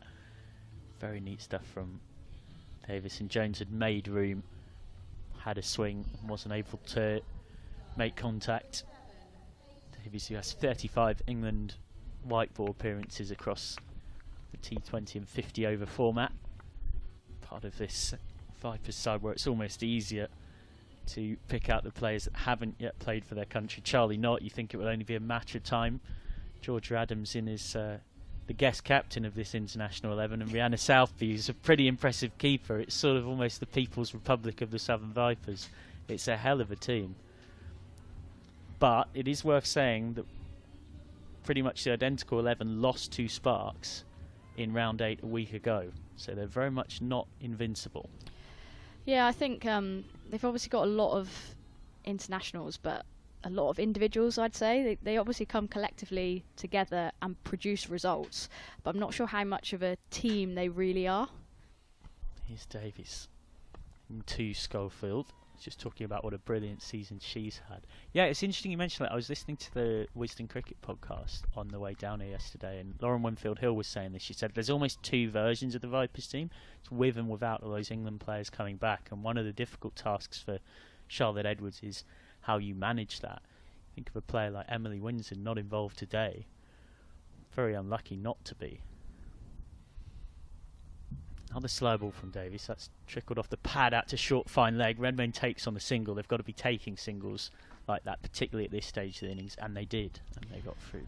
Yeah, I think it's a really interesting point actually, and you mentioned Emily Windsor as a prime example, but you know, no matter how well she performs, winning runs Windsor in any game for the Vipers, she is always going to be leapfrogged when the England internationals are available, and that's just how it works.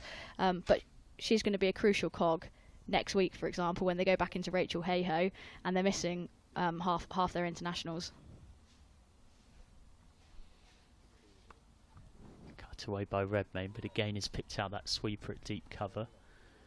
Windsor, who mentioned in jest that nickname she's got from a few of Winning Runs Windsor, because she's had this habit for both Vipers and in the 100 as well of consistently being almost the finisher's finisher, the one who is always there at the end and getting it done.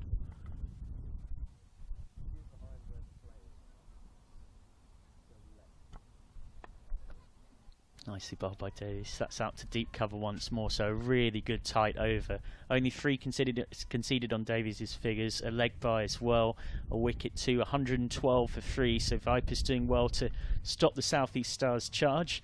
After some more thoughts from Sophie Luff, it'll be Sam Dulling. Yeah, big last 5 for both teams here.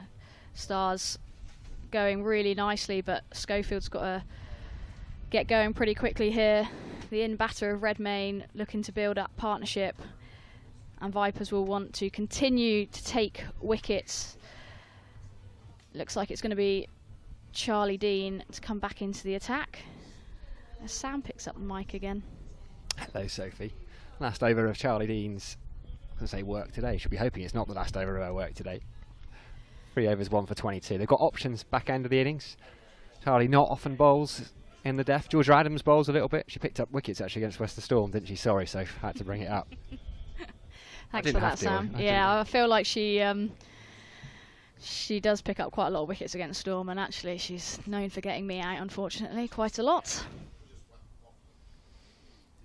Deft from Paige Schofield, who also has to be quite deft to avoid Georgie Redmayne when they were running. 4 runs. Starts with a boundary.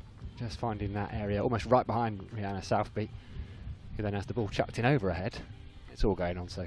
Yeah, Stars have done that really well today, actually. They've been able to manipulate the field, use those paddles, reverses. We saw Dunkley doing it against Dean earlier. And I think someone like Dean, you probably can do that because of her consistency with where she's landing the ball.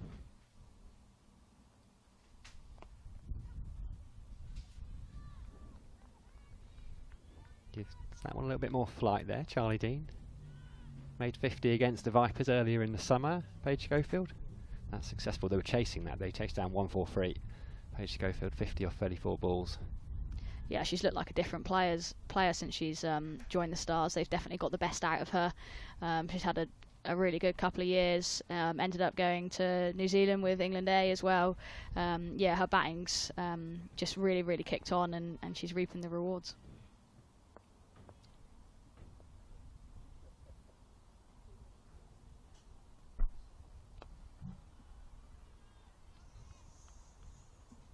Only a single, but sign of a little bit of intent there from Georgia Redmayne. Yeah, she didn't get all that. She's looked better when she's actually played more of a slog sweep out to that leg side boundary.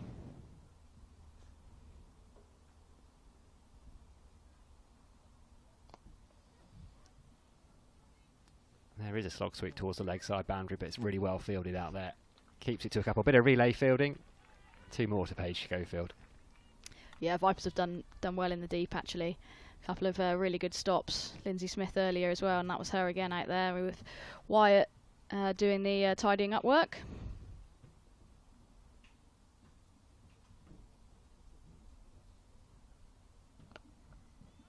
Tosses that one up to tempt her. It does tempt her, and she's found the boundary. Couple of bounces.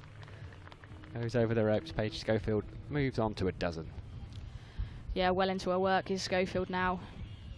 Striking the ball really, really nicely. A couple of boundaries in this Dean over, and Stars are looking to put their foot down going into this back end. Could be set for an imposing total here. 124 for 3. Wickets in hand.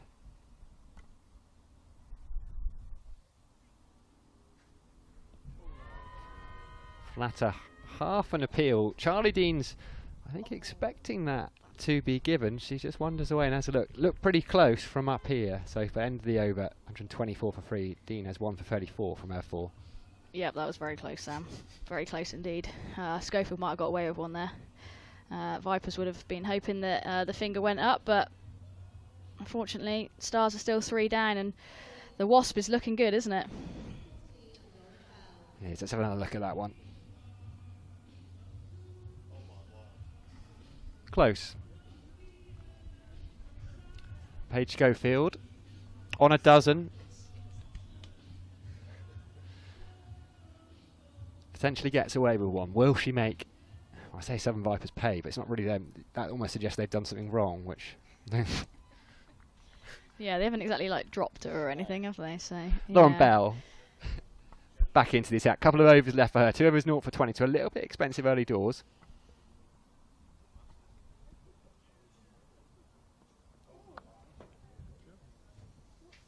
One came out a little bit wrong, I think. Yeah, it's given us a no ball. I thought James Treadwell was going to keep his arms in his pockets there for a second and say, oh no, it's just a slower one that came out the back of the hand.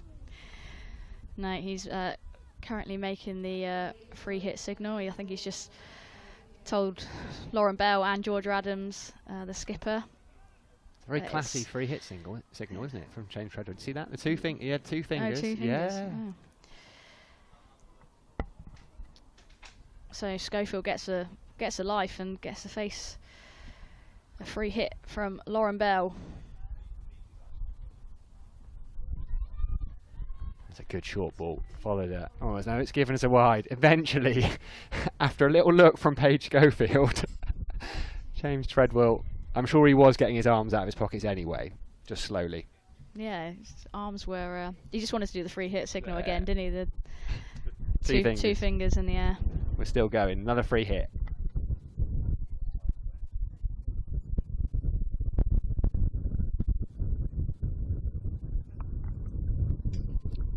Pulled into the gap. That's a lovely looking shot there from Paige Schofield. There's a couple of fielders out there. Maya Bouchier was the closest to it, but it was only about 5 yards to her right. Hit so hard though. This has been a costly start to the over. Yeah, Bell massively under pressure. A little bit wayward in her first couple of overs and hasn't started particularly well coming back here either. Always tough when you bowl a no ball first up. Puts you on the back foot as a bowler.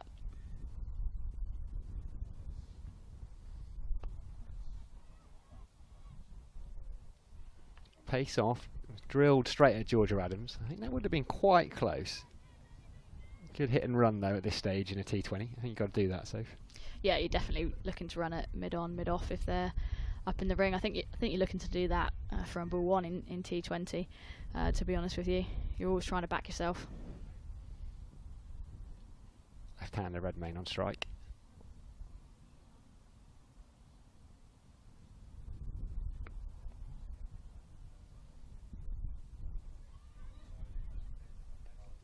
Danny Wyatt does well out on the boundary.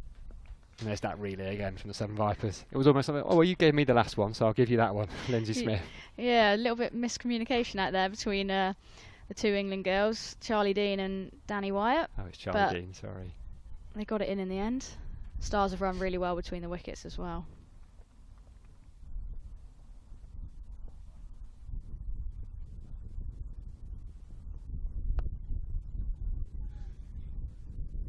It's into a gap again, so they'll run hard and they'll run really well. Yeah, Redmayne just finding the pockets really nicely here. You know, sometimes she hasn't done it intentionally. She's almost clothed the ball and she's ended up getting 2, but she split those deep leg side pockets really nicely there, and Paige Schofield was always coming back for 2.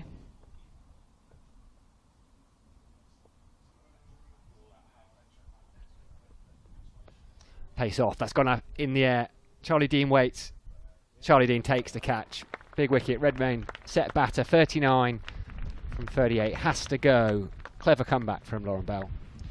Yeah, I think Bell will probably be relieved more than anything after that over. Safe hands of Charlie Dean there doing the work on the boundary. Vipers look like they just want to get back in position, get on with the rest of the innings and try and pick up a few more wickets just to stem the momentum that Stars have got. I think that's the other thing in T20 as well. Yes, the opposition might have got more than you were hoping for, or whatever that is. But the last few overs of an innings, towards the back end, as a fielding side, if you can keep taking wickets, get that momentum, how much of a difference that takes you into your batting innings. And we might see that from the Vipers here if they can pick up a few more. Yeah, that was the 4th wicket to fall. An opportune time. Vipers having won the toss, remember, an hour or so ago. And interestingly, Vipers are going to have to rely on not Adams to pick up a few overs towards the back end. Smith and Dean already bowled out. Davies has only got one more. You'd expect her to bowl out. So Adams is going to have to use herself and Charlie Knott. Tash Farron is the new batter. She goes for an audacious reverse sweep first up. LBW appeal. I think it looked like it was straying down leg side. You have to almost play roulette with South East Stars batting lineup, don't you? Just who's going to come next. Yeah, I always joke when we play them that we might as well not bother scouting them and just pull their batting order out of a hat and see what we come up with. 137 for 4, 17 gone. So despite losing Georgia Redmayne in the previous over, Lauren Bell picking up her first wicket of the day. She'll hope it won't be her last.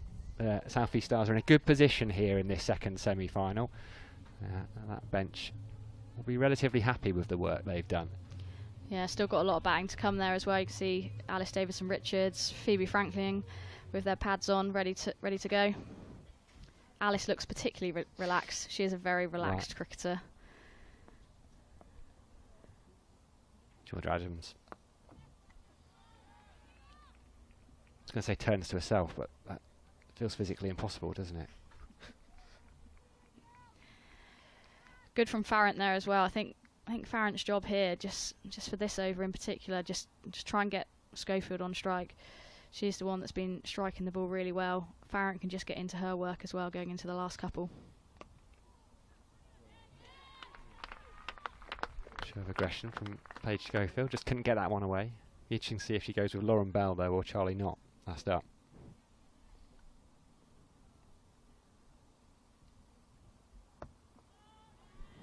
There's that Yorker from the spinner. Yeah, I think she'll look to use Davies next, and then see how that goes, and then she's got a couple of options for the last one. Lovely from Paige Schofield. Been tied down by a couple of dot balls. Again, she uses her feet, gets to the pitch, just gives herself enough room to lift it over cover. It's a lovely looking boundary that moves Paige Schofield onto 21. Yeah, a proper shot when you hit into out over extra cover. I think some players there, you talk about getting to the pitch of the ball, but what I think she does really well is give herself a little bit of room. Gives herself some room again, and this time she goes up over the leg side. Charlie Dean can only stand there and watch it sail over her head. 6 runs to Paige Schofield. She moves to 27. The South East Stars move to 148 for 4. Yeah, great batting here from Schofield. Can hit a long ball, and she showed that just then. Great strike. Can't get that one away. A strange over that. A decent over either side of the 10 biffed off the middle. Yeah, eventful. That's what like we that. like in T20, isn't it? Couple left then. 148 for 4. Who's it going to be, says Sophie Luff. Not going to be Davies by the looks of things. She's hanging around at the other end. It's going to be Knott now. She's bowled a fair bit in the death overs, Charlie Knott, this season. Bowled 2 overs, bowled 17 and 20 the last time they got that far. The last 2 Vipers games, they haven't needed 17, 18, 19, 20. Not always out of their choosing.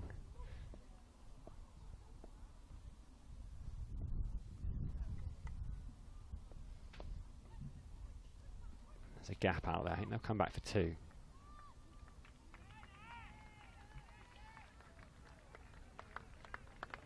Last couple of overs then. 150 up. Yeah, Farrant quick between the wickets there. Easily back for 2 with square leg up in the ring.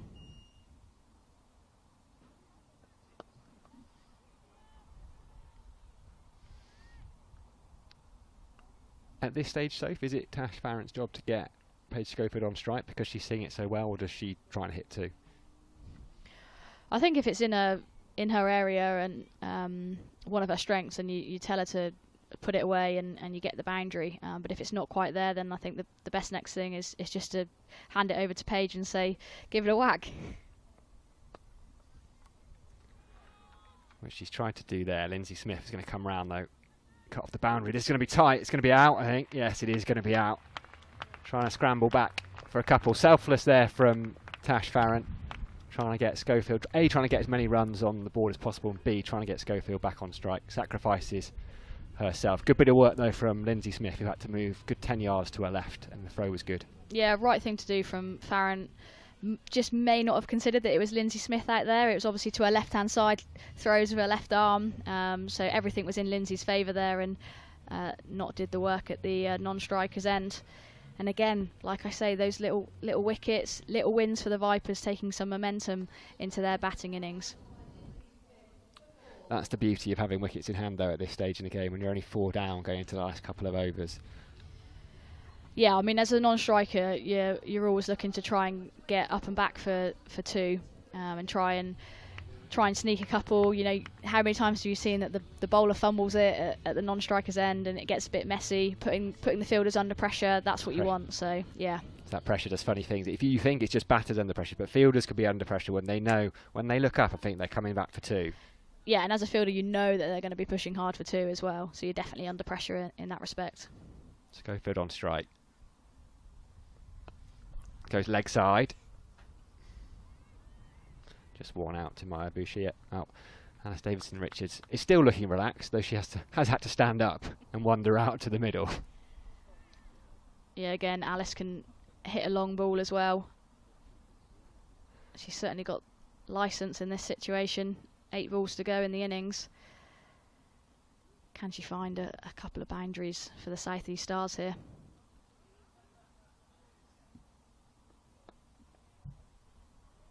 It's very good from Charlie Knott, giving her no width whatsoever. I always think when you're looking at T20 averages, you can get hung up on averages and number of runs. Actually, when you're batting 6, 7, 8, you just look at their strike rate. Alice Davidson-Richardson striking at nearly 140.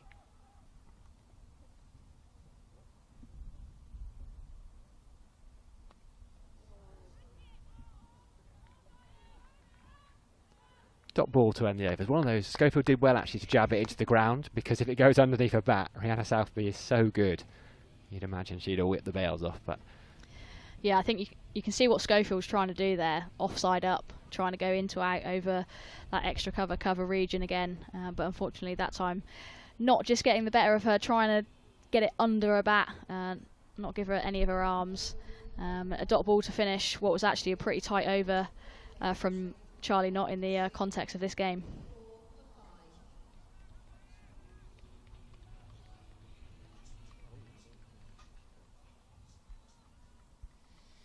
Well, an over later than predicted, so I'll give you that. Freya Davies is back into the attack. That's gone up. Fielder comes around, puts the catch down.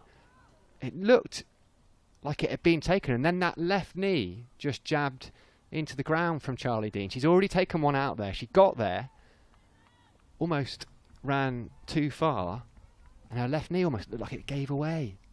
Another lifeline. Yeah, she has got dodgy knees, bless her. Dodgy knees for a 23-year-old.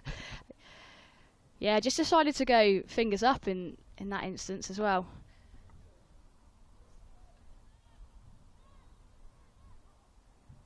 Just a single. 156 for 5. 57 for 5, sorry. Yeah, and not like costly in 2 ways, isn't it? You know, you haven't got the new batter coming to the crease, and you've also cost your team a couple of runs as well.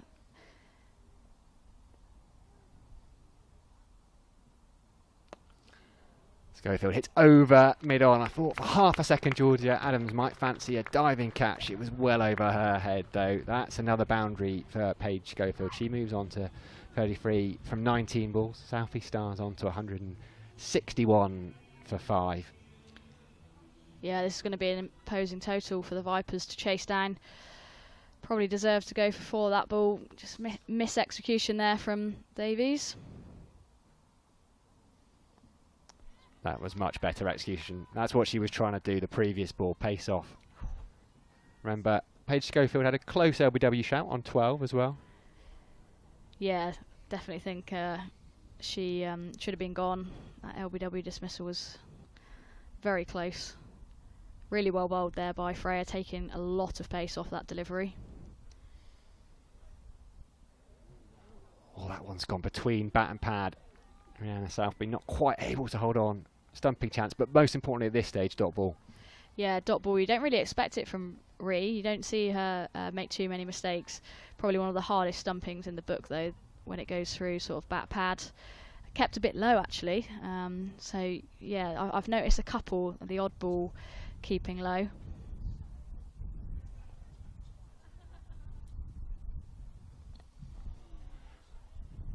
Not able to get bat on ball. It's a good last over, actually, in the end. Just 8 off it, 7 off the bat. But it's been a decent 20 overs for South East Stars. You can see Paige Schofield's frustration, not able to get hold of that one. Smashes the bat into pads. 162 for 5, so Southern Vipers will need 163 runs if they are to put themselves in a position to defend their title a little bit later on this evening. What do you reckon? So, South East Stars quite pleased with that? I reckon if you'd have offered them 162 at the start of play, they'd have said, yep, thanks very much. I think they'd have probably wanted a few more, to be honest, in the position that they were in. Obviously, Dunkley played a fine innings, 49. Redmayne again, a really good partnership between those two, and Schofield has come in and blasted 34. But I reckon they may have left a few out there, to be honest. Well, they were 81 for 1 after 10, so they've exactly doubled up, but you sort of feel as if you double up and then add a few, don't you, in a T20?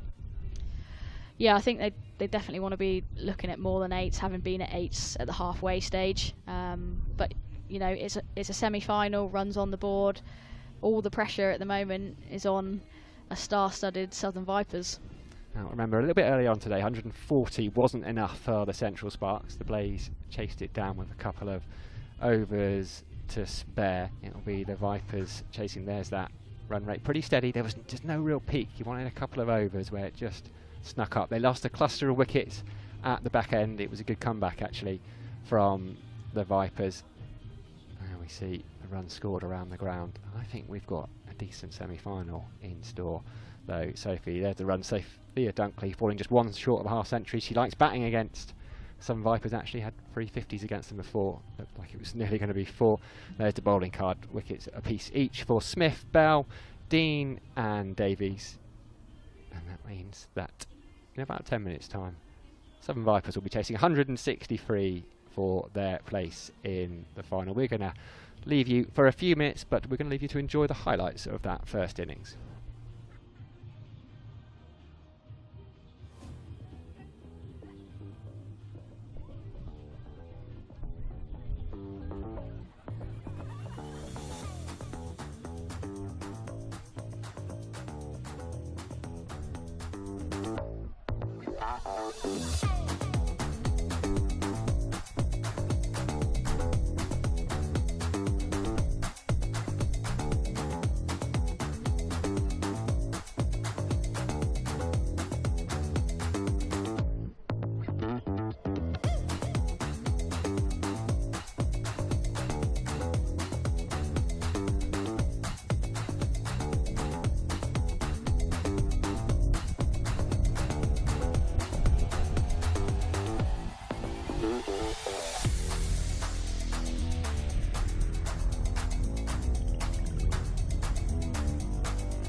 All the fun and all the games, they all start here with All Stars Cricket. Skills, friendships, smiles, dreams. It all happens here. Every session is all out action. All invited, even mum and dad. That's ball. Catch, go. All Stars and All Stars. Did you know in the UK every year there are over 30,000 out-of-hospital cardiac arrests? Emergency services, what service do you require? Did you know only 1 in 10 people survive a cardiac arrest due to their hospital discharge? Ambulance service, is the patient breathing? It's going blue. It's going blue. Right, listen to me. Did you know over a third of UK adults do not know how to do CPR? Can you feel the breathing now? No, I can't. Come on, Clem. If someone has suddenly collapsed, is unresponsive and not breathing, they are in cardiac arrest. Would you know what to do? Would you know what to do? Would you know what to do? Tap on their shoulders and ask, "Can you hear me?" If there is no response, tip the head back and raise the chin. Watch and listen for breathing for about 10 seconds. If there is no sign of breathing, call for help now. Start CPR by placing the heel of your hands in the centre of the chest with arms straight. Press down about a third of the depth and continue at a rate of 120 compressions a minute. If you are getting tired, swap with someone else. Keep going and don't stop until a defibrillator arrives. Be part of the team. Just give it a go. Just give it a go. Just give it a go.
Right then, welcome back to the second semi-final. Southern Vipers against the South East Stars. The South East Stars posting 162 for 5. We're ready to get underway with the Vipers' response. Tilly Courtine-Coleman kicking things off for the South East Stars, and a little mistake down at short third allows the Vipers to open their account. Joe Gardner from the Sunrisers alongside me. I'm looking forward to this chase. Yeah, it's set to be a good one, isn't it? Saw a tweet from Hypercourse saying that if the Vipers complete this, it will be the joint second highest successful run chase.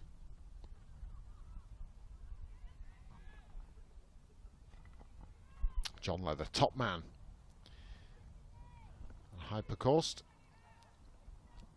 I often wonder, for those who follow women's cricket, it's an account on social media that you really do need to follow.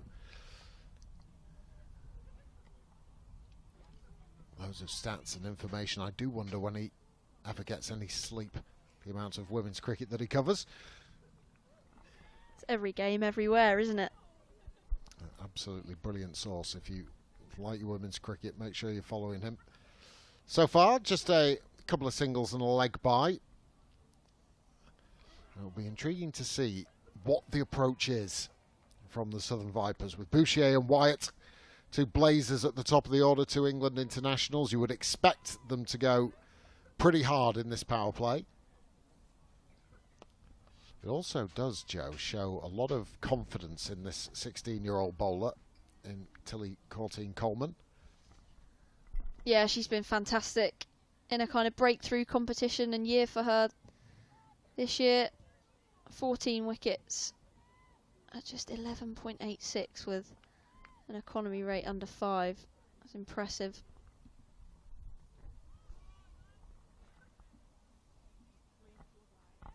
Yeah, when you're coming up against two of the best, not just in the country, but also in Wyatt, one of the best in the world, and Bouchier has the potential to be that. Be talked about in the same kind of breath. It's quite, you'd have thought, a daunting prospect. Not for Tilly Courtine-Coleman, though. Bouchier trying to manoeuvre the ball leg side, shuffling across to the offside. TCC keeping it very simple. Clattering into middle and leg, and an early breakthrough, and an important one for the South East Stars. Yeah, massive. Not too much turn from the young left arm spinner, but middle stump pretty much. Bouchier going to create some room to hit behind square. Misses out on the sweep. Bouchier scored career best 93 against the Stars the other day. Has to go early on in this chase for the Vipers.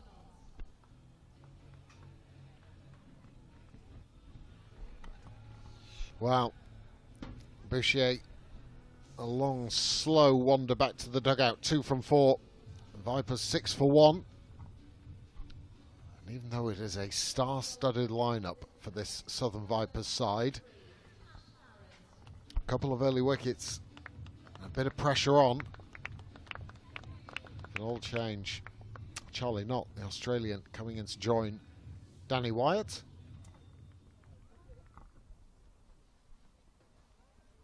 Two batters at the crease ending in double T.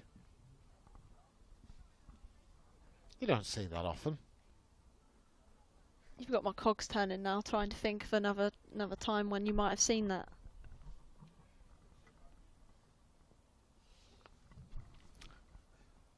Tash Farrant, it is. Bowling that first one short and wide, and given the treatment. Yeah, she didn't look particularly comfortable in her follow through there, Tash Farrant, and the ball would not have been where she would have liked to have landed that. It was short, it was wide. That's Danny Wyatt's bread and butter. Yeah, proper loosener from Tash. Trying to swing that ball into the right-hander. That's just a freebie, a gift.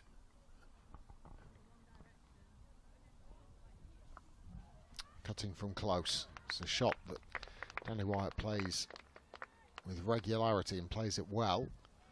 That's a better line from Tash Farrant. Thought of any other double-T'd surnamed players? I could keep you going all afternoon. It's really tough on the spot to think. Yeah, I know. I've not helped you there. Oh, thank you from the back of the box. Sam has just piped up with Emily Arlott. How did you not get that, Joe? Hidden in plain sight.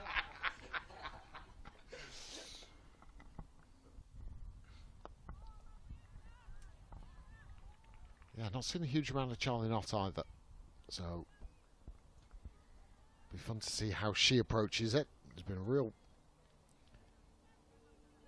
good time for her in the UK this summer so far. Yeah, I've been really impressed with her when we've come up against her so far this year. With both bat and ball, she's had a real impact for the Vipers. 196 runs with a best of 50, striking at 112. Obviously, Danny Wyatt, this is her 4th game. Best of 28 in this competition. Of course, she's been on England duty. Great knock in the last T20 international against Pakistan.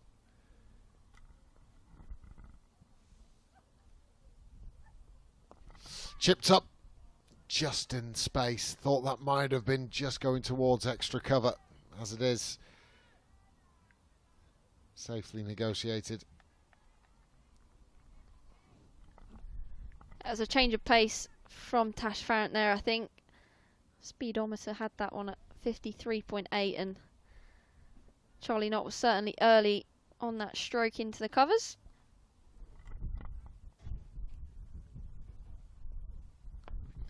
Down the track, launched by Danny Wyatt. How often we have seen that both at domestic and international level. Fabulous strike and a perfect way to end what was an expensive first over for Tash Farrant. 12 coming from it, 18 for 1 after 2. I've seen quite a lot of success from people using their feet early against the seamers and hitting through the line of the ball, particularly in the power play across the course of the 3 innings that we've already had here at Derby today. It's a lovely strike from Danny Wyatt.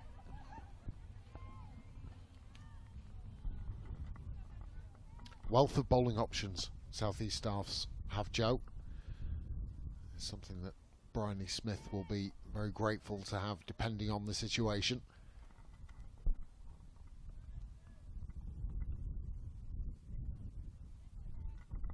It's going to stick with Tilly Courtine-Coleman.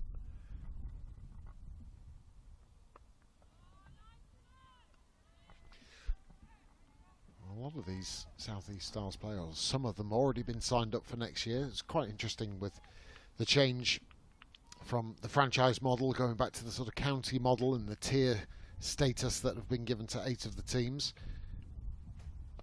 Some have been very proactive in announcing their signings for the forthcoming year. Bryony Smith signing as captain for Surrey next year. Paige Schofield, I think, has signed. Alexa Stonehouse, I think. Just chipped over. Chase on for Dunkley.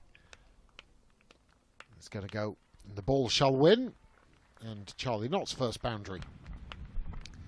Yeah, you felt like Knott was going to have to create something there. Faced a couple of dots and was 1 off 5. And managed to get that one over the offside that was up. Just slightly fuller from Courtine-Coleman.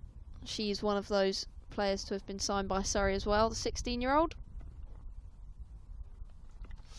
Just helped on its way. And that's an adjustment and maybe a touch of an experience as well from Courtine-Coleman. Trying to just change the line a little bit, bowl it a tighter line. And Charlie Knott was waiting for it. Yeah, the previous delivery was full outside off stump, wasn't it? So she's obviously overcompensated, as you so often see with one that's straighter in line and a little bit shorter. That's better. Yeah, so quite a few signed up. I think Blaze announced some signings yesterday or day before yesterday. You signed up? You don't have to say anything. Talk about putting you on the spot. There you go. Don't answer that. Sounded like an arrest, that, It's unfair. Daggers. It's unfair. Do not answer that question. But are you? No.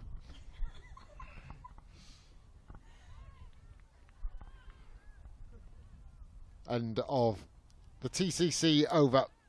And Vipers going nicely. 27 for 1. I've stumped you there, haven't I? Well and truly, I think, Daggers. No, but yeah, no. There's only. To be fair, it's only the Blaze and Surrey that have formally announced any signings so far with the change to the tiered system. What I'm saying. So yeah, it's a watch this space kind of moment in the domestic game, Yeah, I'd say. Yeah, absolutely. It is. It's an interesting time, especially for those of us who are outside of it, just watching on with interest to see how counties go about it, what budgets are designated for the women's sections and who they're targeting. Always enjoy seeing sides being put together and how coaches and administrators see. Of course, everyone keen to make the best possible start in the new tiered system. Rihanna McDonald-Gate, new bowler from the City end. Again, another one of those players that has signed for Surrey for next year. He's done kind of really well in the last 12 to 18 months or so. Was in England under-19 at that World Cup that you've mentioned already, and was on tours to Oman and New Zealand over the winter with England A, and hit the ground running at the start of the season in the Rachel Hayo Flint Trophy.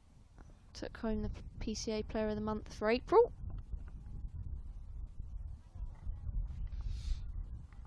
Sounds strange to say it after slinging one down the leg, so I think she's a really useful cricketer. Really got a lot about her, Rihanna McDonald-Gate. Again, you mentioned the 19s World Cup. I think she's got a bit of pace. She can add to that, I think.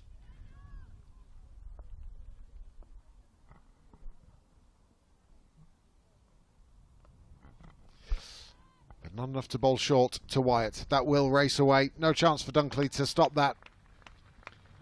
And Danny Wyatt is making light work of this power play at the moment. 16 from 7 she is.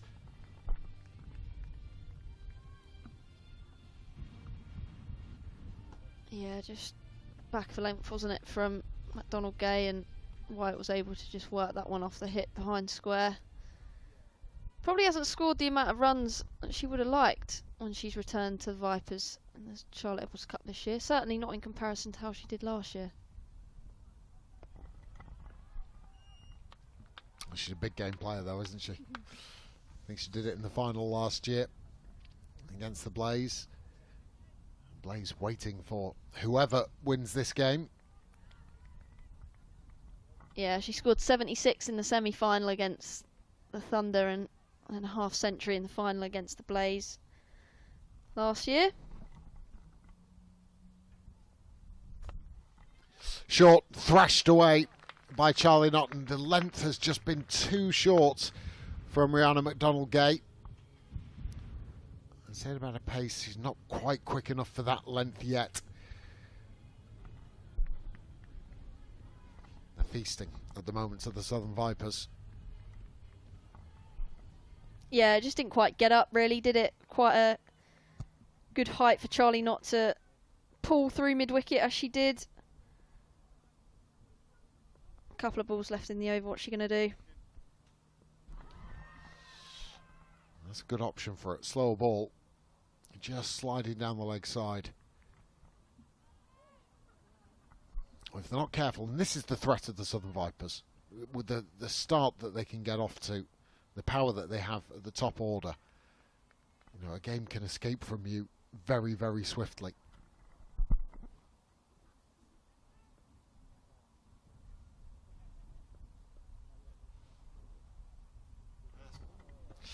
Two slow balls, and they have been bowled very well. No response to those from Charlie Knott. 3 gone, 4 gone. Apologies, 38 for 1. Yeah, very well executed leg cutters there from Rihanna McDonald-Gay. Some 12 or so mile-an-hour difference from the pace on delivery that got smacked through mid-wicket for 4. As we mentioned, promising future ahead of her as well. Already been on England A tours, as we mentioned, but it's been a solid start for the Vipers as well.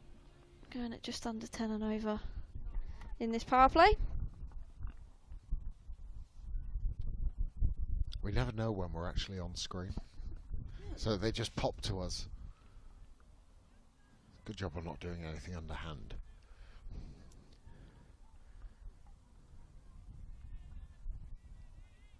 Right, Tash Farrant's going to have a go from the racecourse end.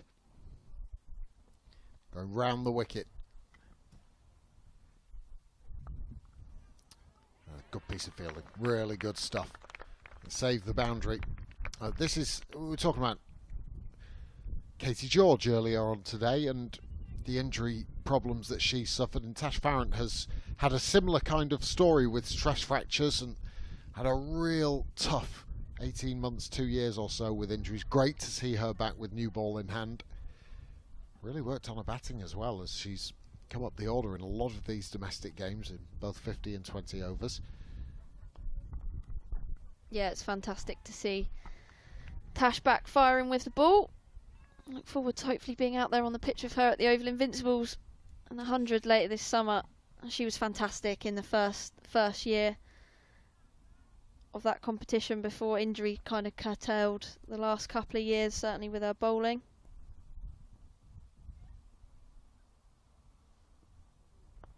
And it was with this angle of attack, you mentioned that first year, and she really did, and that's what got her back into the England reckoning. That performance in the 100 in the first year, and then that's when those injuries came on. But it was with this angle round the wicket, those slower balls and deceptions that she has, and it proved to be a very, very dangerous, and she was a dangerous threat.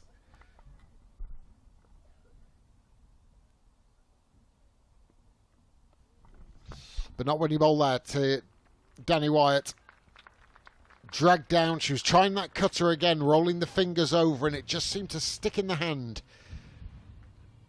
Danny Wyatt is simply not going to miss out on that.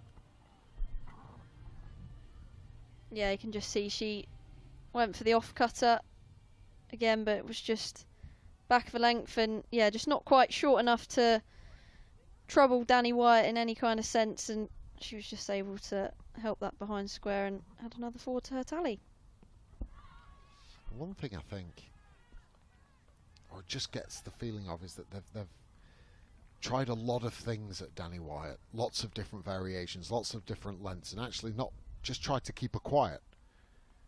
When that happens, she wants to be scoring boundaries. She's only happy when she's attacking, seeing the ball go over the rope. Yeah, I don't mind it as a plan in terms of trying to mix it up and vary what it is that you're doing, but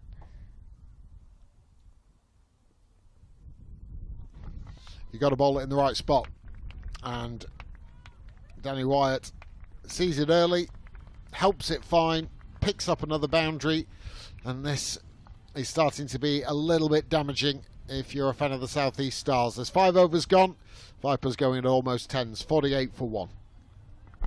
And obviously when you're bowling your variations, as we just see the bouncer there from Tash Farrant in the power play, the margin for error is so much smaller. They've tried to be proactive, knowing that Danny Wyatt wants to go hard at the ball in the power play, but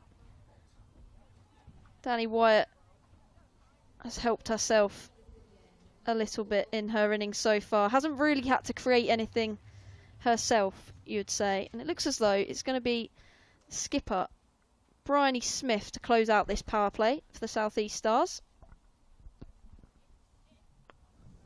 First ball from Smith is hit straight at extra cover. Now this in and of itself is not only interesting, but the very fact that Smith is bowling herself tells you a bit about the game situation. She's only bowled 2 overs in the entire competition this season until now.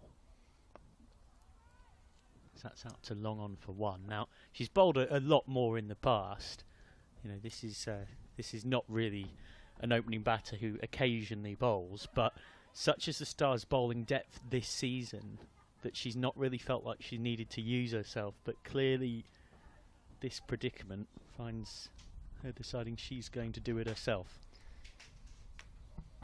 Yeah, and often you probably wouldn't say that off-spin was necessarily the matchup to these two batters, but the only off-spinner in the Stars lineup today. So that's skittled through, fielded by Danny Gregory. Yeah. Joe Gardner just saying to me, it didn't bounce, did it? Sums it up perfectly. It did keep a bit low. We've been talking about how good this track is, and on the whole it has looked very good, but that will give a bit of encouragement to the bowlers. Smith again, good hard slog sweep for 4. Great shot from Knott. Fetching that from outside the off stump gives Smith something to think about with her field placings. Yeah, excellent hard sweep in front of square there from Charlie Knott. I'll just throw Bryony Smith off, especially when you're a spinner and you've got someone sweeping you.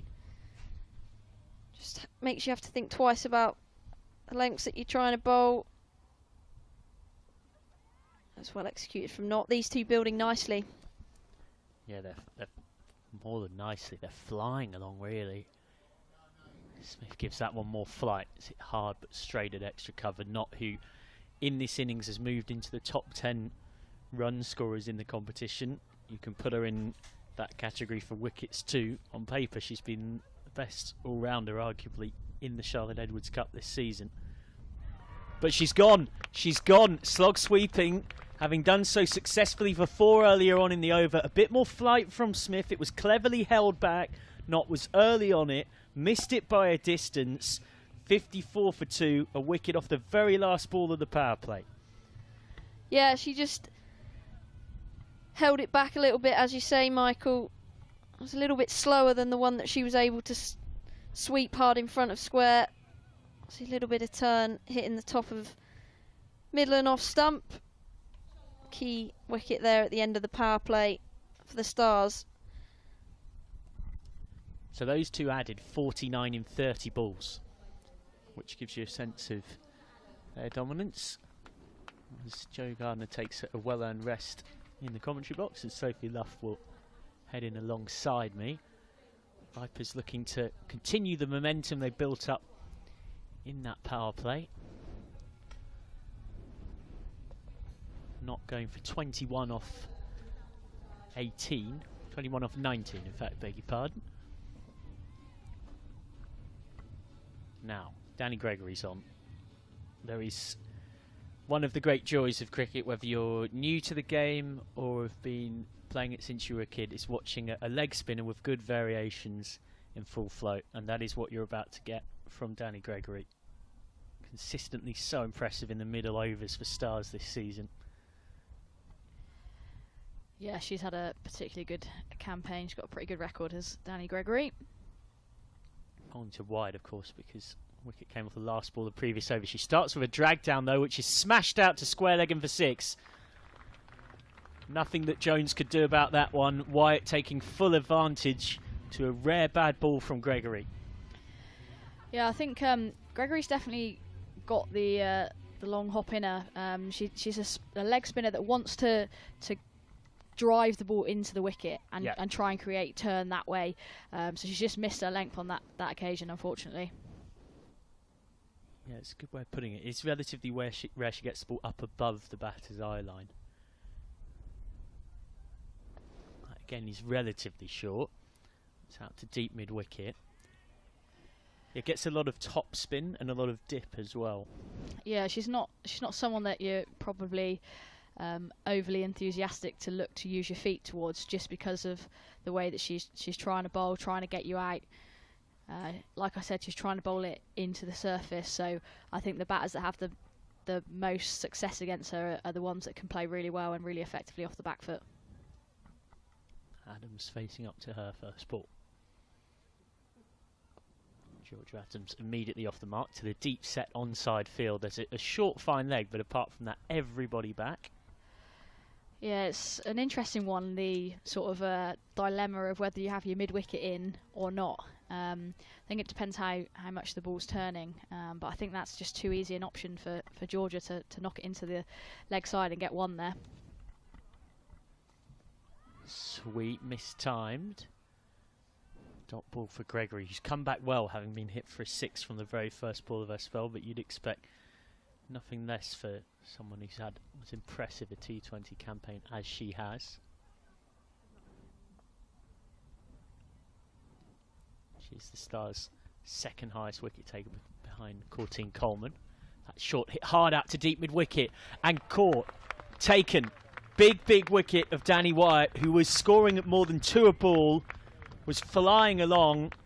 She will be absolutely furious with herself. It's a short ball, she's rocked back, and she couldn't have given mid-wicket a better bit of catching practice if she'd have tried. Danny Gregory gets her first wicket of finals day, and it's the important one of Wyatt.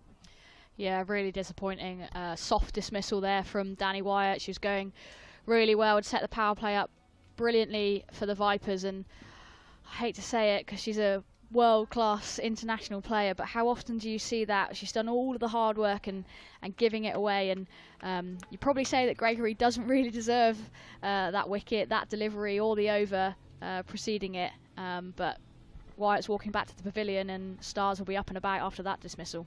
So suddenly you've got 2 batters in Georgia Adams and Freya Kemp, who, of course, pretty handy to have, of course, but they have only faced 1 ball between them, and that changes the dynamic of the contest. And while Vipers might be up above the required run rate, Stars will have a renewed sense of belief and optimism.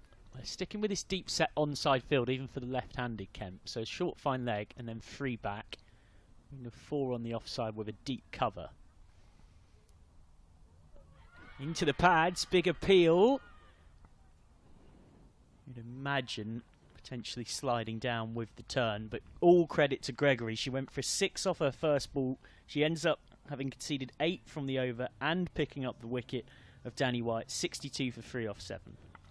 Yeah, she'll happily take that and well into her work today. Looks like it's going to be spin from both ends. Vipers have got to get a partnership together here. The captain, Georgia Adams, so much experience. And Freya Kemp is such an exciting prospect at the other end. Kempy likes to get bat on ball, so it'll be interesting to see how she approaches this innings and scenario now. Yes, you don't become the second youngest England player to smash a 50 in a T20I for nothing. And that took just 35 balls against India a little while back. Smith on. I wonder whether this is a bit for the Stars as well, about the fact it looks like this track is taking some turn. Here is Smith, will get a dot here, push straight back to her. Yeah, well, I guess the way that they've set up so far, the pacers in Farron and McDonald-Gay probably haven't bowled as well as they'd have hoped, and then Bryce thinking that spin might be more effective on this wicket. That time Adams will get 1 out to long on. They've liked to often bowl Courtine Coleman for an over or 2 in the power play, potentially maybe 1 in the middle, but always normally at least 1 or 2 at the death. So I wonder whether Smith is also thinking that she's going to bowl for a little spell here with Gregory through these middle overs.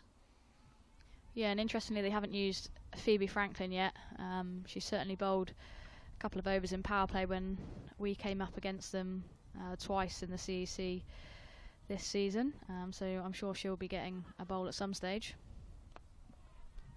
It's out to long off. Will be 1 more. Yeah, it's quite a ridiculous amount of bowling options. Alice Davison-Richards has only bowled 5 overs in this competition for the Stars this season. Yeah, it's interesting how Bryce sort of manages it. I definitely know my preference as a captain is to probably have less options and really back the bowlers that you have got out there. Flicked away. This will be a decent chase for long on coming around, and will be hauled inside the rope for comfortable trotted 2. Phoebe Franklin out there, bowls very wicket to wicket medium paces. I think sometimes when you've got too many options, you almost question, you know, what's my best option at this moment in time. Turned away to long on. Right now Smith has decided the best option is herself, and that is looking like a very good decision. She will of course captain Surrey next season, who as others were discussing earlier on in this innings, have been straight out of the gates in terms of, certainly at the very least, announcing their signings. As far as I understand, various bits of pens have gone on various bits of paper across the country, but others have not been quite so forthcoming in publicly saying that. As that's gone away through backward point off the trusty outside edge, which brings 4 here.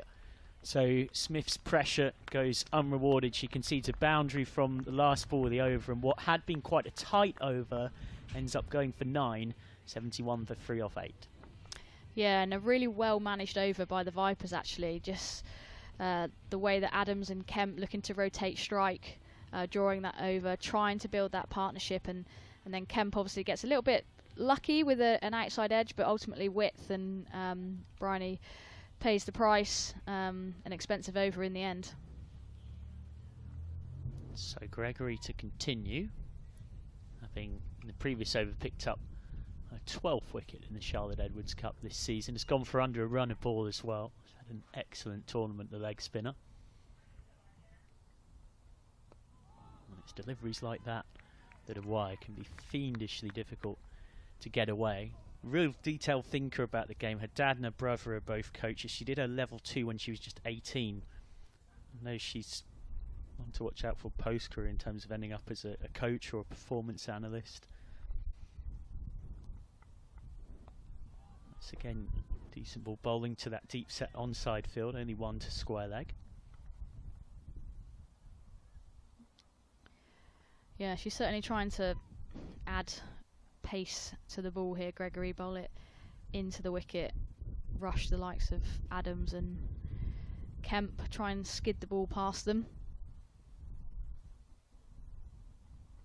Again, sticking with that deep set onside field for the left-handed Kemp.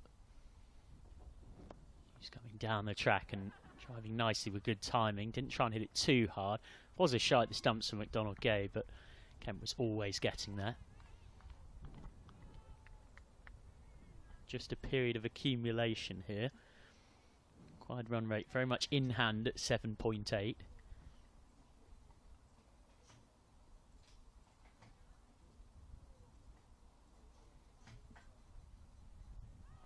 Comes off the pad. Will be 1 more.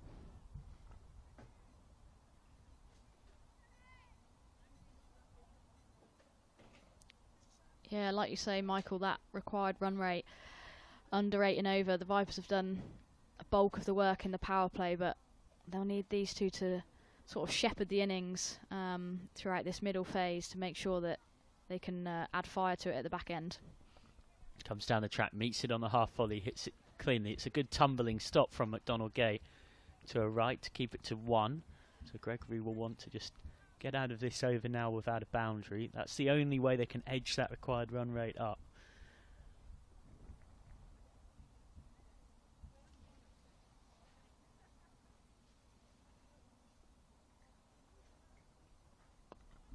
Down the track, this will be 1 to long on. Danny Gregory will be very happy with that. The over concedes just 4 off her figures, chucking the leg by 5 in total, 76 for 3 off 9. Yeah, brilliant second over from Gregory, backing up her first where she got the important wicket of Danny Wyatt. Vipers 76 for 3 here. I'd say it's actually in the balance here, Michael. I think I would rather be the Vipers, but it's relatively narrow. They are above the required run rate. We know that they bat deep as well. Now, this is a key moment in the match because Farron has gone for 22 off her 2. McDonald Gay went for 11 off her 1. Bryony Smith will have had it on her mind that at some point she's going to have to go back to seam. And she's going to do that now by bringing Rhiannon McDonald Gay back on.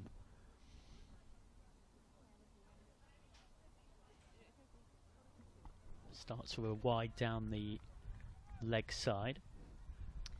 Yeah, I just feel like the South East Stars seamers, both Farrant and McDonald Gay, struggled with their lengths, and McDonald Gay in particular a line. I know they've looked to change pace, particularly when Danny Wyatt was going hard, but just need to find that consistency. It's guided away out into the covers for just 1. Yeah, no Alexa Stonehouse in the 11 today. She offers good variations as well as that left arm angle. Okay, just having a chat with Bryony Smith about plans and what she's looking to do here. Smith's still got a couple of options that she hasn't turned to yet. Alice Davidson-Richards, Phoebe Franklin. Even Sophia Dunkley with her leg, she's had a few overs this season. So that's away, out through point. Will take some work to cut it off. It won't be cut off. 4 more. So the Southern Vipers are more than halfway there. They're going nicely as Adams and Kemp look to build into their innings here. Yeah, carved away from Freya Kemp. It's actually quite well bowled from McDonald Gay. Kemp just giving herself a little bit of room and carving it through backward point region. Slow ball out to long on for 1 more. And I guess that's all Vipers really need to do here in terms of the required run rate. If they can, you know, find that boundary and over and tick along in between rotating the strike, then it should be a comfortable chase if they're able to do that. And that's where Stars really need some wickets. Just worked to off a hit by Adams for 1 more. Yeah, they've had a great season in T20 this year, Stars. They had a losing record last season. They were nowhere near the top 3 race as it was back then. This time 7 wins. A washout against Storm when they had them 38 for 3 after the power play. And 2 That was losses. a shame. That was says Sophie Luff. He was out there batting in the rain at Beckenham. Was obviously very unhappy to not have the chance to continue batting in the increasingly pouring rain.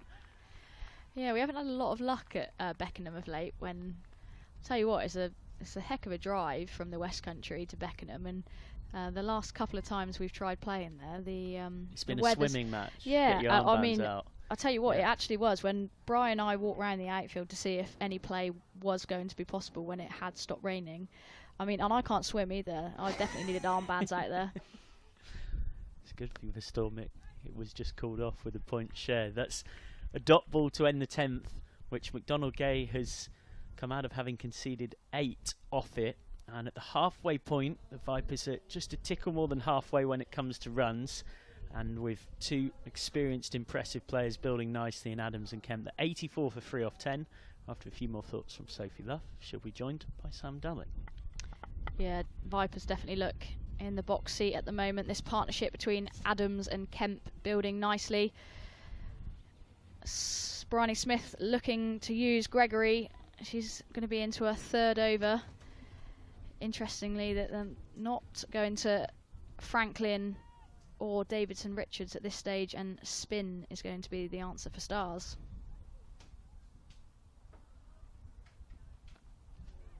That's hit straight to a fielder. Wicket falls. Sometimes that happens. Oh, it's a no ball. It's a no ball. And almost a run out. James Treadwell has got his arms outstretched, and in the end, Freya Kemp did well to avoid. I think it was Georgia Adams actually coming through for a single. Did well to avoid being run out. A lifeline. One of those balls from a spinner where so often you bowl your best ball and you get hit for 4. You bowl a full bunger and it gets hit down someone's throat. It did get hit down someone's throat. She'd overstepped. It's going to be a free hit. As James Treadwell with the signal again. Yeah, they can change the field here because the batters have changed ends. It's hit down the throat of Davidson-Richards at mid-off. She takes the catch, but can't be out. So we've seen 2 balls go straight into the hands of fielders in the deep. And everything happens when I come back on, so. Yeah, they've caught well, but no one's walking back to the pavilion, unfortunately, for the Stars. And Gregory, having bowled incredibly well in her first couple of overs, has started loosely here. That one's dragged down again. That's going to go straight to a fielder, is it? Oh, it's put down. I thought it was a brilliant catch. I thought it was an absolute stunner from Phoebe Franklin out there, diving forward. She'd made the ground. It was right in front of her. It was really low.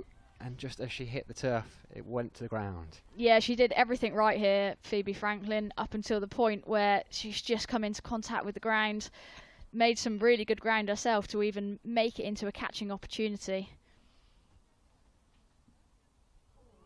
And there it is, finally at the wicket.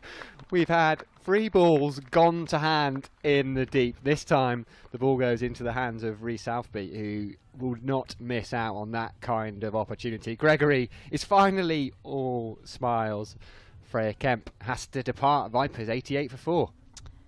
Yeah, I said it's a little bit risky using your feet to the likes of Gregory, unless you really see it tossed up. Again, just drives that ball into the wicket. Kemp advancing and Redmayne doing the rest. It was really good from Southby. That looks very simple, but actually I heard an interview that she did where she said one of the things she really has to work on is waiting for the ball, because she's so quick. Her hands are so lightning fast. So often her hands just go, and she's had to work with tennis balls to stop herself almost snatching, and sometimes those easy ones can go down.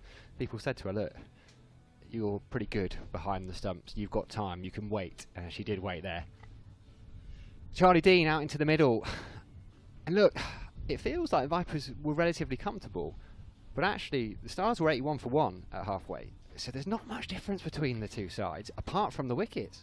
No, I said to Michael just a moment ago that I really feel that it's in the balance. I think wickets in T20 really stem the momentum, and yes, we know that Vipers bat deep. They've still got a lot of experience to come in Elwes as well.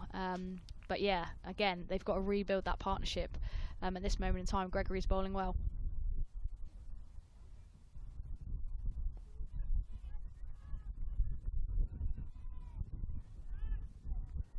Important for the Vipers now almost to take a couple of overs to consolidate, because that run rate required 7.9. That won't worry them. What would worry them is if they are 6-7 down, still needing that off 5 or 6 overs. Yeah, that's when it becomes really tricky, when the rate is up at around 7.5, 8. When you've only got a couple of wickets in hand, it's easy to manage when you've got 5-6 wickets in hand, that run rate, but when you've only got a couple to play with, that's where 7s and 8s get a little bit nervy.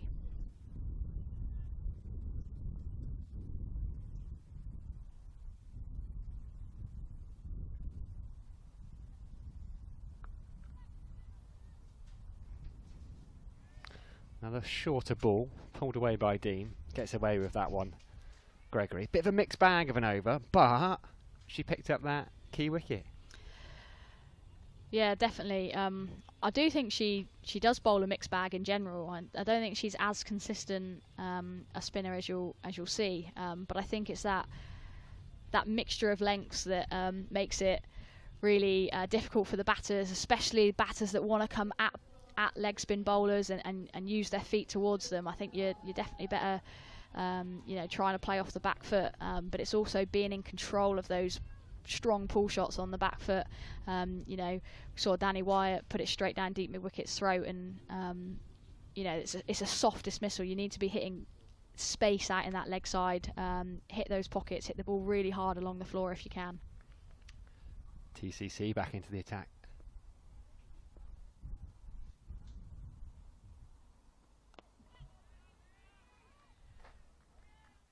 I like this from Bryony Smith as well. She's really attacking. She senses that the Vipers are just wobbling. And believe it or not, it feels amazing to say, given she only made her debut at the start of this tournament, but she is their go-to bowler. She is arguably their best bowler. Best wicket-taking option.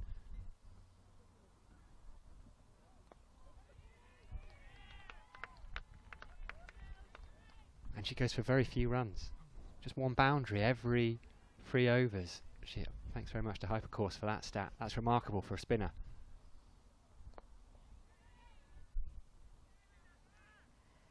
Yeah, she actually made her debut against us at Bristol. I'm not sure if she bowled in power play that game. I think she might have done actually. And then she played the following week when we faced Stars again, and she's been really impressive. Crazy to think she's still only 16. They'll push. They won't come back though. Sensible.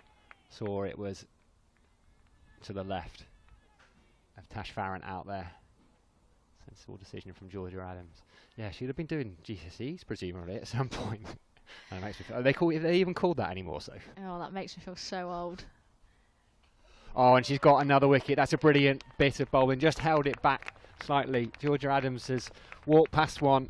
Rhys Southby with those soft hands behind the stumps. Georgia Redmayne.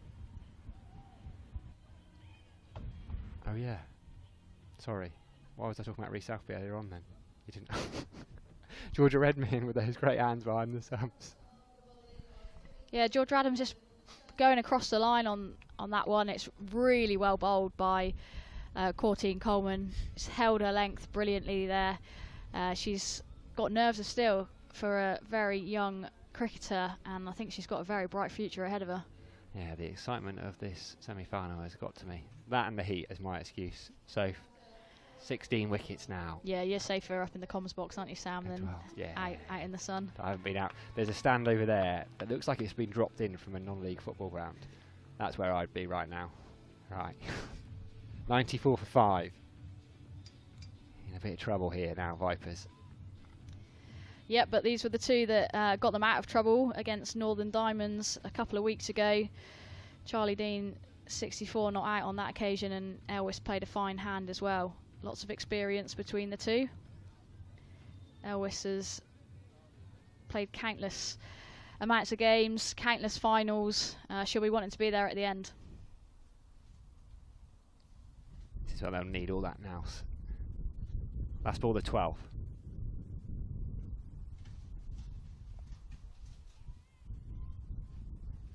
Have to be quick, but they'll get a single. That's a brilliant over from TCC. Her third, 12 gone, 95 for 5. Just the 4 runs from it, and that wicket, 68 from 48. The Vipers need if they're going to give themselves a chance of defending their title later on this evening. Every time you say TCC, all I can think of is TKC. TKC, yeah. Or you're probably not old enough for Top Cat, are you? No.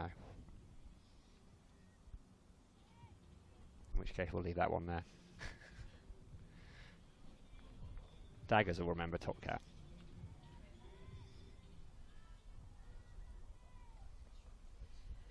Gregory's going to bowl out here. Got the 2 wickets so far.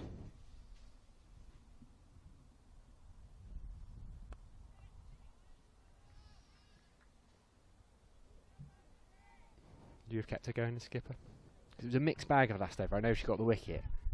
Yeah, I definitely would have bowled her again. I think that's where she's had the most threat in the middle phases. You rarely see her bowl in power play, and you rarely see her bowl at the death. So, yeah, I think Bry's done the right thing here by keeping her on.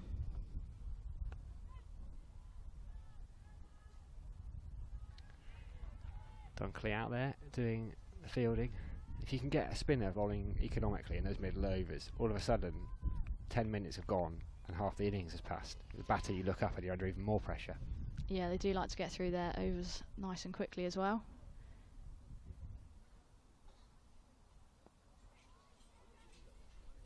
Might get 2 here. Direct hit would have been close. It was a good bit of running. Phoebe Franklin charging in from that mid-wicket boundary. Yeah, I think that's what all Vipers need to do here, is get that ball into space and run really hard. We saw there was plenty of 2s on offer when the Stars were batting.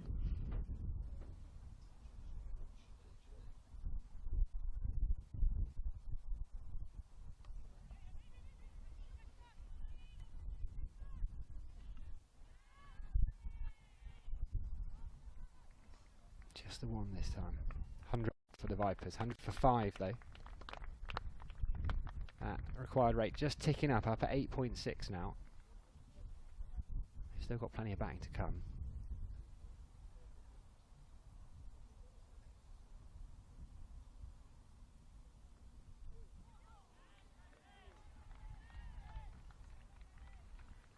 Well bowled from Gregory. Dean just looking to cut that. Wasn't quite wide enough. Trying to manufacture that width. Yeah, last ball of Gregory's spell here then.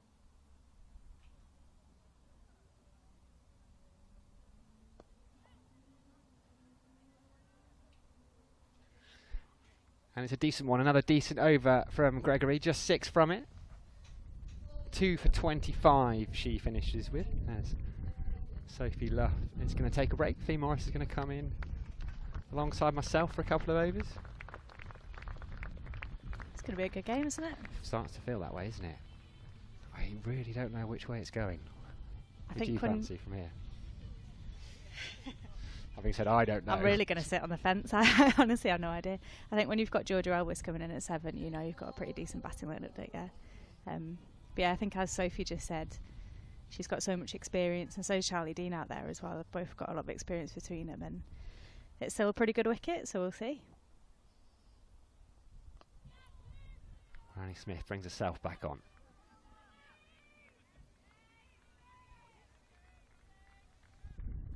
Good wicket, beautiful day, and some fantastic cricket coming up. Yeah, it's a good cricket wicket, isn't it? Still think there's a little bit in it for the bowlers, and it's not been mega high scoring, but I think 160 is a pretty good total.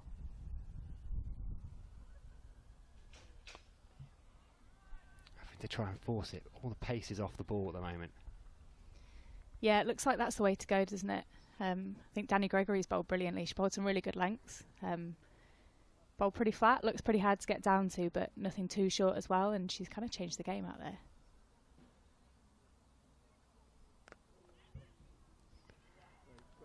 There's a much needed boundary. Swept and struck firmly by Charlie Dean, and those flames, which don't really feel needed on a day like today. You don't want to be fielding. Wouldn't want to be Sophia Dunkley down there. I've just been sat behind them, and that's I've That's got a no long way eyebrows away left. as well. Yeah. That's a really good shot from Charlie Dean. Perfect pocket, so it's a really good place to hit it against an off spinner.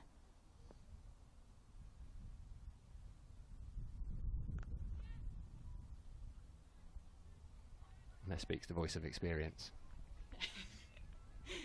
I can bowl off spin. I'm not very good against batting against him. Yeah, but you know. Into the 14th over, we've just seen 4 overs of seam up so far. It's been spin all the way otherwise. Big appeal, and it's given. It's given. Not sure. Oh, Georgia Elvis is having a long look, but having seen that briefly on screen, I can very much see why Gabby Brown's finger went straight up. Vipers have lost their 6th wicket. They're in real trouble here. Bradley Smith, the skipper, has picked up Georgia Elvis. Looks like it's just starting to turn a little bit, and it kept a little bit low. So I don't know if the final might be a little bit different to what we've seen so far, where it looks a bit of a belter. That one definitely stayed a bit low with a bit of turn. Yeah, Georgia Elvis was definitely expecting that to get up, wasn't she? He was looking to pull that one in to the leg side. Instead, she will have to trudge off though, and the South East Stars will be absolutely delighted with where they're at now. I think Stars have been really good this year at the death as well, with their death plans. I know when we played against them, they bowled a lot of back of the handers, a lot of off cutters into the wicket, and it was really hard to get away. And from looking at that replay, I think that's going to be the way they'll go today as well, with a little bit of turn out there. So yeah, probably getting a little bit tricky for the Vipers now. I've got all those options. TCC's got one left. TCC is a cool nickname, isn't it? It She's is, done isn't well it? there, yeah. Yes. I've been impressed with her. I've not actually seen her play yet, which she didn't play against us, but yeah, she's got lovely action. It's the first time I've seen her live. Kind of shot to our attention with that. Basically bowling out Northern Diamonds single-handedly. Here's Reece Southby, who's keeping I was bigging up. I think the sun had got to me. Which I can't really use an excuse because I haven't been outside since about 10 o'clock this morning. Just sat here in the aircon, end of the over. We'll use the excuse for 3 games in a day. It's like there's a lot of people out there playing. I don't need an excuse. 14 gone, 109 for 6. Vipers need 54 to win. That run rate's now up at 9s. Looks to me like Sophia Dunkley has her cap off. I think Charlie Dean's the key here, isn't she? She had that brilliant game a couple of games ago where she scored 50 odd off not too many balls, and she's got a really, really good cricket brain, has Charlie, so I think she kind of holds the key for the Vipers here. Sophia Dunkley has played 8 games. Well, this is her 8th game. She's only bowled 3 overs, which just suggests that you're reading the pitch correctly, Feet. Southby on strike.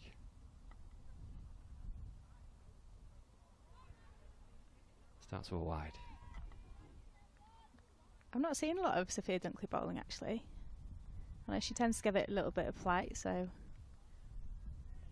see how Reece Southby copes with that.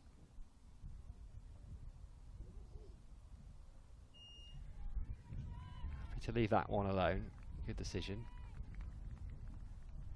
That's the thing. So many times you see batters just reaching for those and then hitting it straight to a fielder.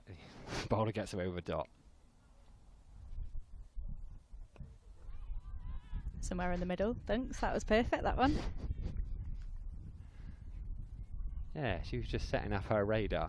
Don't worry about the fact that it's on a pitch and the stump's already. Give it there. Definitely can happen. Oh, so easily. Very easy to say, well, that wasn't great from up here, but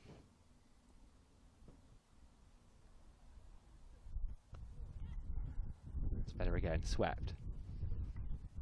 Just a single out there.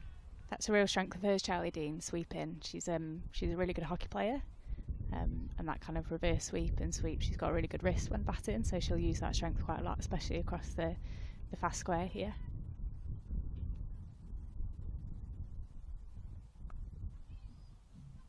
That's well placed. Don't think they'll get back for two. Charlie Dean was looking for it. I think this is also a game that Vipers shouldn't win but could. They're that kind of team that they bat all the way down and they win games they shouldn't, so it'll be really interesting in the next few overs. That's been the fielder. That's a much needed boundary. It was a full toss really. It deserved to be put away. It was put away by Charlie Dean. A welcome boundary, 118 for 6. And Stars will be all too aware of that. Everyone probably on the circuit will be all too aware that the Vipers win games they shouldn't. They have no right to. Yeah, I'm very, very aware of that, unfortunately. I won't probe any further. I'm here to talk if you need to, though. I've actually never beaten the Vipers. Maybe one day. We can all have dreams. See what's left of what's been a expensive over so far, and it's going to become even more expensive. Good use of the feet by Charlie Dean. Got to the pitch of the ball. Hits it wide of the fielder at mid-off. And it's another boundary. This is exactly the sort of over the Vipers needed and the kind of over that the South East Stars didn't. Yeah, I think we've obviously seen that spin's probably the way, but it looks like spin and bowling quite quick and flat into the wicket is the way, and Sophia Dunkley just floating a couple up there, which I'm not sure is quite the right way to go on this pitch.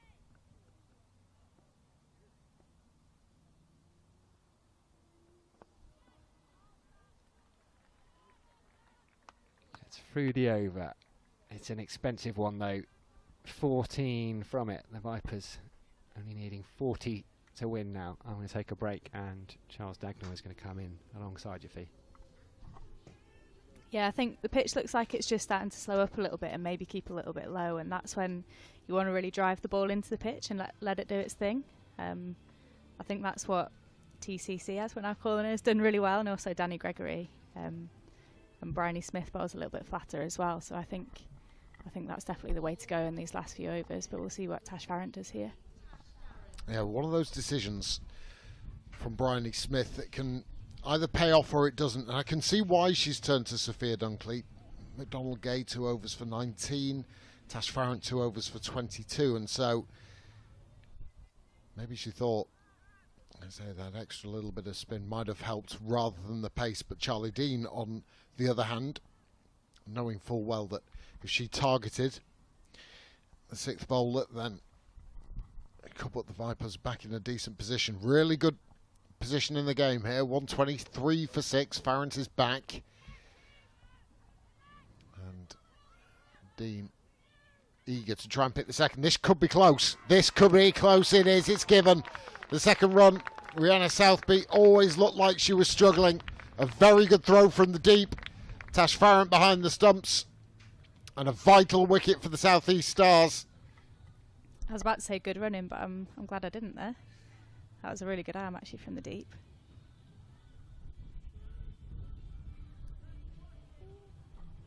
I think definitely now the key lies for Charlie Dean, doesn't it? I think she's going to have to start going a little bit now and really use her strength of using those wrists and hitting nice and square, which she does really well. Yeah, that's a vital breakthrough. And it is going to have to be Charlie Dean who sees or tries to see the Vipers into the final. The Blaze, they've got their feet up, taking it all in, quite happily chilling out. They know they're in the final already. Who will meet them? Well, it's up in the air. You've got to say that that's just press the noses in front for the South East Stars. But Dean is the key. She is the one. She's done it before for the Vipers.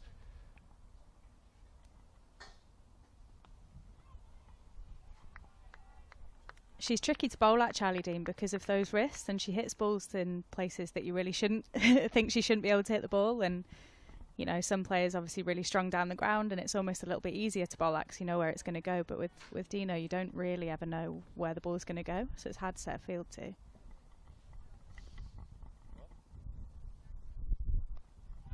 Well, it doesn't matter how they come. It doesn't matter how they come. Inside edge, you can use all of the bat. Not exactly where Charlie Dean was aiming, but the result is exactly what she wanted. Yeah, you definitely can't set a field to that, can you? A little bit of luck there from Charlie Dean, but it was actually really well bowled from Tash Farron. That's pretty much the perfect Yorker, but yeah, a little bit unlucky. Don't matter whichever way they come. Desperate to cling on to this trophy are the Southern Vipers. South East Stars want it back. Thumped down the ground. I wonder if Tash Farron got just a fingertip to take some of the sting out of that ball, prevent it going to the boundary. It would have been another wonder catch caught and bowled, wouldn't it? Like we saw the other night with Durham Men v Lancashire. It was absolutely outrageous catch, that caught and bowled. Yeah, Paul Coughlin. If you've not seen it, it'll be on social media somewhere. The most ridiculous caught and bowled, as that would have been from Tash Farron. Wants the single and takes it. You think they might need to bowl them out from here, don't you? The run rate's actually not too high. It's just the wickets column that's kind of not in Vipers' favour. So yeah, I think Lindsay Smith's a really experienced campaigner as well. With her batting at number 9, it's a pretty long batting lineup, and yeah, she can strike a ball. It is, and that's why the beauty of this game, because as you mentioned, 7.7 runs and over is well within the grasp of the Southern Vipers, but how much you dare to attack given what you've got left to come. Lauren Bell, Freya Davis, not necessarily renowned for wielding the willow. Back over for Farron. Dean always wanted one, was comfortably getting home. Concludes the over from Tash Farron, the wicket, and 8 runs coming from it. 132 for 7 with 4 remaining. 31 runs to win for the Vipers in the second semi-final here at Derby. Had beautiful conditions all day, the sun beating down. What I like to describe as a Simpsons sky. The clouds nice and high, pockets of blue all around, and everyone who's turned up today having a really good day. We've seen some excellent cricket so far, and still plenty more to come. The final due to start at about 6:45. Lauren Bell looks quite at home in the sunshine, doesn't she? In the dugout there, sunglasses on. Not a care in the world, Lauren Bell. She's as relaxed as anything then, isn't she? Maybe hiding how she might be actually feeling if she's due to come in next. Behind those massive sunglasses, definitely. I think I'll be doing the same.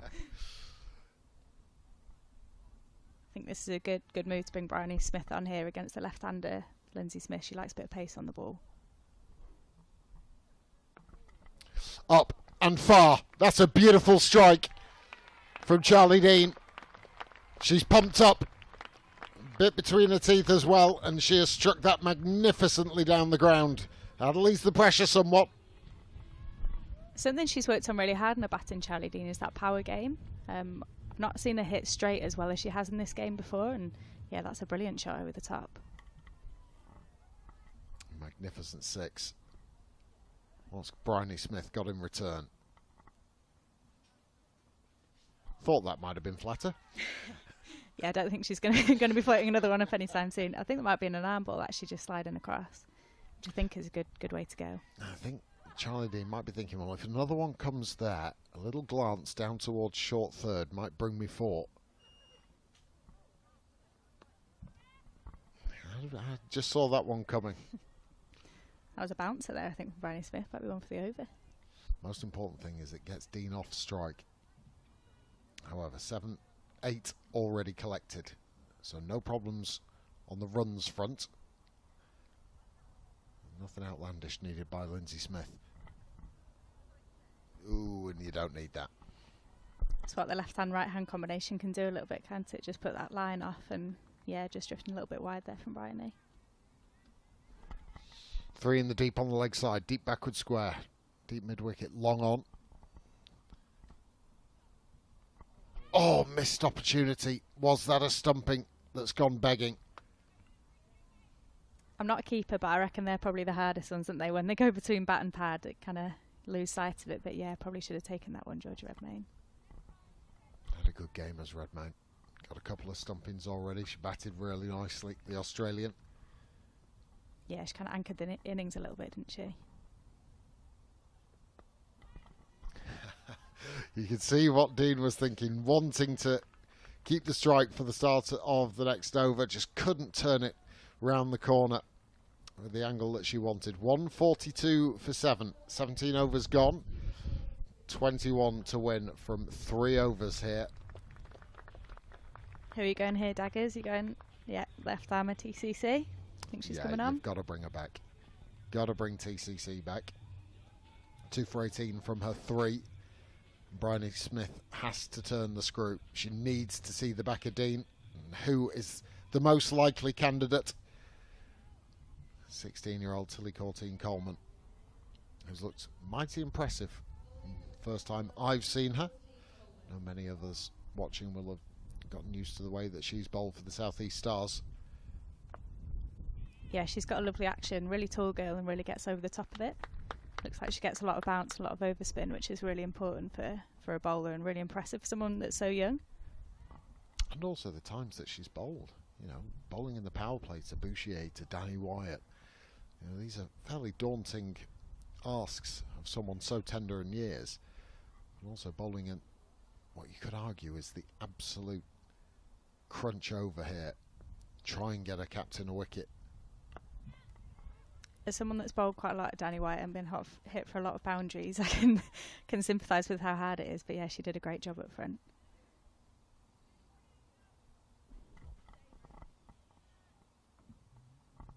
Field changing for the left-handed Smith.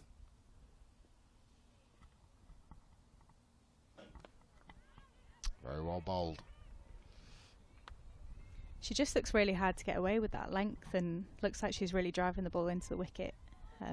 You can't really come down to that and hit over the top, and it just looks hard to score off.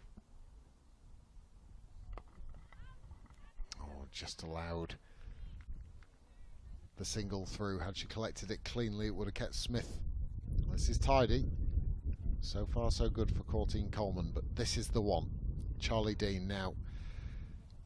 Wonder what she's thinking. Is she thinking boundary? Is she thinking see off the main threat? As Bryony Smith and Danny Gregory are bowled out. That's really well bowled. That's the perfect length, I think. Really nice loop as well on it. Even though it was a flatter trajectory, you'd like the way the finger's coming out the top. Yeah, definitely. I think sometimes if you're bowling a little bit flatter, it can just actually just go into the batter's arc, but if you're still going over the top, it's flatter and still on its way down. Just singles, 5 of them from the final over from Tilly Courtine-Coleman. Keep an eye on her. She is bowled quite beautifully today in this second semi-final. 2 for 23 from her 4 overs. So 12 overs of spin bowled. It's picked up 6 wickets for 90, if my maths is correct. 32 plus 25 plus 23. I haven't seen any of ADR bowling today. I was a little bit surprised by that. Not sure if she's injured or just not fancied on this pitch. I would have thought that her back of the hand slow balls actually might be really, really important on this pitch. Would be pretty useful. She's bowled plenty of death in the past, hasn't she? Yeah, she's a really tricky death bowler to get away, actually. There's Rihanna McDonald-Gay. 2 overs to go. 16 to win. Make that 15. She bowls this horrible back of the hand slow ball bouncer that you just can't can't get away at all. There's no pace on it. It's horrible. So I don't know if that might have been a good shout today. You see batters sort of almost want to swipe once, swipe twice, swipe 3 times before the ball actually reaches them. See that on. Then end up towing it usually. Yeah.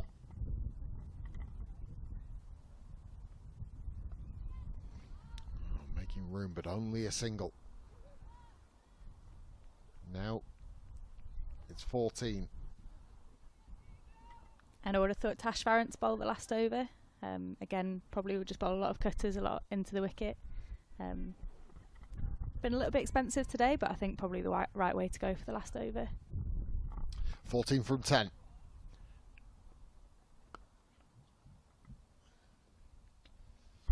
$13 from 9. It's just the one boundary they're thinking. Yeah, I think one boundary pretty much wins it, but she's doing a really good job here, Rihanna McDonald-Gay. Another really young player that's really impressed everyone and bowls a lot of change-ups again, is really skillful as a bowler and is actually pretty quick, kind of skids it through, really gets it through when she does bowl pace on. Just the pace taken out of it from McDonald-Gay. Cleverly bowled. Can't inject any pace onto the ball there. From that bottom edge from Charlie Dean, you can see just desperate to try and find the rope somehow. If they can sneak another dot ball here, the Stars, I think they might have just swung back in their favour, but pressure on in semi-final, it's going to be who holds their nerve now, isn't it? 12 from 8. That's really well bowled. That's the perfect Yorker there to Lindsay Smith.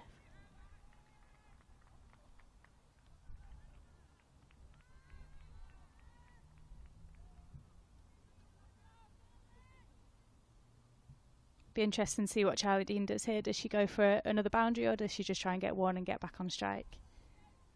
I think I'll be tempted just to go for a boundary, to be honest with you. I think Lindsay Smith's a good enough batter to back her to score a few at the end. Yeah, she's looked pretty comfortable. You know, just ticking over the singles, rotating the strike. 8 from 10 she is, Lindsay Smith. She's absolutely rapid between the wickets as well, so you know she's always getting back for 2. But yeah, she's doing a great job here. This is a very important delivery. Dean on strike, desperate to start the last over. And she will do just that. The single picked up. 6 singles from it. It's nicely bowled by Rihanna McDonald-Gay. And we are going down to the final 6 deliveries. 10 runs to win for the Southern Vipers to replay the final of last year at New Road, in which they were successful against the Blaze. Who's your money on, Daggers? Yes, good question. Good question. It really is 6 or 1. I can't pick it. I can see arguments for both. Tash Farrant's going to come on and bowl. I'm not quite sure who is going to come on and bowl. Looks like Tash. It is Tash, yeah. Yeah, I think that's the right shout. Tash Farrant with pace off. Not an easy thing to try and hit away. But Dean is 42 not out from 28. Partnership 29 from 23. So it really is beautifully in the balance. If I was Charlie Dean here, I'd be aiming dead straight at that sight screen. I think it's downhill. It's not the longest boundary ever, and if there's a bit of pace off, just aim dead straight if I was here. Well, she's looking leg side at the field in the deep. There's a deep square, deep mid-wicket, long on, long off. 4 fielders inside the offside ring. It's Tash Farrant round the wicket, 10 from 6. That's nicely bowled. Smith will think about the second. Dean more than happy to stay at 1. It's been a brilliant game of cricket, hasn't it? It's been pretty much 50-50 the entire way through. And it's ebbed and flowed a bit, but actually no one's really ever taken real control of the game. So yeah, even with 5 balls to go, we still can't really call it. But Tash is really experienced in these areas, and like I said, she's got about 5 different slower balls, and you can't really pick any of them. So yeah, I think definitely pace off here at the death. Left-handed Lindsay Smith waits with 9 required from 5. Oh, brilliant, brilliant. And his run out, absolutely brilliant. Tash Farrant. Pressure, what pressure? Dean had to try and make as much ground as possible. All Smith could do was dig it out straight back to the bowler, and miles out of her ground, and now the odds firmly stacked in the favour of the South East Stars. That's brilliant from Tash as well, because I think sometimes in that situation you can panic a bit and throw the ball, but actually realised that she had enough time to get back to the stumps and held her nerve and just took the bails. But yeah, great job from Tash there. Really good Yorker as well. Pace off Yorker, perfect. That's exactly the way to go on this wicket.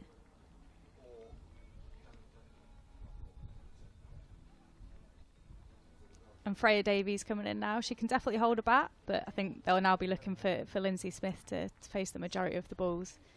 I think it's still pretty in the balance though. I think one boundary and they're right back in the game here, Vipers. So still a lot of cricket to play in these next 4 balls.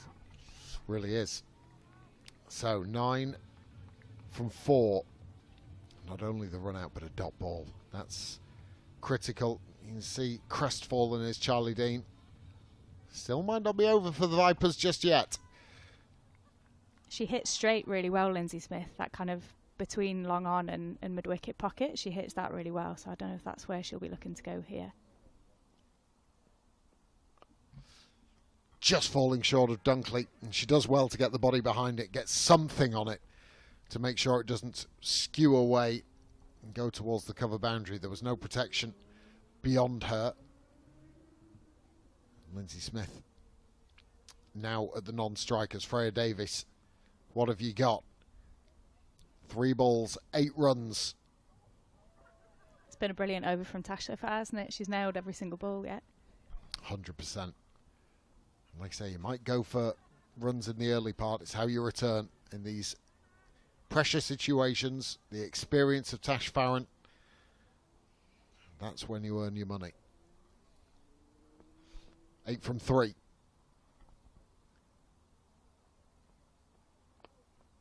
Could be thinking 2. Straight out into the deep, but no. I think that's the right shout. I think keep Lindsay Smith on strike here. Still 2 boundaries. It's still definitely in the game, but yeah, I think Tash bowled the last over against Central Sparks a couple of weeks ago, or maybe a week ago, and didn't quite get it right. And I think Amarlat took her for a few and won the game for the Sparks. So she's obviously learnt from that, and she's just gone pace off every delivery here, and she's executed really well. I should know this. Is there a super over? Let's find out. Farrant bowls. It's carved away, but it's not timed whatsoever. Only a single available. And now the equation is very, very simple. Keep the foot behind the line. And 1 lusty blow is all Freya Davies needs to send her side into the final against the Blaze. Tash Farrant needs anything but that. I think that's probably the one downside of having such a good batting lineup, is actually Freya Davies probably hasn't batted much yet this season, and all of a sudden has to come in and hit 6 off the last ball.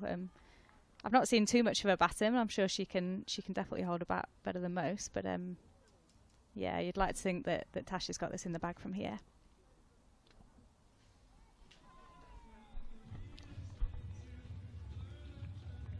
Tash Farrant looks as cool as you like. I'm sure she's not inside. Freya Davies, got to be thinking down the ground. It's the shortest boundary. 1 ball to go. 6 to win. Swing and a miss, and that will do it for the South East Stars. She's done a brilliant job there, Tash, hasn't she? That's a fantastic last over. Oh, that's brilliant. Absolutely brilliant for the South East Stars. They are back in the final again. You can see what it means to them, and what a superb final over from Tash Farrant. The 2 run-outs within it, 4 singles, and it was all really about that Charlie Dean run-out. Nothing Dean could have done really. She had to go, but it was the slower balls, the areas in which she bowled in a high pressure situation. Tash Farrant has helped her side, the South East Stars, to a final berth against the Blaze. And as for the Southern Vipers, winners of back-to-back tournaments, it is not going to be their year this year, Fee Morris. No, and I think actually the better team won on the day, and I think the Stars have been a brilliant team this all tournament.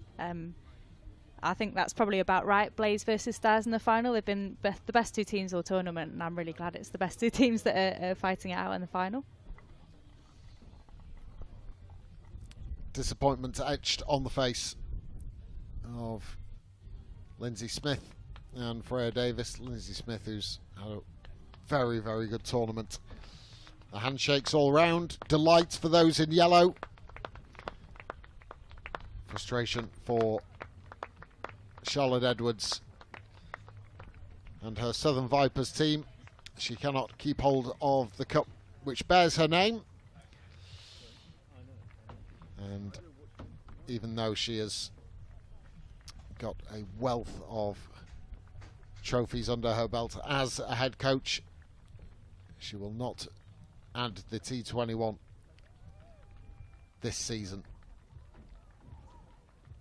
Be nice to have a different name on the trophy, wouldn't it? Well, the name will remain. Her name will remain on the trophy for a long time yet to come. But the Blaze are looking for their first. South East Stars looking for their second, as they were winners of the inaugural one after the COVID year. And we're all set up for what should be a fantastic final on an excellent surface here at Derby. We've seen two really good games of cricket so far. But it is the South East Stars who prevail.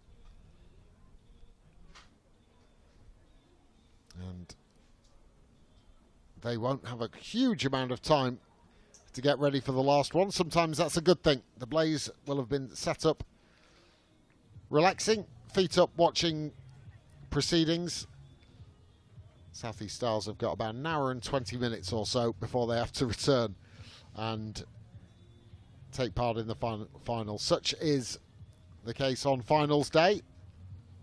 Adrenaline takes you through a lot of it as well. Adrenaline and a lot of caffeine gum, I think. So, story of the scorecard. Charlie Dean tried in vain, 43 from 29 deliveries. Got off to a great start with Danny Wyatt, 34 from 17. But I think Danny Gregory and Georgia Redmayne helped change the game. 2 for 25 for Gregory, 2 for 32 for Bryony Smith, 2 for 23 for the very impressive 16-year-old Tilly Courtine Coleman. And so that's another thrilling game here. The South East Stars winning by 5 runs, 162 for 5. Just falling short were the Southern Vipers in their 20 overs. And that middle section, as we've seen in both games actually, very difficult to try and score as the spinners keep a fairly tight stranglehold on proceedings.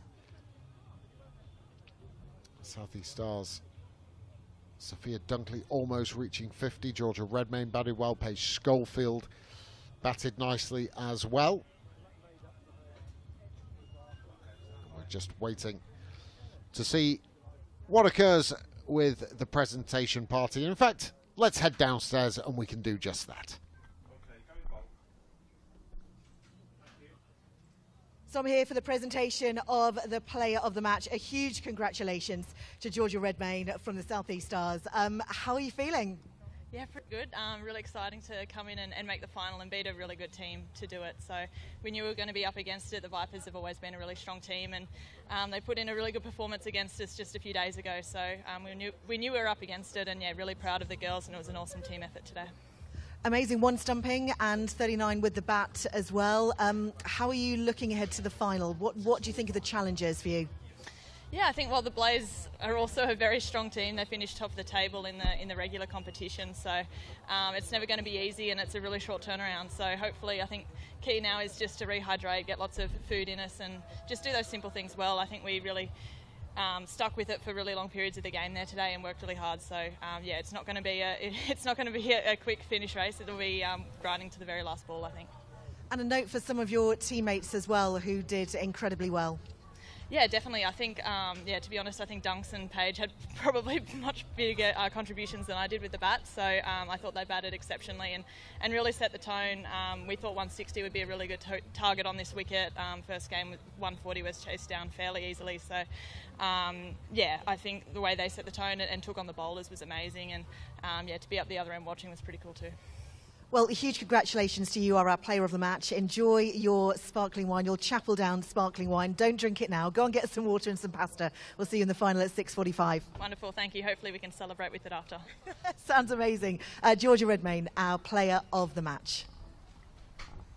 Yeah, very well played by Georgia Redmayne today. Excellent behind the stumps and also with the bat, and she will be having more work to do a little bit later on as we look forward to the final. The Blaze, who are top of the table in the group stages, they're already there and have had a little bit of a break. Not the case for the South East Stars.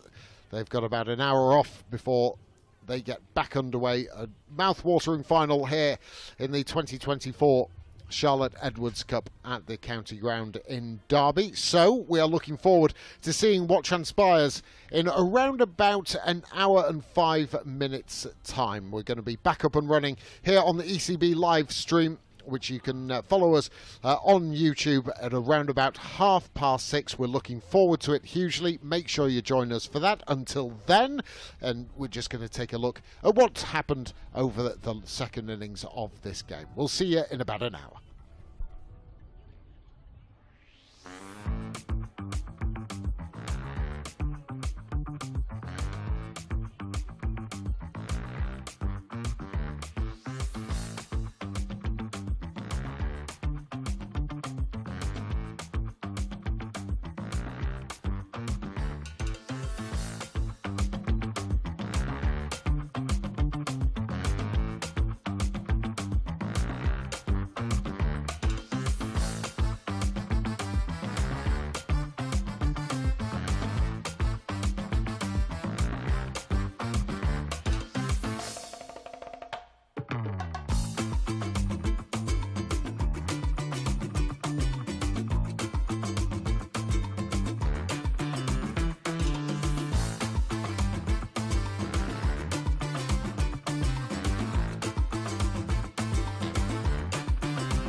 All the fun and all the games, they all start here with All Stars Cricket. skills, friendships, smiles, dreams. It all happens here. Every session is all-out action. All underrated, even mums and dads. That's fun. Catch, go. All-stars and all-stars. Did you know in the UK every year there are over 30,000 out-of-hospital cardiac arrests? Emergency services, what service do you require? Did you know only 1 in 10 people survive a cardiac arrest due to their hospital discharge? Ambulance service, is the patient breathing? It's going blue! It's going blue. Right, listen to me. Did you know over a third of UK adults do not know how to do CPR? Can you feel the breathing now? No, I can't. Come on, Claire. If someone has suddenly collapsed, is unresponsive and not breathing, they are in cardiac arrest. Would you know what to do? Would you know what to do? Would you know what to do? Tap on their shoulders and ask, "Can you hear me?" If there is no response, tip the head back and raise the chin. Watch and listen for breathing for about 10 seconds. If there is no sign of breathing, call for help now. Start CPR by placing the heel of your hands in the centre of the chest with arms straight. Press down about a third of the depth and continue at a rate of 120 compressions a minute. If you are getting tired, swap with someone else. Keep going and don't stop until a defibrillator arrives. Be part of the team. Just give it a go. Just give it a go. Just give it a go.